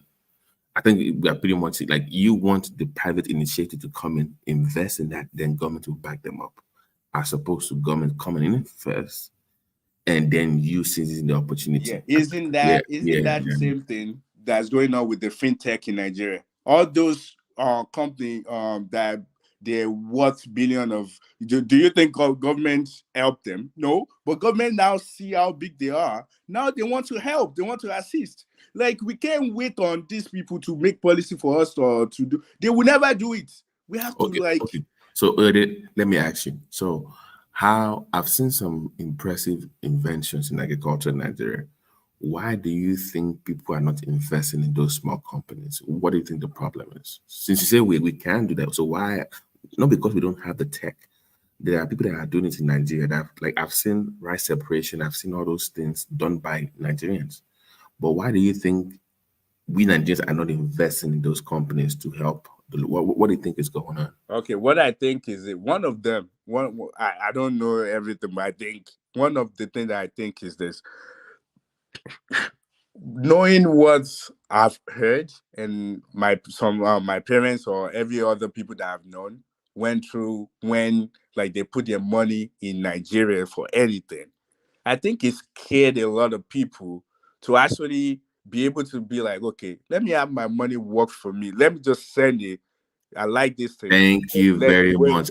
I did. You just made my point. Hold on. There's a reason I asked you that question. Remember earlier I said the risk factor.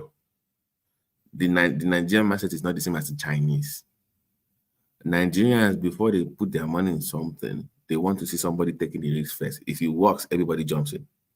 So the reason why we say government should jump in is because they have to carry the burden of the risk, unfortunately, in our own system.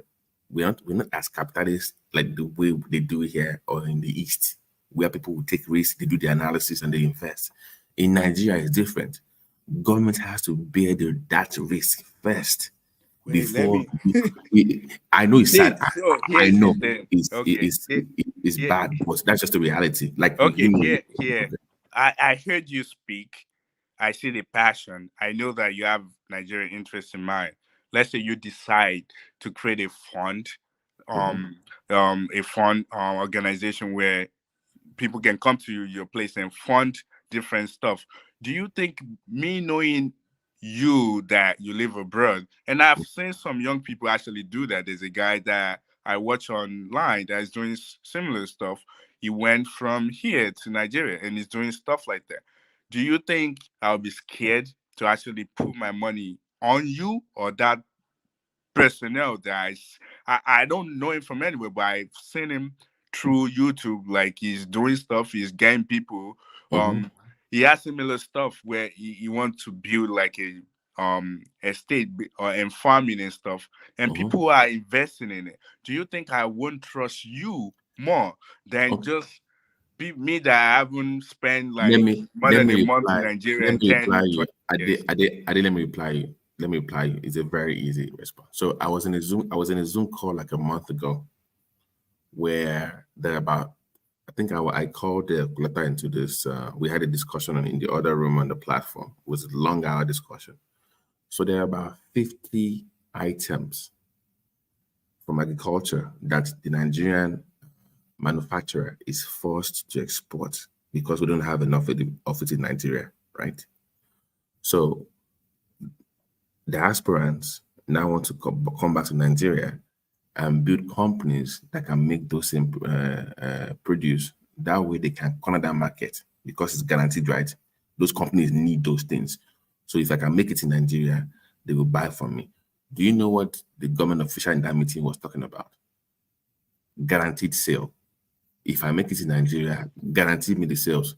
And the companies are like, well, we want to use it for tax benefits. If I cannot buy from my Chinese partners, and you want me to buy from this guy making it in Nigeria, give me some tax incentives.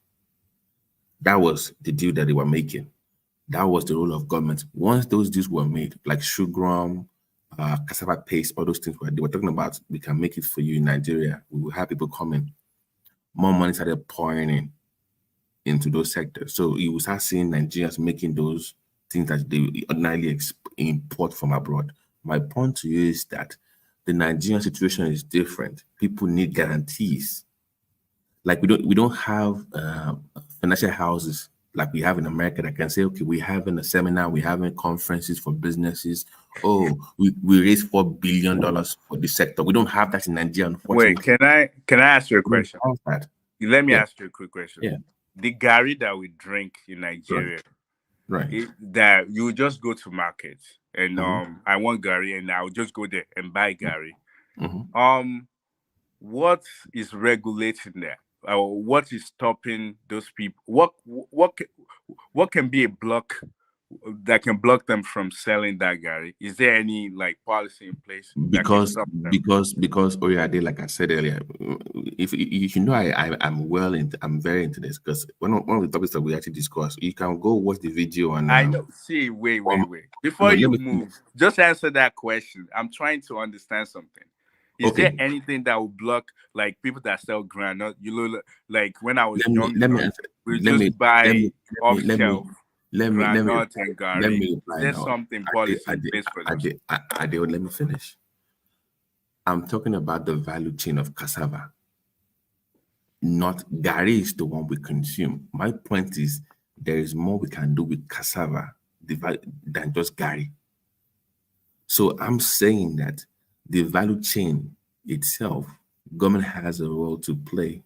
And I brought one thing about the risk, bearing the risk for investors to come in because we have a peculiar situation. Wait, in order for me to agree with you, you have to be able to answer my question. I know where you're going. There's so many things cassava can turn into many goods, like many products. I understand that. I'm asking you, granules that I can just get. What's granule from? I think they just do it from the ground, right? You grow. I don't remember. It's like a tree. You And put it, you and put it the down. cassava, of course, like I know, Right. like you can, and you know, like some people can turn that cassava into ogi. Am I Right. right? Many And things. they will turn it Paste. into eba as well. And some other people already knows like they can turn it into some other things as well, other But products the like Gary the Gary is the kind of the easiest to do if you don't have the instrument, the things, the yeah, if you tool. don't have the machine to Right. do yeah. So So you my did not mention question apple. So So my cool. question is this: Right. because those things that you were saying, oh, we can convert it into some other things. You know, like we can also consume it in Right. Nigeria as well instead of wait. So Gary, for example, let's just wait on the one that we know that is Right. easy. Gary Do and it. Ogi, for example, is Right. there something that will stop us? Because from what I heard, they also import Gario as well in Nigeria. Right. So is there something that's stopping us from mass producing Gary and Ogi first? Is there something that will block us? Please tell me No. that. No. No. No. Yeah, yes, actually, because you just spoke Okay, about what? is because you alluded to the fact that we still use archaic methods in making them, so we can't keep up with the demand for it. So because you mentioned that 4 women will sit down by the fire still making it, so even we're still stuck with the old ways of making Gary, as basic as it is. We've not even evolved to using modern tools. It might not be the big machines, but even within that space itself, like you said earlier from your mouth, that we still have using the old methods to make it. So Yeah, even but within you're that, not answer my question. You're not answering my question. I Is there just did. anything blocking them? Is We've there not even anything that will block us if we mass produce it? Like we put money together, we get the machine, we just focus on just the Gary and Ogi. And I know, like I live outside Nigeria. right. I don't drink Ogi because I don't know how to drink it. But I know like my wife does and my family member does as well. They buy the powder one from Nigeria. They write I forget this popular guy name, and I know that they drink it. Please Is permit me there to ask a something question. in Are they Nigeria using that will permit me to block ask us it? from doing that? Please permit me to ask a question before you go ahead. Okay. Are they using cassava to do Gary now? I mean Ogi now? Because this one I'm hearing. Is it not cassava that does Ogi? No, No. that is maize now. That's maize. Sorry, I'm Because sorry. okay. I don't mind. Miss, Sorry. Yes. let's do it this way. This is what I'm saying to you. You're talking about, you remember I keep talking about the risk factor. This is me. Yeah, Just what picture is me. it? Please tell me No. because I'm Let focusing me on just finish. Gary now. Before Let you me go, finish. This is me that I have gone. If you know how many Zoom meetings I've gone with diaspora, with I Nigerian believe you. To government. be honest with you, I believe you. So this is what I'm. This is what people that have the money are saying. So I'm telling you what they are saying. They want to put their money into those things. Ordinarily, nothing should stop them. It is the Nigerian mindset, unfortunately, is not where it's supposed to be in terms of taking risks and investing. We still have this copy and paste shortcut. I want my money next week. Why So do we don't why have do that we worry about Nigerian mindset? Like, see, out of because 100%, do you know that only people that will change the people that change word, you know, like they're 0.000 whatever, they're not even up to 1%. Why do we care about Nigerian mindset? If a lot of us because don't leave Nigeria, we will still be stuck in the same mentality. I Why do agree we with you. care? I agree with you, but unfortunately, maybe one of these days I will bring you to an investors call, and hopefully you can share your thoughts about this. The average Nigerian investor, especially diasporans, they have this herders mentality of, oh, just they don't invest in like you know how they say talk about in business, like you should invest in bettering people's lives, not actually making money. That should not be a priority. They have it backwards. So even during investors calls that we have, because the experts in the room, they want to discuss about how can we make life easy for people. Once you achieve that, then you make the money. But their answers, their discussion is get towards short-term returns on investment. It's the Nigerian mindset. But now I get your point. There are individuals that get what you're saying. Now, do they have enough cash to offset what could have ordinarily been a group investment, right? Like 20 people would do it. Like, forget these people. They don't get what I'm doing. I'm going to go do it by myself. Do we have enough of those guys? Yes, we do. But here comes the problem.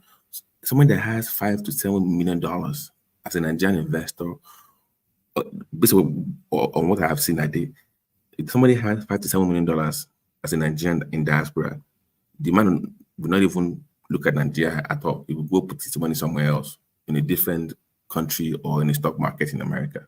So the one I've noticed in Nigeria, people that have between 10K and about $100,000 Yes, to see, invest. that's true. That's So, true. you That still need that group investment. Unfortunately for Nigerians, people yeah, that have millions, they don't even once they hear what you're saying. I agree with you. They get turned off and they just go somewhere else. Like these guys, these Nigerians, they don't even get what I'm doing there. They just leave. But the ones that have the funds, between 10K to $100,000, they still have this mindset that you're talking about. So that's just the. but see, I agree with you. But here's the thing: weighing on.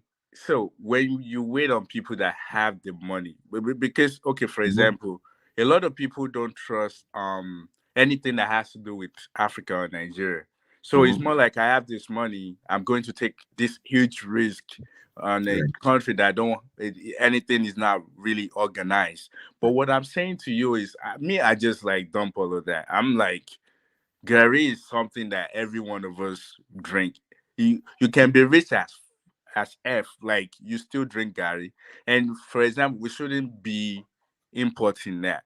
Let's just focus on just like mass producing that. We conquer that market, for example. Let me be. Can I be frank with you? This is where we are Nigerians. So let me be honest with you.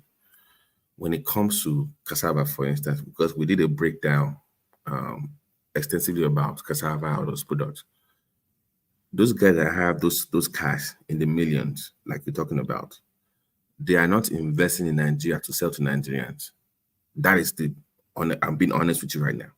So they are looking at the value chain of cassava, of going through the stage 1, 2, 3 of processing cassava, or making a finished product and shipping it out to go and make more money abroad. Man, So even our them, mentality is funny. So I'm being honest with you because there is they are thinking of hold on. They're thinking of the foreign currency. So they want to just use the land just to make it and just ship. So they're like, okay, at least we'll give you the jobs now. They will we will create jobs. But in their mindset, it's not providing any value to Nigerians in Nigeria. It's to just use Nigeria to make that money and ship it out. I'm being honest. I attend all these calls. It's frustrating. I'm telling you. I'm being honest with you. There is still I forget the name. I'm trying to look it up now. So basically, if I have an idea and I forget the name, like I can just go on that page and give people like it's more like a proposal where I show them what I'm trying to make and stuff. And people just like regular everyday folks, they will just invest, they will put money on it, or they will invest their money dollar, hundreds of thousands if they have. They will invest, they will just hide it. If they like what you're doing, I forget. I'll look up the name. Can you drop your email? I'm gonna try to invite you to one of these calls so you will see what I'm saying. They don't reason will. the way you are reasoning. They are just Nigerians, they are different people. It's just I'm being honest. So what we have hold on. This is what usually happens. So maybe during one of these investment calls, you now have somebody from China or Zimbabwe or Denmark that sound the same way you're sounding, and is discussing 10-year plan, investment plan. Guess what they would do? They feel threatened. Why is he doing it? What is his plan for these people? You don't care about the people. Why are you worried about what the foreigner is doing? So now he's making they will listen to the white guy talk about the same thing that you just said. The same thing you just said right now. Yeah, so see, now all of a sudden, yes, it's making by sense. you saying this, see, here's the thing. So you, based on us talking now, I see like I can see like sense that some areas like we kind of like align, and if people don't see it how you see it, you can't blame them. Like a lot of people, like they see, even some of us, like if I want to give a job to, I see two different people, I probably won't give it to people that look like me because I feel like, oh, maybe I don't trust them, or they don't, maybe they were trying to rob me for my money. So that prejudice is there. Like, but I have to be able to overlook it to see someone that align with me. And so, irrespective, me, I'm going to do some of these things. I'm going because Let me give an example. I have a friend of mine. Do you know how what he put his money in Nigeria? He put his money. He's now using solar now, and is making a queue. You see all those major markets. He has cold storage around them. So when these people, when they are done and they have all these fish they want to store, guess where they're taking everything to store? To him. He has it. I have that idea, man. That's good. That's a good. He's making storage. We need that. So do you know what happens? Do you know what happened once they started doing that? The people that would ordinarily come from the village to the city to sell their small amount, they're now bringing bigger loads now because they know, okay, we have a place to store it in case we need to do the next day, as opposed to doing banjo sales just to get rid of what we have left. Yeah, that's a person that I can just invest my money to make it bigger, to do what he's doing, keep doing it and make it bigger. So it's doing for fish and your stuff now. It's now doing even the veggies. They can do the veggie storage for you. That way, by Wednesday, it's not out of the So he's doing all those things. I get your point, but he gets it like you do. He gets but does he need the what is it? Does he need the government before he start doing what he's doing? I get your point. So you see, no. Actually, he discussed with the local government. They control the markets, so they gave him the space. Like, listen, I don't want you too far off. I mean, he made deals with them, but that's local government, so I don't know how major. Yeah, but here's the thing. Let's say, for example, you didn't get because I know, like, you can get a land, you can lease a land for free. Like, they will give you a land for like some years. You can either lease it from the government, or they can give it to you for free as long as they know you're doing farming and stuff.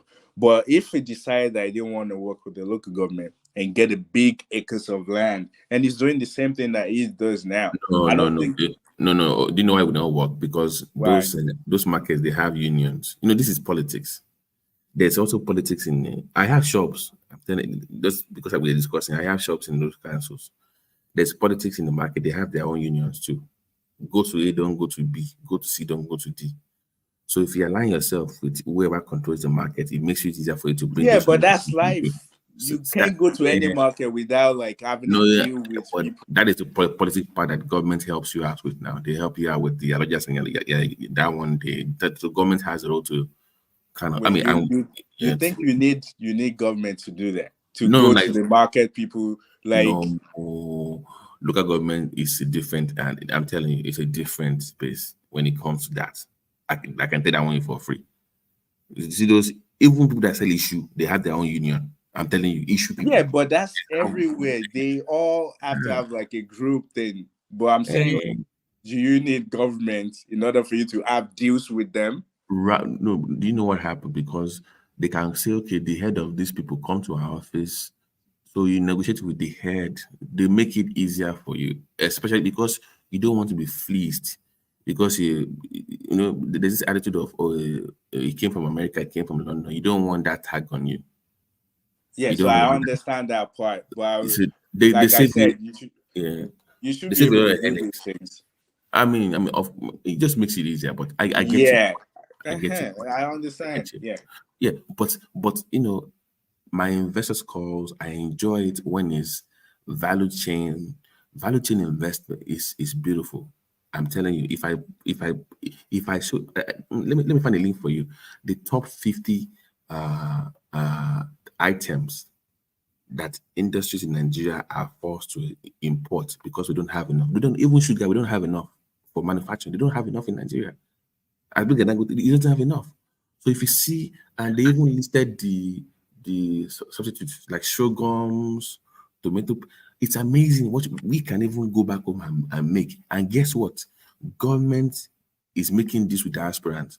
If you come back home and you make those things, because diasporans, they want one thing. If I come home, I want guaranteed sales. So if let's say 10 companies, they are making something, right? And they are doing 10 tons from China. People want guarantees of they must buy from us, which is kind of lazy because No, you see, you must also tell yourself. Yeah. You see that guarantee. We run capitalism in Nigeria where it's all about money. It's all of us saying that China or other like Taiwan and all of that, if they come to our market, we can't look at it like that. They're always going to come into different market that they see. If they see any they see any space, they will come there. But I get for you. us, so imagine there's always going to be competition. So it's No. like No. Let me explain. No, them saying guarantees and is negotiation now. So they want guarantees. Guess what the companies want? guarantees for what? Guarantee for what? Like let's say sorghum now. You know how companies they are exporting, they are importing sorghum for what they are making in Nigeria. So let's say you go back home and you make sorghum in Nigeria, not for those companies. They want guarantee for price point that you will. If you say, okay, I should not buy from China anymore, I should buy the one that Ade is making, that you will lower my taxes for me to buy locally. And that's when I say, okay, if you're going to buy from me, the 2 tons you are buying from China, I can match that 2 tons. You must buy all from me as well. So it's all negotiations. So just like I said, in capitalism system, if you want to completely outright ban someone from your country, you can make policy for that. But as long as you want to be competitive, you have to let everybody play the game, and whoever can make the most and have the best price will win at the end of the day. All of this that you were saying that we have to get the government to guarantee, I don't suppress. I don't see that. Listen to me. Do you remember what I said earlier? If it was just to make for local consumption, I'm with you 100%. But like I told you, these people are not trying to come to Nigeria to come and make for Nigeria. They're coming to make for abroad. So when they're discussing price points, they're thinking of, if I make this in Nigeria, the price point, can I be competitive with China abroad? So imagine. Can you forget about those people for 1 minute? We have 200 million people in Nigeria. If I sell bag of Gary for 1 naira, and I sell it to 100 million Nigeria, that's 100 million naira. Please, let's conquer our market first before we worry about. I understand those people, the investors. No. But I gave you 3 phases. Remember, the people that want to invest in local, people that want to export, but there are also people that want to sell to manufacturers because they're thinking about size now. Think about it. I'm making it in Nigeria. I want to export it. That group A. Group B is I'm going to sell for local consumption. But there's also group C that wants to only sell to manufacturers that are importing that thing from abroad. It's like because it's pretty much guaranteed. If Oyade is making something in Nigeria that ordinarily I will ship from China, and I say, okay, I can make it for you for the same price, I will buy from you now, right? Because you're making it in Nigeria. So that is where I am focused on, to be honest with you. Guarantee sales for what ordinarily they will import from China or somewhere else or America, even B, only, all those kind of things. You can make it in Nigeria. Yeah, let me say this. So the way you're looking at it, you have to recognize this. If you're worrying about just like exporting from Nigeria, like you want, but not me. Yeah, those people. Yeah. But the thing is, if so for example, you worry about export, like the foreigners will conquer your own market. Why don't we worry about the place we're making it from, which is Nigeria in this case. Let's worry about I mean, I understand you want to export, but before you start exporting, because this is competition, you want to export how to other places. Those people as well, they have their eye on other places as well. Right. So And before they can that's my able to point. do that, they were able to conquer their own place. I'm with you. My point, like I said, I belong to the B part. I only want to supply companies that need those items in Nigeria that are making stuff for Nigerians, like Indomie noodles, all those things that needs foreign supplies. Those companies also export, right, to some West African countries. But my thing is, my own targeted companies are more the Nigerian-based companies. It's like, think about it, they are importing. So if I can cut into that market, it's guaranteed for me now. I just need guarantees, and government comes in and says we can guarantee you sales, and the company says give me tax breaks. So that is where we are. So Okay, let me give you an example. You just mentioned the notice now. Late 80s to 90s, when I was younger, I remember that you have to have money. Like noodles, then you have to have money because there's only one. The Roman noodles, I think that's the only one, like the bigger company then. Like a lot of people that have money eat noodles then. Compared to now you have now like the last time I went to Nigeria, there's now like a local company that make Roman noodles. Like they make noodles now. You see like the competition because foreigner like those noodles there. I think it was from Indonesia. They conquered that market. I And know. what do we do? Indomie noodles is in my backyard. I grew up in a manufacturing town now, so I know what Yeah, they I'm make. just using like the example that you now see that people that make the noodles in Nigeria, based on the way I look at it, they work because more now. The Roman noodles is not as popular as the one that they manufacture in Nigeria now. They make sure they conquer that Nigerian market. So that's what I'm saying. They The way even me I'm they, looking at they it. even they even export self. They even export Indomie. Exactly. So it's more like we are in a rush. Those investors are in a rush to make money back instead of They are looking at.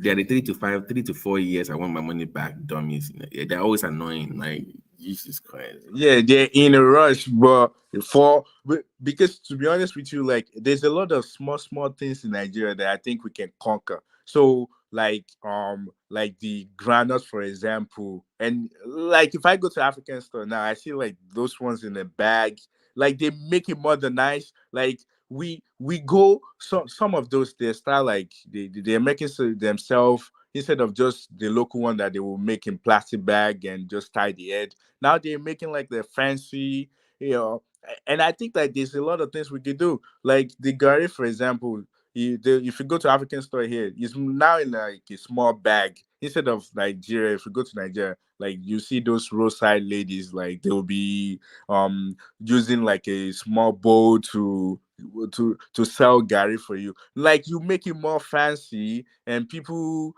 I think that's where like China will go. China now, like it's not like they drink Gary in China. All they just doing is just fast. They have technology to make it faster, and they speed rate. The speed rate compared to people that will sit down and those actual okay, for example, like they will sit down and be using those machine. That's I mean, all the clothes that we wear now. I mean, are they handmade? They're not. They're machine. But if you want handmade, your suit, your t-shirt, you can get it, but it's more expensive. That option should be there instead of us like still in the 17th or 18th century. Like still true. I mean, technology has made everything way easier, and we should just go along with it. I mean, I see those people that they're crying at the rate is going. China is selling it. There's nothing you can do because even how does China even know that they can make it bigger? Hold on. The your defense for China or your You know, I was asking you the other time, how can you stop them? look, How? how we can look. Let me tell you this. China is the manufacturing hub of the world. Yes. Of the world, the rate, the pace at which these people mass produce product, you can't match them. Not No anymore. As of country. 2023, they're not number one anymore. They're going down. Oh, okay. We are looking. We are talking about mass production. The industrial hub of the world is China, and you are saying we should open our market for the Adire to come in and destroy our local industry. That's not what I said, please. I didn't say that. No, that is what you said. They say No, that's not it's what I Chinese. said. Please don't. But it's Chinese. It sounds black West. It's a Chinese man. All right, let me restate what I said. What I said is this: instead of us stuck in like this old technology where we're doing everything with hands, why don't we embrace the technology? We make it faster. Like here's the thing: we have the knowledge, because they don't know like the design when it comes to Adire, like the design when it comes to Ashoke, like the way we do it, like those design and stuff. They have to get it from us. Like they don't have that knowledge. So that's where we outpace them already. In addition to the new technology, instead of you having one person sit down to do Ashoke for like 8 hours or 10 hours, if machine can do it for you in less than an hour, yeah, that's what I'm saying. But the thing is, we can't tell them not to come to any market, because once you start blocking people out, they themselves, they have the right to like block you out to their market. Although what do we export to their country? I don't think we have any. But what I'm saying is this: we have to be competitive as well. Like let's embrace it instead of us thinking that we should just stick to doing everything with hand. That's what I'm saying. And that is good. We can discourage their own Adire from coming in. That's number one. The equipment, if they have the equipment, yes, the machine that we can use to mass produce our Adire, that is fine. We can embrace that. But for them to bring in cheaper Adire that will make it impossible for our local industry to sell their own product, no, we should not tolerate that, because we can't match them in any. We can't compete with them. So you don't want somebody that have competitive advantage in production. You don't allow them to overwhelm your economy. You can't. You have to use some kind of protectionist policy to stop them. Okay, sir, let's look at it like this. Don't you think? Let me tell you this. Hold on. If they are bringing in the machinery, they will make money. We will make money. That is a 50-50 game. But you see a situation where they are even bringing in and they are selling this thing to you. You see the problem. You see that product they are bringing in that is cheaper. When they kill your industry, you won't be able to buy it. I disagree with you. Do they disturb us not to make our own and sell it in our ground and import them? What do you understand what they're saying? What did you say, Thomas? I said, were they disturbing us not to make our own and sell it to the international community? Who uses Adire in the international community? We Africans use them. I buy them. Yeah, how often do you use Adire? Once in a while. Once in a while. Okay, but let's even forget. Look, that Adire, we can do better by promoting our Adire, but we are not doing enough in the promotion of Adire. It's popular around Black people, West Africa, and some other African country, but it's not that popular to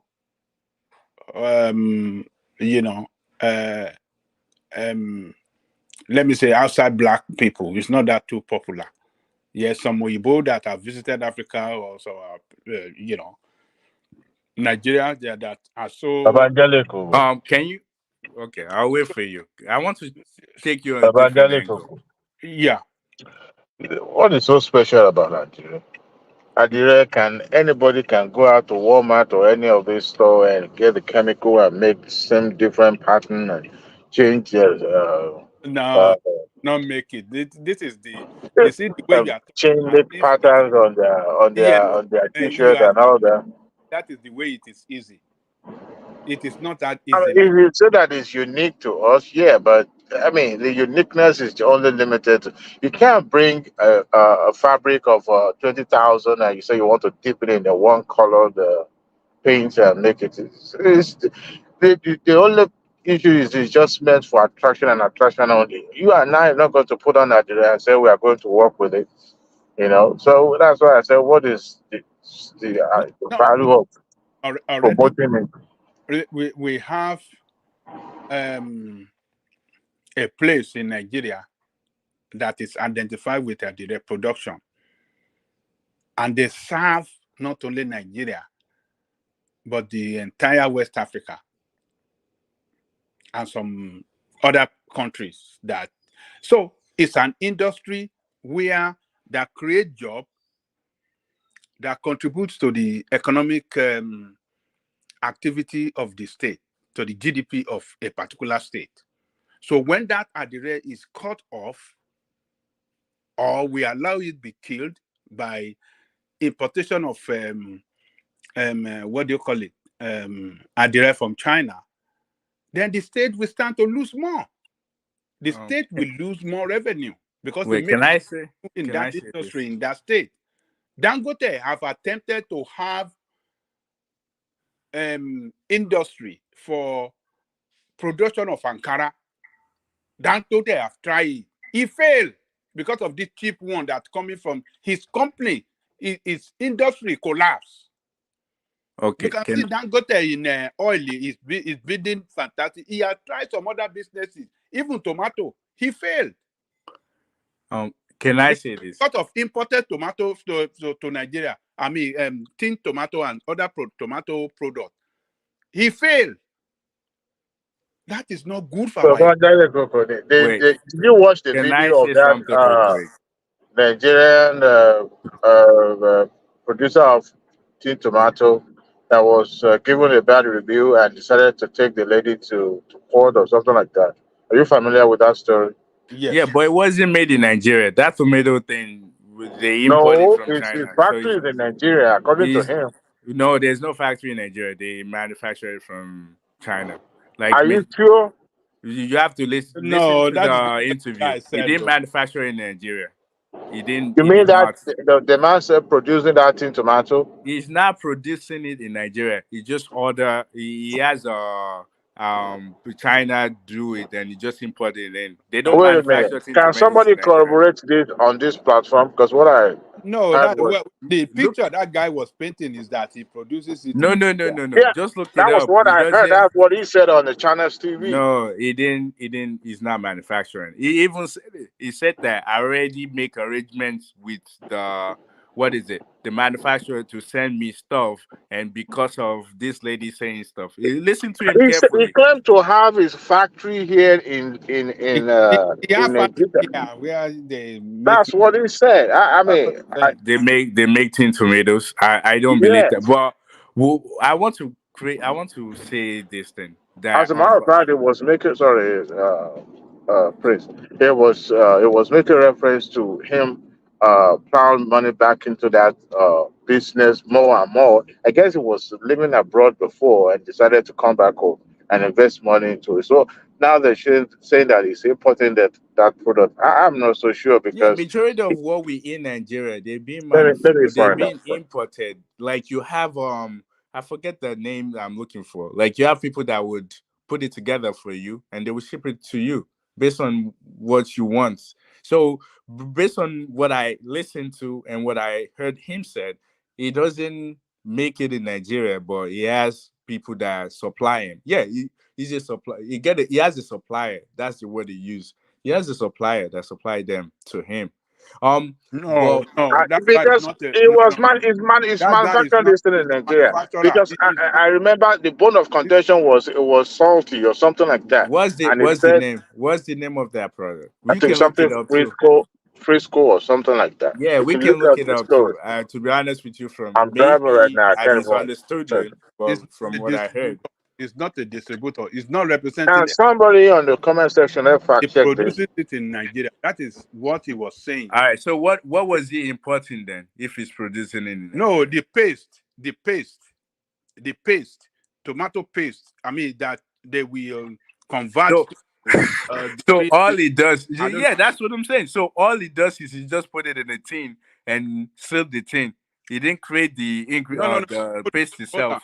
on. No. They have some other ingredient that will be mixed with it here, and they produce No, in the it. paste. Yeah, This is what they call them, the chemist people, the people that actually have like pharmaceutical stuff does. You ordinary person cannot just do it but in. hold on. You cannot say that it's not, since they ship it to him in gallons or maybe in drums. That is what you are trying to say. And Well, if then that's the case, so it's he not will now manufactured. All he package does it. is just put it He together. will now package it into smaller packaging and selling it. So whether you like it or not, you have an industry that packages this thing. So Packaging industry. it's a packaging. Because I can remember, yeah, you are almost right. Don't let us. Yeah. They don't make those things in Nigeria. But I want to make this point to you. You say that China will infiltrate us just because they're supplying Adire. No, if we mass produce it as well. So look at it, for example. The money that they will be selling it will be higher than us because we are located in Nigeria. They will still consider the shipping, the everything into their pricing, and if we are producing it as well in Nigeria, the price will be cheaper. Hello. You don't know what China has done to many countries in this world. How China has killed many industry. In this America, I know a lot of They industry. didn't kill anything in America. No, hold on. I know a lot of industries in this America that Chinese product kill. Example, please. I have seen it myself. Yeah, I need two examples. No, I don't need to give you a example, but let me give you an instances. Look, American product,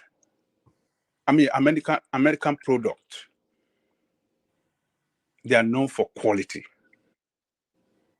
I will give you a sample. Let's say the stylist comb that they use for styling hair is a heat resistance. Made in American of that is quality to withstand maybe up to 46 degrees or even more than that. You understand? And you can use that comb. It can last you for like 10 years. If you care, if you take care of that comb very well. But I'm telling you, and that comb in America costs like $10. One of it, $10. China will bring their own in, inferior, of less quality, of the same comb. And they will sell a dozen of it, for $6. And I kind of don't agree with this analogy. Hold on, but Nick, I'll wait for you. Can you just hold on? This is what I've seen. This is what I know. I'm just telling you, giving you an instance. China brings in their own. But it's very easy. Just tell him Walmart. It is very easy. As I just tell him, that's it. go to Walmart, this is China. They used to be American made now. All those toys in the Walmart, they used to be American made before now. It's all Chinese now. What did you say? Walmart. He was asking about those things that used to be American before. That in America now that were made by Chinese. Walmart stuff are mostly Chinese made. Oh yes. Oh yes. But they used to be American before now. They used to be American. Wait. Can I respond to that? What you just said. So, for example, so let me or you will respond. So what? So let me. So a dozen of that similar comb from China is $6, and a piece of that same of comb, that American one that is quality, is $10. So what you are going to see, you see American consumer will boycott. They won't buy that American because it's $10. Now they jump on this one that is 12 for $6. And what are you going to see? You will see that that Chinese comb cannot stand the test of time. The heat, they will write heat resistant on it. When they use it, before you know it made a break, you pick another one. By the time you finish 12 of it breaking up and you're throwing it away, that American is still standing. But to consumer, they won't buy that American anymore. So what do you think is going to happen to the industry that produces that American made? That industry would not have the share of the market again. And what will result to them? They will close down. So there are other similar products like that. I know some industry that in many towns in this America, many interior town, rural area, many industries close down there because of Chinese products that are moving into this country. Radio Shack. You remember Radio Shack? Radio Shack. I've seen it. I've seen okay. This is not just story. So what? Okay, I want to give an example because what we're saying, what happened in the US is this: they see that when you look at the conversion rate when it comes to like money, is compared to like China. Like if you have somebody work for you in China, and you pay that person $1 over there is a huge money. While compare here, you can pay a worker $1 an hour. You have to pay like $8. So they see that we can mass produce stuff the same way in China and make more money, make more profit if we make it in the US. Because of the money we're spending on workers, we make less. That's why majority of those companies move out to where like they see that. Sorry. Wait. Let me land. So because we're now saying that someone just you said that like comb, for example, the one they make in US, the one they make in China. It doesn't work that way. The toys that it makes example, all the toys, if you go to Walmart, Target, Toys R Us, they're all American companies. VTech, Lego, all they did is they just outsourced what they're doing to companies in China, Indonesia, Taiwan. That's what they did. And if you look at the quality, because I want to go with the quality you just mentioned, United States have standards they have the GMP, they have different standards for every single thing. That means even if you produce it in Nigeria or you produce it in China, you have to meet the standard that's required for any product in the US. Now, you made mention of comb that they make in US and the one that China sell, that is low quality. The thing is, they still meet standard, and I don't even think it's a Chinese company that own it, because Walmart, they own different companies now, small companies that they tell them what to do to sell to them, and they probably they meet standard, but they're not using the quality of the quality. So I beg differ from the way you're looking at it. I feel like it's still the same way. They just want to make more profit. That's why they send everything to China. And when you look at it, after the pandemic, they already think otherwise. Like we can't just wait on one country to be doing things for us. They're already moving some to other Asian countries, to Mexico next to us.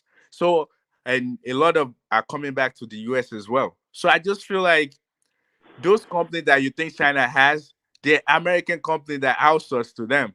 It's not theirs. Okay, can I just correct one question real quick? First of all, they are not American companies. This is what they did to the American psyche, because it took me time to actually figure it out. Those companies that outsourced their stuff to China during that Bush era, because that's a massive movement. You go find out where they have their headquarters when it comes to taxation. It was mostly in those small countries in Europe. So technically, they were not actually American companies, even though they still fly the flags and but we be. So if you go by definition, let me finish. That I'm winning. Let me finish. So you gotta understand when you define a company as being American and they are more global. So their interest is not to the American, like they don't have this allegiance that think they have to the country. They don't, because if they do, if they did in the first place, they wouldn't have left because of cheap labor, right? So when you tag them American companies, I know what that comes with. The American psyche sees them in a different light, and you should not see those companies that way. Look at them as a global company that want to make more stuff for cheap. I get that part, but don't refer to them as American company, because when it comes to shove, their interest is not necessarily for the American people or being patriotic to the American system. It's not. It's to American system is capitalist, so that means it's all about money. It has nothing to do with your allegiance to your country. It's more, money. Money is the god. No, let me finish, because I think as an American, you know what it means when someone says American company. You know the way an American processes that information. Is what I'm telling you. They think they have this allegiance to the country, but it's about money. I get, but just when you use the word American, no, they're not technically, they're not, because some of them actually have that tax. Go look it up. During the Bush era, they moved their companies to Europe. So you will see the big offices in New York, but actually their headquarters was in a small country in Europe somewhere. No. They have. I will explain that. Let me explain that. So because Apple and the bigger one and Amazon actually have the same thing that you're talking about. They have their headquarters here, but what they do is this. So like Amazon, for example, based on the fact that if you look at the, I think it was like a year or 2 years ago that they were saying that when you look at their their tax on their income tax, like they literally pay $1. And here's what the thing is, there's always loophole, and when you have good lawyers, they will find a way around stuff. So what they do, what they did is what Amazon is currently doing, and I think Apple is doing as well. Is more like, so the headquarters is here now. They now have a foundation. And when you have a foundation, so Amazon, for example, their foundation is it Bahamas or some of those like small island. They have that company where the tax is very low. And what they do is this: when you have a foundation, you can collect income tax on a foundation. So basically, a Amazon created foundation own the Amazon company in the US. So Apple does that as well. Like a lot of their money is being saved abroad, so they don't have to pay like the tax on it in the US. So it has nothing to do with your religion or how like you like America. Sorry, Babati, just real quick. Babati, just 1 second. I think you're missing my point. Like, because if I say, Babati, can you just give me a second? Okay, no, go ahead. Just a second. Oriola, I went to check that Erisco tomatoes manufacturer. They actually have a food processing plant, tomato paste plant in Lagos and in Sokoto. So they are not importing from China. It's an indigenous company So owned what by is a he private. importing then? Because he mentioned something that we Probably chemicals and all that, but they have a plant in Lagos and in Sokoto. It's a local locally sourced materials and all that. So it's possible that it's importing or partnering with Chinese people, but the company itself is producing that product in Nigeria. What's the name again? Erisco Food Limited. Erisco. How do you spell Erisco again, please? Erisco. Erisco. Okay. Yeah. Babati, you can continue.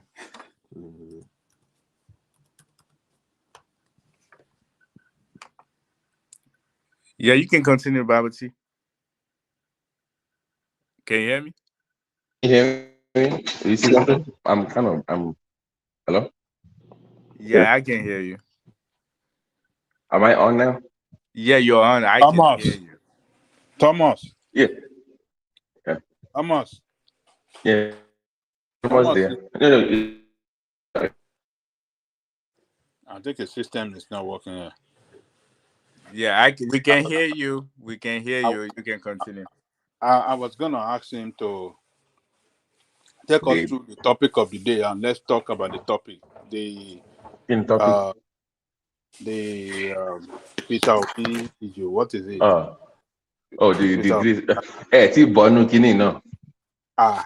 Thomas, how come? Mo ló bẹ ti bọ́nú ẹ̀ ní ẹ̀rọ.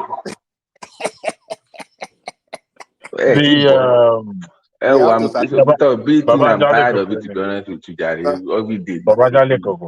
Yeah. When one man first started the show, he showed a video clips of Aline Dome and Fabio having their little tantrum on the floor of National Assembly. Did you watch that video clip? I didn't.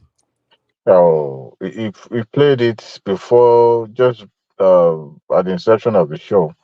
I think there is a power play just going on in National Assembly. Parliamentarians have their way of correcting issues before you get to the floor in the public.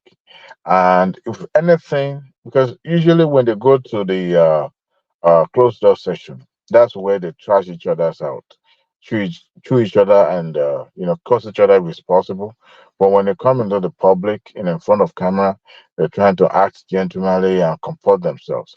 So for the Leon Dume to be correcting the Senate president or the president of the Senate, at the open session, shows that what they have going, because he was directing him to one of their rules or one of the guidelines of the rules in the house, that things should be done a certain way. But it seems that Fabio is kind of trying to bulldoze his way and assent to everything that is forwarded by the presidency. And Ali Dume, the fact that he himself is also an APC member, is having that public display of displeasure towards Fabio in the public, shows that there's a power to. So I don't think that National Assembly election that went still sit well with some people. I think some people are still trying to find a way to take their pound of flesh on each other. Don't you think so?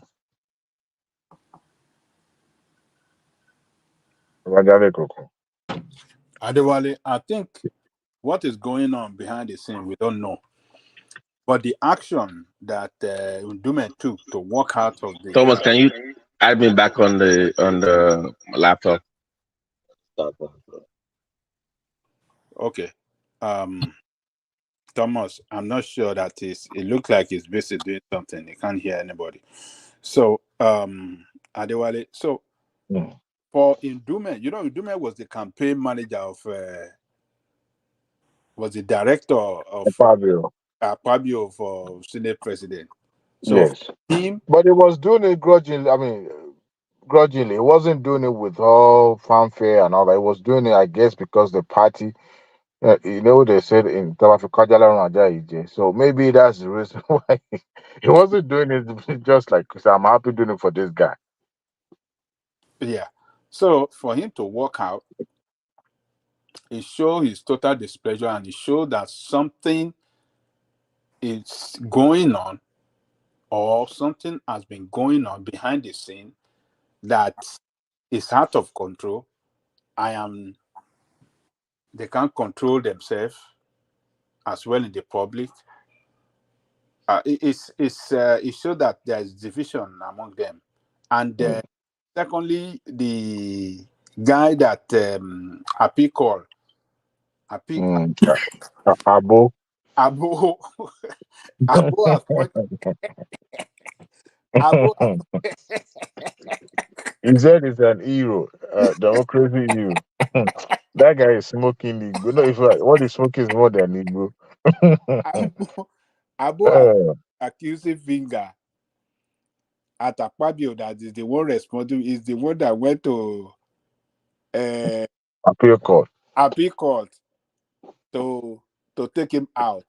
And he said that he is not only the one that they have planned to take out, that User Kalu is going to go. There is there too, and some others and 3 others. So it is not good for that party.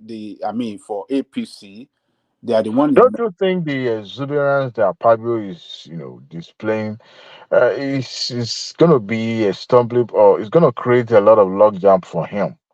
I understand that he's there and the capacity or enjoy the backing of the executive, and that's why he was, elected to that post. If not, the house, if they had thrown it open, it would have been somebody else. Don't you?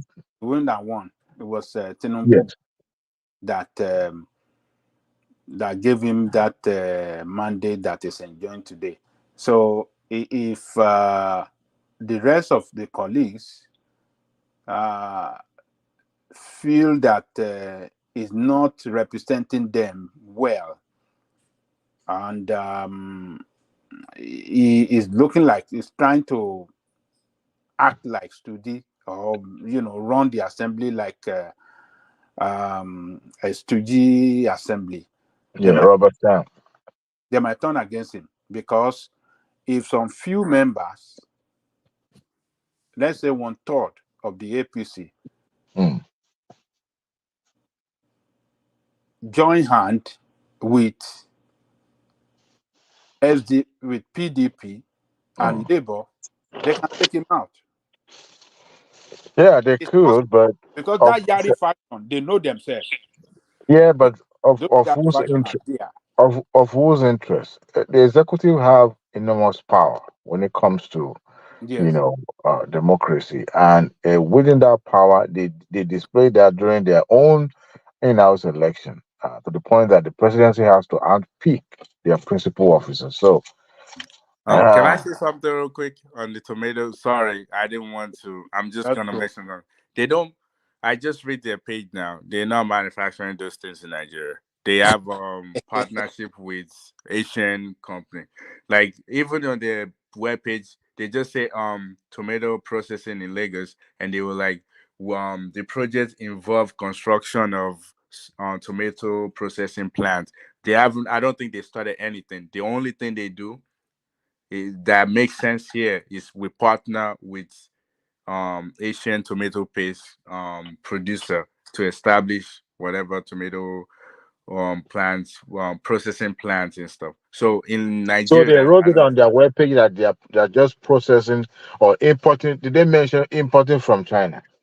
They said we are partnering with them, and based on the interview, I just had 1 or 2s. The import is You can partner. import. Hold on. You can partner with foreigner. Number one, the chemical that you're going to use, the equipment that you are going to use. Of course, you will import those equipment, and it's possible that you partner with them for you to build that company here. So not necessarily mean that. Okay, let me read. They are Let me not read. sourcing. If I read Okay, it out to you, maybe you would understand exactly. So, for example, one they say, I read it. yeah. So none of this means that they have it on ground that is being done. It's more like the plan. The plan they have. That's what this. That's how it sounds to me. It doesn't sound like they have a processing plants based in one location. All they're saying is the idea of a new plant was to burn out a new resolution for tomato products from farmers and stuff. That that doesn't sound like they have a processing plant in place already. this does, and when you click to read more, there's nothing more to read. So the this does not sound like someone that has something in place Did already. you watch that? Did you watch that man's interview on I did. channel? That's where I heard that he said even some of the stuff that I ordered from my partners in Asia it would be canceled or something like that. So based on his interview, I knew that he didn't have anything on ground. He's been So why would they put it on their website that is an indigenous company? You know. don't Nigerian lie. It's just like your car So you're too. saying That for car for thing. None of for them is made in for a Nigeria, man. company of his repute is gonna be saying it Is on it their the only website that one? Is it the only one let's tomato move on with based in it. Nigeria? Let's move on. Let's move on with this topic. Let's move on. Yeah, Okay. Let's he's move on. not making Baba Jolly Coco, back to your friend, your lovely friend. The language that they use in saying that Pablo is not beyond the reproach that it can be corrected and it should not see himself. And I felt like that's to say, you don't know what the heck you're doing on this job. One man had a very flattering word for it. And he was saying that, look, you are dumb. I think he was saying something close to that. But Ali Dume has a very bad mouth. You know, He has a very bad mouth, though. oh baby. He's a front So, talker. He's a front talker. oh yeah, you would think that okay, it's an Hausa man. That guy is sharp. His You job. know, His job. Job. I think it was the former governor of Borno, right? If I'm not mistaken, or Samfara. I can't even No, differentiate anymore. no, he has been a senator. He's been a senator for a very long I time, though. think that that is true, Yeah, though. yeah. Oh He's yeah, been that's a true. senator That for is a true. long time in that place. So, but No, no, no. Are you sure it wasn't a governor, ex-governor? no, it wasn't an escort. Because he was once accused of sponsoring Boko Haram. No, it wasn't an ex-governor. He was very outspoken against even Boko Haram. Boko Haram. Yeah, oh, no. Despite that, they He still was a accused him governor. of. He They He were, was they was a were, governor. governor, right? Mm.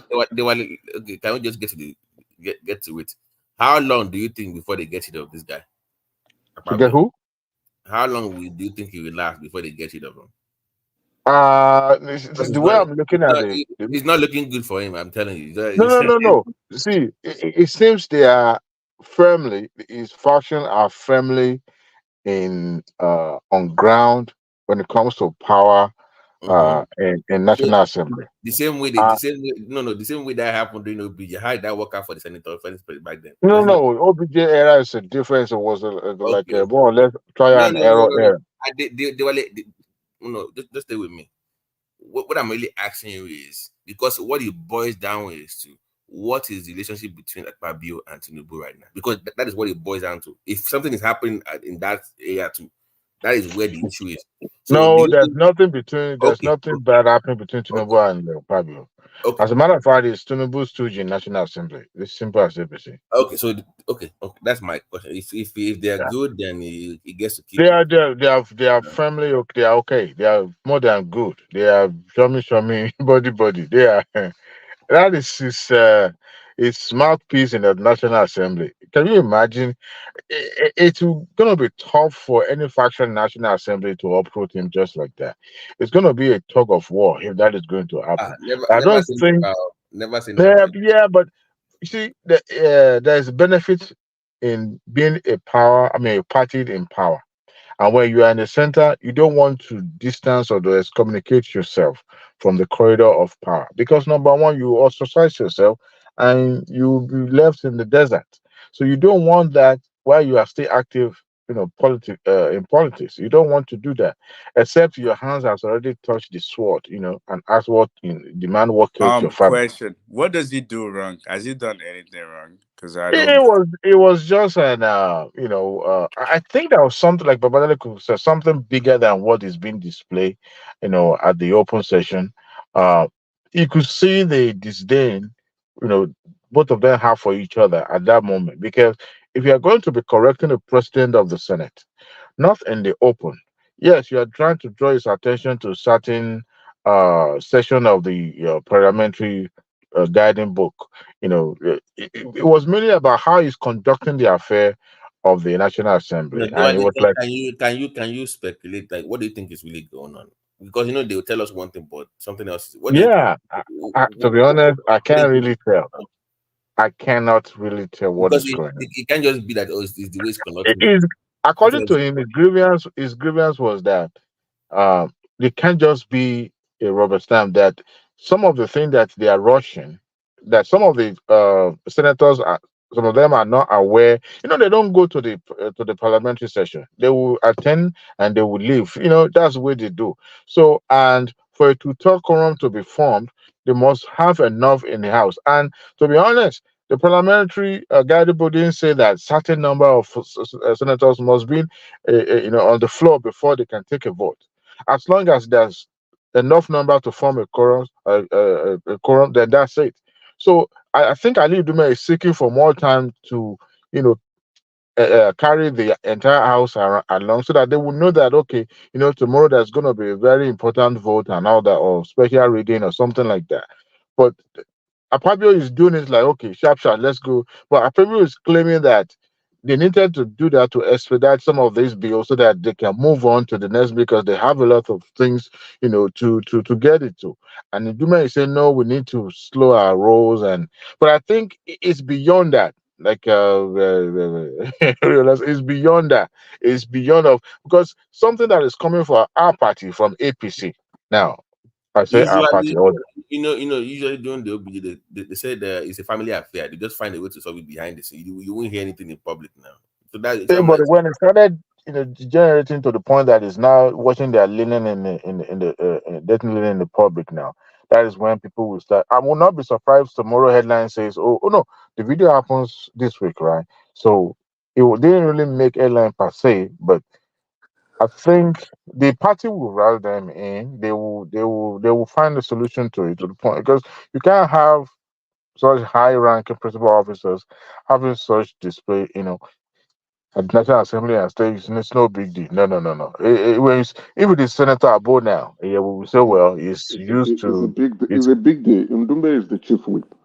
Yeah, right? it is. So when you are having problems with the chief whip, it shows so there's a power tussle. There's a power tussle going on there.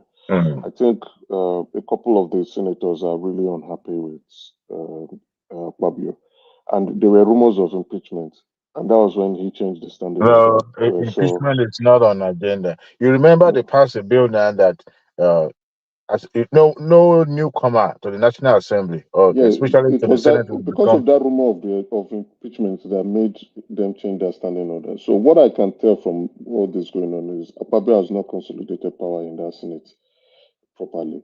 So maybe a lot of them are unhappy with just like you have said, or happy with his conduct, one, and they are unhappy with the way he changed that standing order rather, to ensure that to just kill Yari's ambition. So, Yeah, and Yari was Yari, overstepping his boundary. Yari knew that he wasn't qualified for it. He knew. It was just, it was being pushed by a certain power block. They were pushed. his power tussle. Yari was qualified way How? before the change of the standing order. He was very qualified as a senator, right? If you have the numbers, you will challenge. And the way that turned out, it was like, they've killed their ambition. So now all what they are doing is to wait for Akpabio to mess up. And Akpabio has a few times, done some things that they didn't like, and the rumors were mounting up. So they He changed has that the vote. standing order. Even if they're trying to impeach it, he has the vote. He has the vote Oh in there. yeah, how do you know? You don't know this See, thing. You don't. no. See, let's go. See, for someone to be at the M of our fair National Assembly, these are a pair of senators that, if not because they are occupying certain ranking office, they are all the same. They are all elected the same, right? They have equal power, equal right at the National Assembly. And some of them want to flex that power at any given time, especially when it comes to negotiation about certain bill. Remember, all of them are there to represent certain interests. And when you are bringing a bill that is not going to sit well with the people that I'm representing, or people that will benefit in my presence in National Assembly, I'm going to kick against that bill or trying to amend it to my own but taste. you should not be having problem with your chief whip. Your chief whip is the one that goes around to get the You votes. can have problem with anybody as long as, see, what I think is that they've allowed it to get to the public. You see, on this show, we do disagree with each other. So many times I'll see people flaring up and, to the point of almost calling each other's name. And the following day, they will be laughing with each other. Now, it's possible that disagreement will come when it comes to, looking at the interest that favors each of every one of them. But to the point that you can tell that Ndume, Apabio's actions doesn't sit well with Ndume. He probably must have drawn his attention maybe behind the closed door. And what is his name? Apabio probably just push it aside that it's no big deal or something like we can take. Because, I mean, if you look at other Senate presidents that before Apabio, they've comported themselves in such a way, even if they are doing the bidding of the presidency, they've displayed that that stability, that okay, this person is approachable, this person is not going to push my case aside. I mean, he treated some of them with disdain. I'm not going to lie. I mean, Yeah. So what? what's wrong? So what's wrong with them having misunderstanding in the open space where we all know like there's something going on? I don't see anything wrong with that. They should be able to have misunderstanding, tackle it, let us know. They shouldn't just like everything is rosy every time. Everything that Pablo said, they should just agree to it every No, single no, time. no, no, I no. don't think that's right. Hold on, Ade, hold on. It shouldn't happen between members of the same party. Mhm. It can happen between two opposing party, but not members of the same party dragging themselves like Adewale said, washing their dirty linen in the public. It doesn't happen. Everything, whatever disagreement whatsoever within party members should be tackled behind the scene. They usually have a closed door section where nobody will know. I mean, within Wait, the Baba, the same thing happened in Lagos. They what do you happen. mean? What's wrong with that? No, Let no, them no. Hold fight. on. Or Hold let on. No, them That let them see them. no, Oriola, Wala even no within went the for within the Senate, for chaos. within the National Assembly, they have a process of which they can iron out and figure out their grievances. mm, So, and once that process take over, because sometimes members might have, that's why sometimes at the house, when you have another member drawing the attention of the entire body to what the statement the other person make in order to be withdrawn, or they will take a disciplinary action or something. And sometimes you see the leadership of the house saying, look, you need to take that back, and there will be a sponge from the register book. So they have their internal process of dealing with any disagreement that might arise from either from uh, members to another members, or group grievance or something like that. And when it comes to the parliamentary issue itself, that's a different ballgame, because you can disagree with somebody else or on any ground, right? But I probably shouldn't make the mistake of saying, well, I'm occupying the leadership position. However, I can do whatever I wanted. One of the grievance this man said that I listened to him saying was that the parliament should have a take its time to assess some of this bill, that should not be rushed, that it should be taking more time, go through the readings, and then people would debate and see the merit and the demerit, which to me is still a valid Yeah, argument. that's valid. But Yes. Apabio's submission was that, look, sometimes we are not we don't have enough time. Look at what is happening around us, you know when they have to suspend every other uh, issue to deal with the Tinubu's ministerial list, right? Remember, that was all they did before they went on the break, before they now resume now. So, and sometimes it's push them back a little bit because they will have a lot to deal with. And when you have a lot of, agenda to take care of, you won't have enough time. So you deal with whatever numbers are available for you. And the senators don't come to the House, they don't come to the chamber, right? So whatever it is that you have is what is going to form the quorum. So if you pass a bill while the other people are just jollificating, as Abati always said, in their constituency, and you are dealing with the parliamentary issue here, whose fault is that? So you look at it both sides, but that's the only thing that being said that I I watch them sing, but I think there's some other bigger issue that would go beyond that. Yeah, but so I think that he has a valid point. Wait for everybody to be in the chamber before you pass a bill. But Apabio is not passing a bill without the passing vote, because for them to for any bill to be passed, there's a number of votes that need to be gotten. So that means there's enough number of people of the senators in place before they can pass it. So it's valid that he's saying that, oh, let's wait, everybody is in there, let's debate it. So even though they're in the same party, I don't think there's anything wrong in what he said. It's good for us. It's good for the type of democracy we are practicing. I think it's good that someone can be in the same party and still doesn't agree with what you're doing. And if you're saying that, you should just keep quiet and go behind closed door. So that means that we, the citizens, we don't we have to be there with them. Let us see them argue, debate, get mad at each other. I'm not saying fight, but get mad. Yeah, we want to see that. So that's what me I'm saying. I don't see anything wrong in what's going on, even though they're in the same party. Of whose benefit is it when you have people disagreeing on something that is not germane to the growth of? I mean, what they're disagreeing on is not about, oh, certain items on the bill has to be removed or amended, or we need to make more consultations, or nothing of such. It was just about how do we go about Wait, but this? they With never giving, get to that point because everybody's not in the chamber for them yeah, to but disagree. it doesn't benefit anyone. Even at the initial stage, everybody still disagreeing. They can't meet eye to eye, even before the bill is presented. So, and you also have people saying, well, they are not on ground to have an input to the bill. So, everything being passed is bad. See, to me, nobody benefit. I think the Nigeria is the one that will be at the brunt of the entire uh,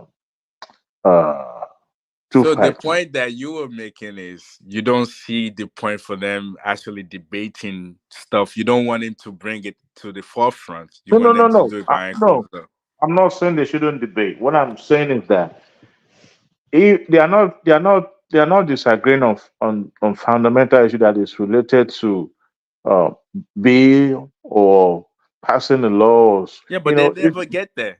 They never Yeah, get that's what I'm to. saying. That those are the kind of like childish stuff that you expect Uh, and grown adults to take. I I mean, don't come to I think don't of it, think that is the main issue if you ask me. There's it's there's a not. there's a power tussle going on there.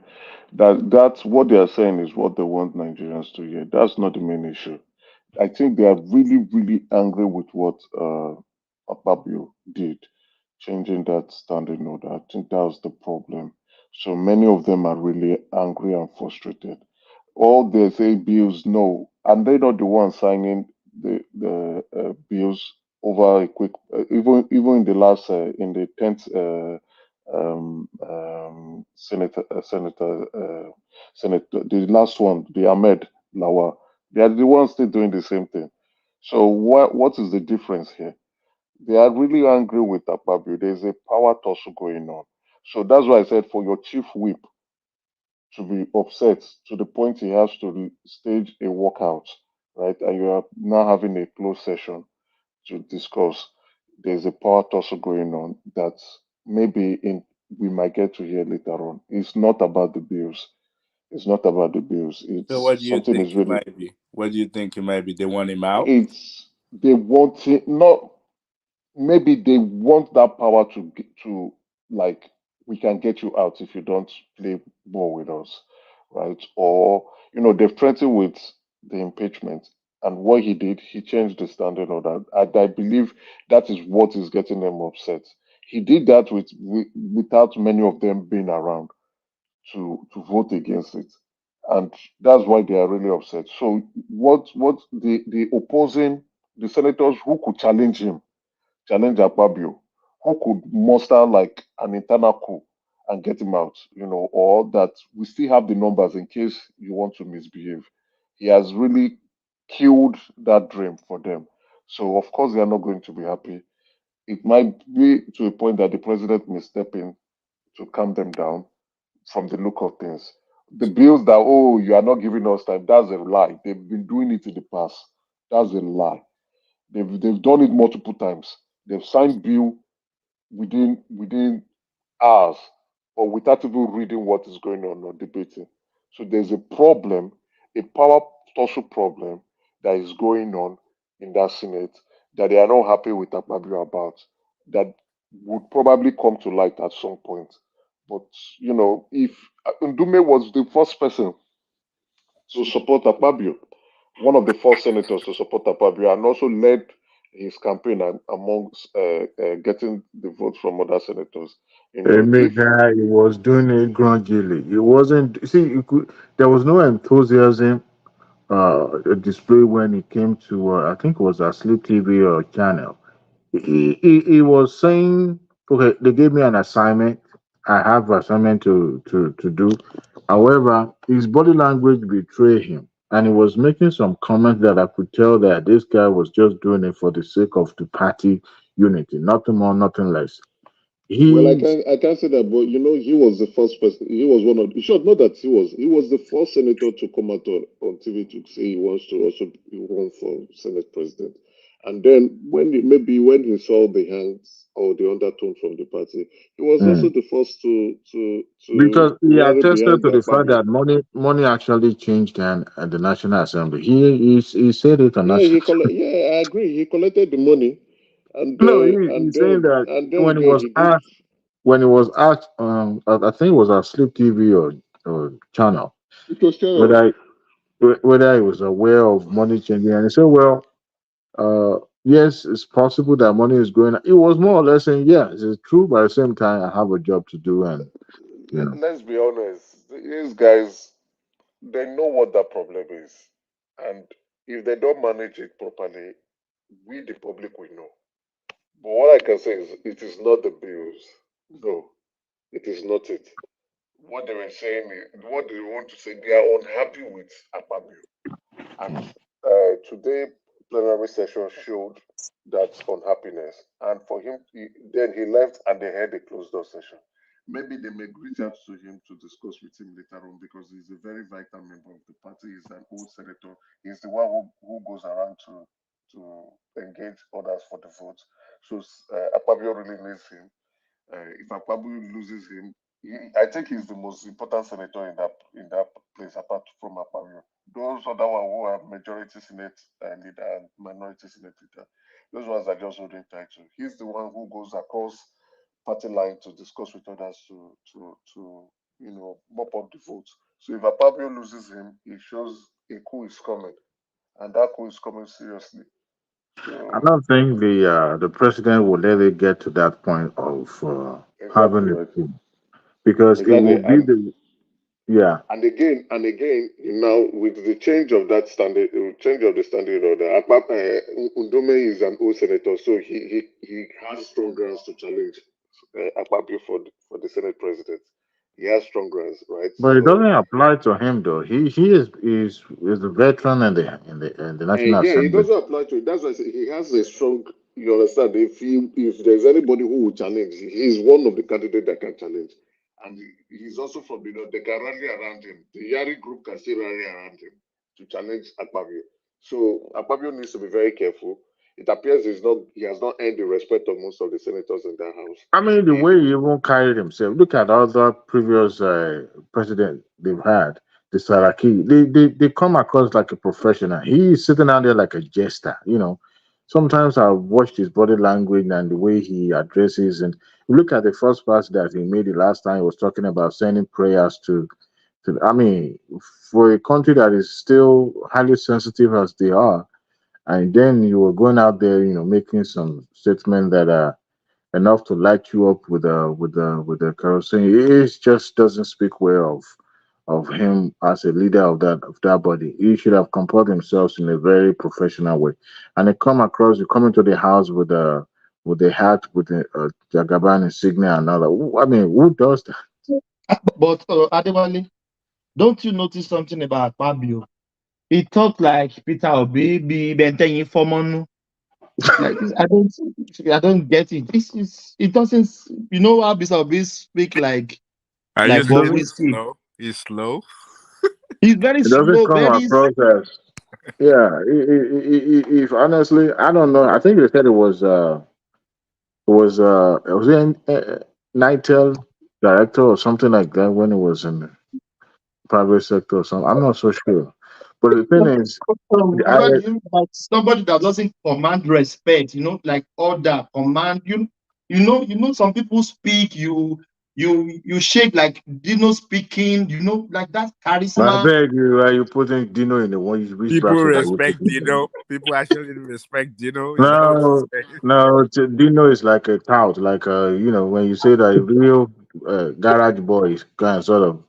So you see, when you're talking about when people display or present themselves, perception is everything.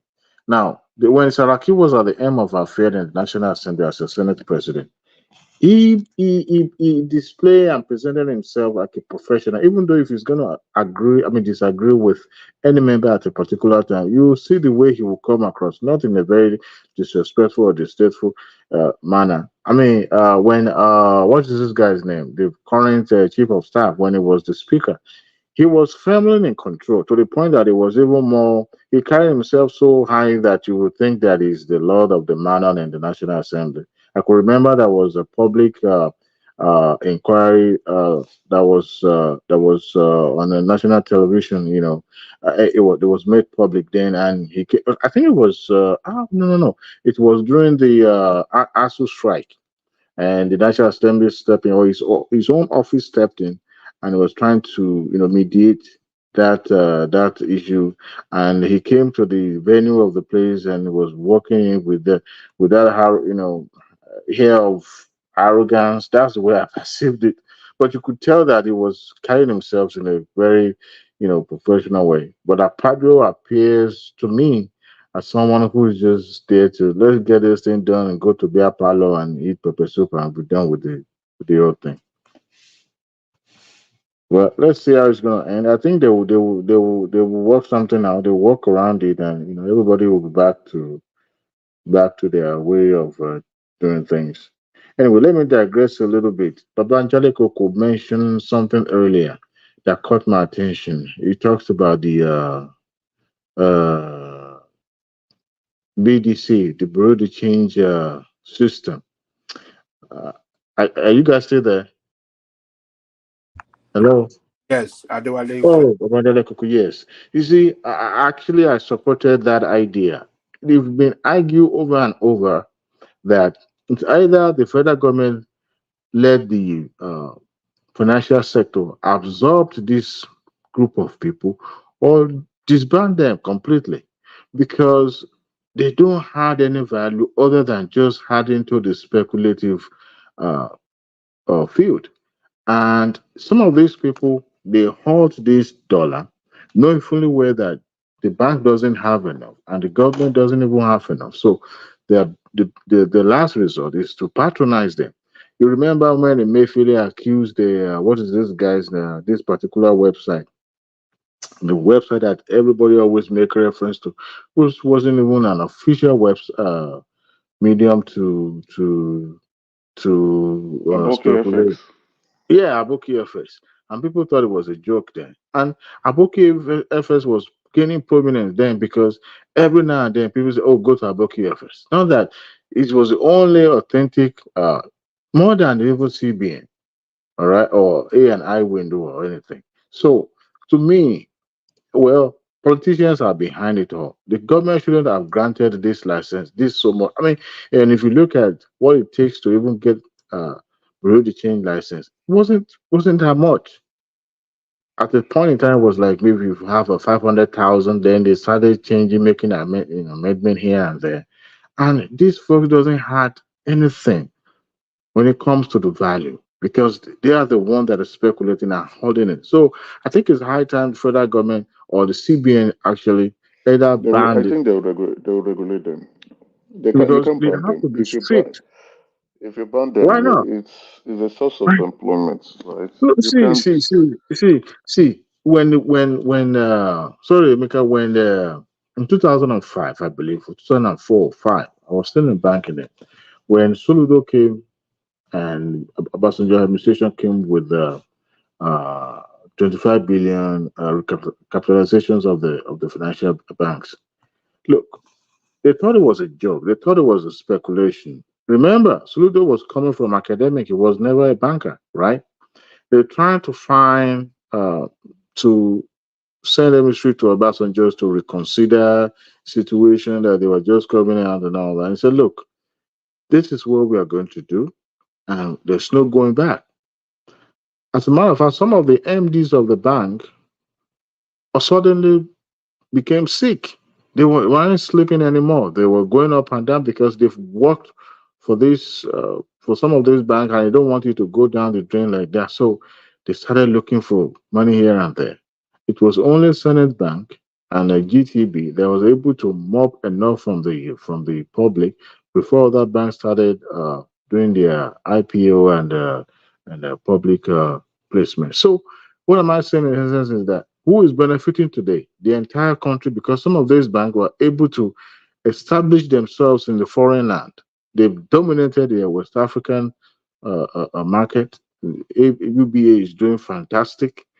Up to even they have a branch here in New York, right? So Nigeria or the financial sector in Nigeria benefit the more because they have enough to play with in the hand, and there's no point, there's no fear of saying one bank is going under. Even if the bank is going to go under, the CBN maybe not under the leadership of Emefiele, but over the time they've been able to put regulative measure in place to checkmate some of the excessive of these chief executive to the point that they were successfully prosecuted some of the chief executive of this bank. Who would have thought that the likes of what is his name, Intercontinental MD then, and Ibros will be sentenced to prison.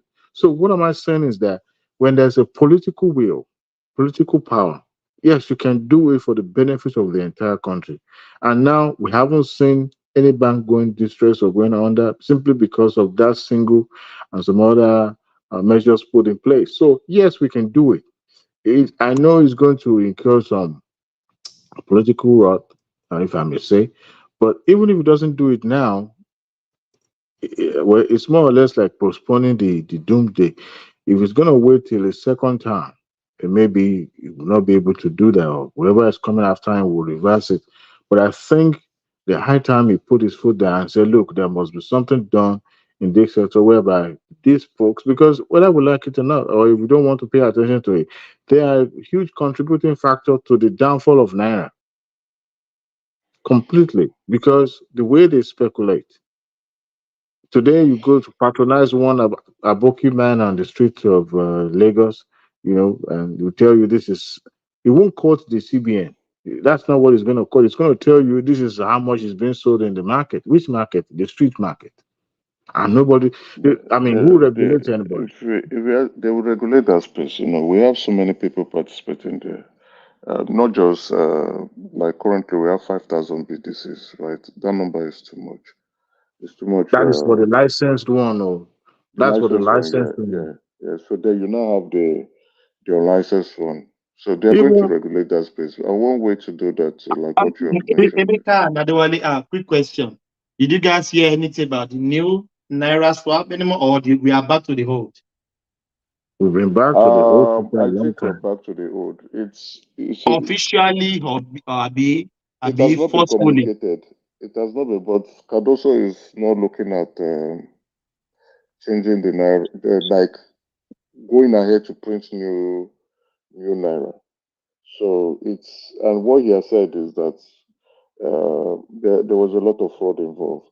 So I think the Emefiele administration within the CBN spent a lot of money to print only 409 billion naira. That's the new notes. They spent over a trillion to print 409 billion. So it was a waste of money, right?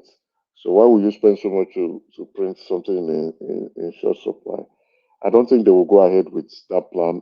Maybe the new notes and the old notes will run concurrently and maybe as a matter of fact, so what Cardoso is looking at is to not get engaged into commercial activities as a CBN, but to be more of a supervision, to perform more supervision function in terms of monitoring the and implementing monetary policies.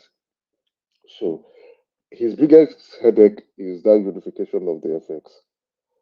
I think that's his biggest headache at the moment. Now, once they have that under control, more reforms will come out from that space. Now, with that BDC, they are going to, I think, one way with the removal of the 40 restriction on those 43 FX, the import products, they are waiting to see how the impact is going to look like. You know, more or less, many of us would give advice, would say, oh, do this, do that, but those are still theories in economics. Once we do that in real life, let's see what's going to happen because our market is really a peculiar market. It's a market now full of so many irregularities, especially coming from a CBN governor who was just commercializing a lot of things, getting his hands into things that he's not supposed to do, especially with the ways and means when you were borrowing government of over 25 or 35 trillion naira, you know, something that contravenes the CBN law. So there were a lot of irregularities that went on within the Emefiele administration that needs to be addressed. That is why we're in this huge economic mess. With this, you know, with the BDC, people, even a couple of my friends got licenses, and they were telling me then to go and get my own license. That you needed, I think you needed 50 million to buy, and even with the 50 million, you still need an insider in CBN that you will need to bribe to buy. So you see a lot of irregularities that were going on at that point. And that was why they were sacking some CBN people because even if you have the money, you still need to bribe someone in CBN to grant your license. And then when you grant your license, you probably do not need an office shop. All you just need to do is to, whatever you are, just go to CBN office and collect $25,000 allocation. And then you go to the street and start selling it off. That's not the way to do business. These guys they play a very important, vital role in our financial system. And if you are in the West, you know, you find out that that sector is highly regulated because of because of money laundering and other criminal activities. So they will regulate that space. I think they will consolidate a lot of them. Many of them will have to recapitalize. Like just say, okay, we only need 20 BDCs in this place. The rest of you, either you consolidate or you sell it off. So and then once that is done, maybe increase the number of the capitalization, let's say 300 million or probably 1 billion. You guys go and look for ways to look for money, recapitalize, consolidate yourself, have offices, physical offices, have trading platform open to the public that the public can actually buy from you directly from a trading platform, maintain customer records of each transaction that you're doing, and then we'll be coming around to audit you guys on a quarterly basis. That may be able to regulate and control the activities, and then criminalize these malams, this street hawking of the dollar. It can't happen anymore. If you're doing it, you have to go to jail. So if that space opens up and introduce them into the IIE market, that's one thing that you must do that. They must be able to come into the IIE market to buy and sell because that's the only market now that is officially recognized. Emeka, all those mala you see on the road, they have Babasale at the top. Which one is Babasale? Like the owner of the business itself. Yeah, of course they do. But the thing is and they that, are like big and they are said, big politicians that they No, can even call Buhari it in one doesn't sec. matter now. When the CBN is telling you this is how you must conduct your activities, you have to either do it or you bow out peacefully, right? yeah, You look for another business. but Emeka, what about some of us here in the diaspora that are also into the business of changing money? Don't you think also have effect on how on the remittance and unaccounted remittance and all that? Don't you think we also play another role in? Oh, it plays because everybody is just. You're right. We do it. So what that now happens is, if they regulate that space, if every player can come in now and also put a spread allowance, if every player, because now you what you can tell is the people, the malams or the BDCs, they have, if they play with 10 to 15 or 20 naira difference, which means if they are getting dollars for 1,000 naira, they can sell for 1,020 naira or 1,040 naira. So there's no regulation in the spread. Everybody is just quoting their own amount. But if you tell me that a dollar to naira is 1,050 naira, and I'm going to the official market and I'm seeing it at 1,020 naira, I won't buy from you. And if I can get it from them, I will just go there directly and get it, and I will do the transfer, do my business, and send it back home. So they need to open up that space, like a proper Can I platform say that. something? Can I say something real quick? I feel like the way we solve problem in Nigeria sometimes, I don't understand, because for you to solve a problem, you have to like try your best. Like nothing is 100%. You have to be able to prevent the problem in the first place. So, for example, if Naira is stable, where it's not like every other day it keep like going down or going up, or if it's stable, this problem will solve.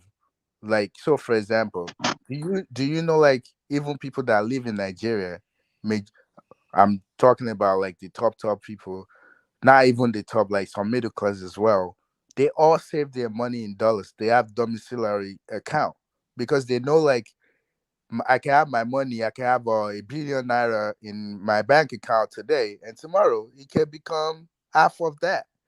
So if naira becomes stable, all of this, like, regulating, I believe that they have a regulation in place already.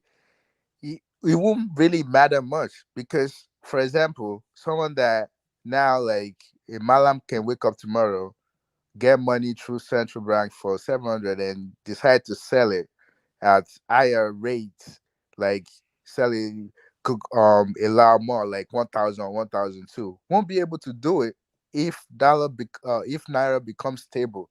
So I just feel like the way we solve problems sometimes, just like corruption, there's nothing called that, because when you put the right thing in place that make it difficult, because nothing can be 0%, there's always going to be loopholes. When you make it difficult for people to do, I think we'll solve the problem. So all they should be focusing on is, instead of having the naira just become unstable, let it be stable. The problem will be half of the problem will be solved. That's how I see it. Okay, But to create that stability is what we are discussing. exactly right. The main problem is the demand for dollars is higher than than supply. At the point, So Emeka, Yeah, but dollar the is people now in Nigeria are saving their money in dollars. So is that how not come? is that sorry, Emeka, dollar is now an official Nigerian currency, if we are to put it in that Yeah, but perspective. is it people's fault that Nigerian money is not stable? And I don't no? want to When you become. say when you say stable, the naira is still the fiat currency or the legal tender in Nigeria. Like that's what we still use. Whoever is saving We can't hear you their now. What happened to your? can you hear me? I've been Now we can hear you now. We thought it was village people first. I've been No, saying that. so Been saying the that naira was is still different. is still the official legal tender in the country, right? The Right, problem we're having but the school in is Nigeria, the schools in Nigeria, they're requiring people to pay in dollars. Most that's of the that's stuff in that's Nigeria is illegal. telling you to pay in dollars. So That's illegal. That you will be see, addressed. The problem here when is when it will be addressed. The main challenge is the CBN do not even have enough supply of dollars to give to people who actually need it, like those who are into manufacturing, those who now with even with the 43 restricted products, people the demand for it will still be high, which means they now need to ration it amongst themselves. So what they are now hoping is to get more influx, right? They need to be transparency and clarity about what is the true value of the naira, so that people can bring in their funds and take out their funds I when they understand want your to. So point. once they, so once very with this would be stabilized like next year when the market is now flooded with enough supply FX, right? And that our foreign reserve is now huge enough to cater for import activities or the demand for dollars at any point in time. What will happen is they'll begin to control those space, especially with the BDC. They'll start with the BDC, and then those who the rumors are out, those who are not taking, who are quoting value of product and services in other currencies, they will go after those guys because there's no need for you to do that. See, here's how There I will see be the no need. solution. There will be no Here's need for what it. There will here's be the no need for solution. it. May I say the quick one? People, if you live in Nigeria, you want to buy anything or pay for anything, it should be in naira. That's the first step. Foreigners cannot be in Nigeria and be asking us to pay in dollars. All of these things that you're saying, we should wait till there will be more FX coming in and stuff. No, today, if you live in Nigeria, pay with naira. Whoever is saving in, because all these people that send their kids to international schools in Nigeria, that is present in Nigeria, they're paying in dollars. Why? So that's already taking money away from people that needed those dollars. If you live in Nigeria, you sleep in Nigeria, you should you should come pay with our currency. That's the first thing they should do, because they themselves know. Because I also heard that some organization, even like the federal the governmental organization in Nigeria, they collect dollars. What the hell? Why are we doing this to ourselves? And you're Why saying they are we should be collecting waiting on dollars FX is coming in. because they have some affiliation outside. Now, let's say, for instance, they can collect naira. Now, like what is happening with the airplane, now you are paying in naira. But if their parent company or the parent airline wants to repatriate that funds, they cannot. It's stuck, right? And these companies will want to use such funds for their own transaction. Now, if you cannot take out your funds, you cannot convert this fund at any will. There, it's not like, okay, why am I having I my money understand this your stuck? So point. what will happen? The first problem, the main problem, is that needs to be addressed is having a huge supply of FX, right? You Having a don't huge think we supply have of enough FX. already? We don't have No, we enough don't. already. We don't have Huh. enough at all. I don't agree with you. Our reserve is still 3.8 billion so far. We don't have enough coming in at this point. If we have enough and people can get like 3.8 billions, and those 3.8 billion, it's not enough. and that 3 billion is for the top politicians and stuff. Well, we have No, enough. you don't, no, you are getting it wrong. They don't just take money and give to politicians like that, though. At that 3.8 billion, the CBN is not even looking at your face, whoever you are. They won't attend to you, especially when you don't have activities that is of national interest. Like you want to import, even the NFPC is not even involved in most time with the INE. They have their dollars, they can go and buy themselves. So they are not even coming to the INE to sell. So because they know it's a short supply, right? They will take the dollars from from export sales and go and import fuel with it. So they are not coming into the market because they need to get petroleum products that is needed in, and petroleum product is a security product now, is of national interest. So we don't have enough players coming into the INE. It's mostly the banks that are involved there. And then you said they will go and give that. Who the hell are you as a politician? Who is going to give you dollars when the foreign reserve is small? What are you All right. doing is So putting it into your pocket. you don't think some of those, they have those money saved in their houses or some of their bank accounts, They and will those people that when the market is being flooded, right? And the value of naira is, because the true value of 1,050 or 1,040 is not the true value of the naira. The true value of the naira should be within the range of 850, 800, within that range. that So once value they see, does not matter if it's once they see, stable. Stable is it what will we be need. is the stability that they are working on, right? With the unification, so they need to close that gap between the IE market and the parallel market, right? And with what they are doing now, with the hope that is going to close down, flood the market with dollars, And people who are keeping it in their house would see no need to keep it anymore. They will have to convert it to the legal tender of the country.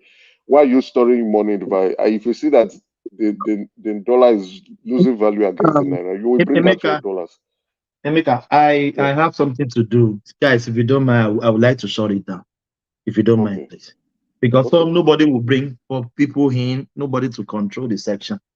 I'm very sorry. I know the conversation is going smoothly, but I just have to go.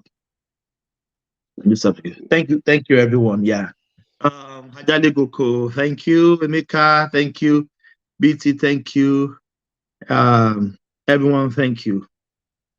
Sorry for the breaking in transmission. I have to go. Yeah. Thank you, everyone. See you and catch you later. Carry the conversation in the comment section. I said, peace. Thank you, guys. Yeah. It must be by capacity and commitment. This is a job that requires physical and mental energy. And we must get it right. And that is what we're asking. The church must be at the forefront. Our children cannot continue like this. There's no offense they're committed by being Nigerians. Nigerians are the best you can get in the world.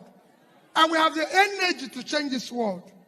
All we lack is that we have criminals who have hijacked this country, stealing everything away, and we are keeping quiet. Please, the church, wake up, take back your country. God bless you. I'm going to be president of this country, whether you like it or not. And I will preside over the affairs of this country, including presiding over you. I think you must start adjusting to that reality.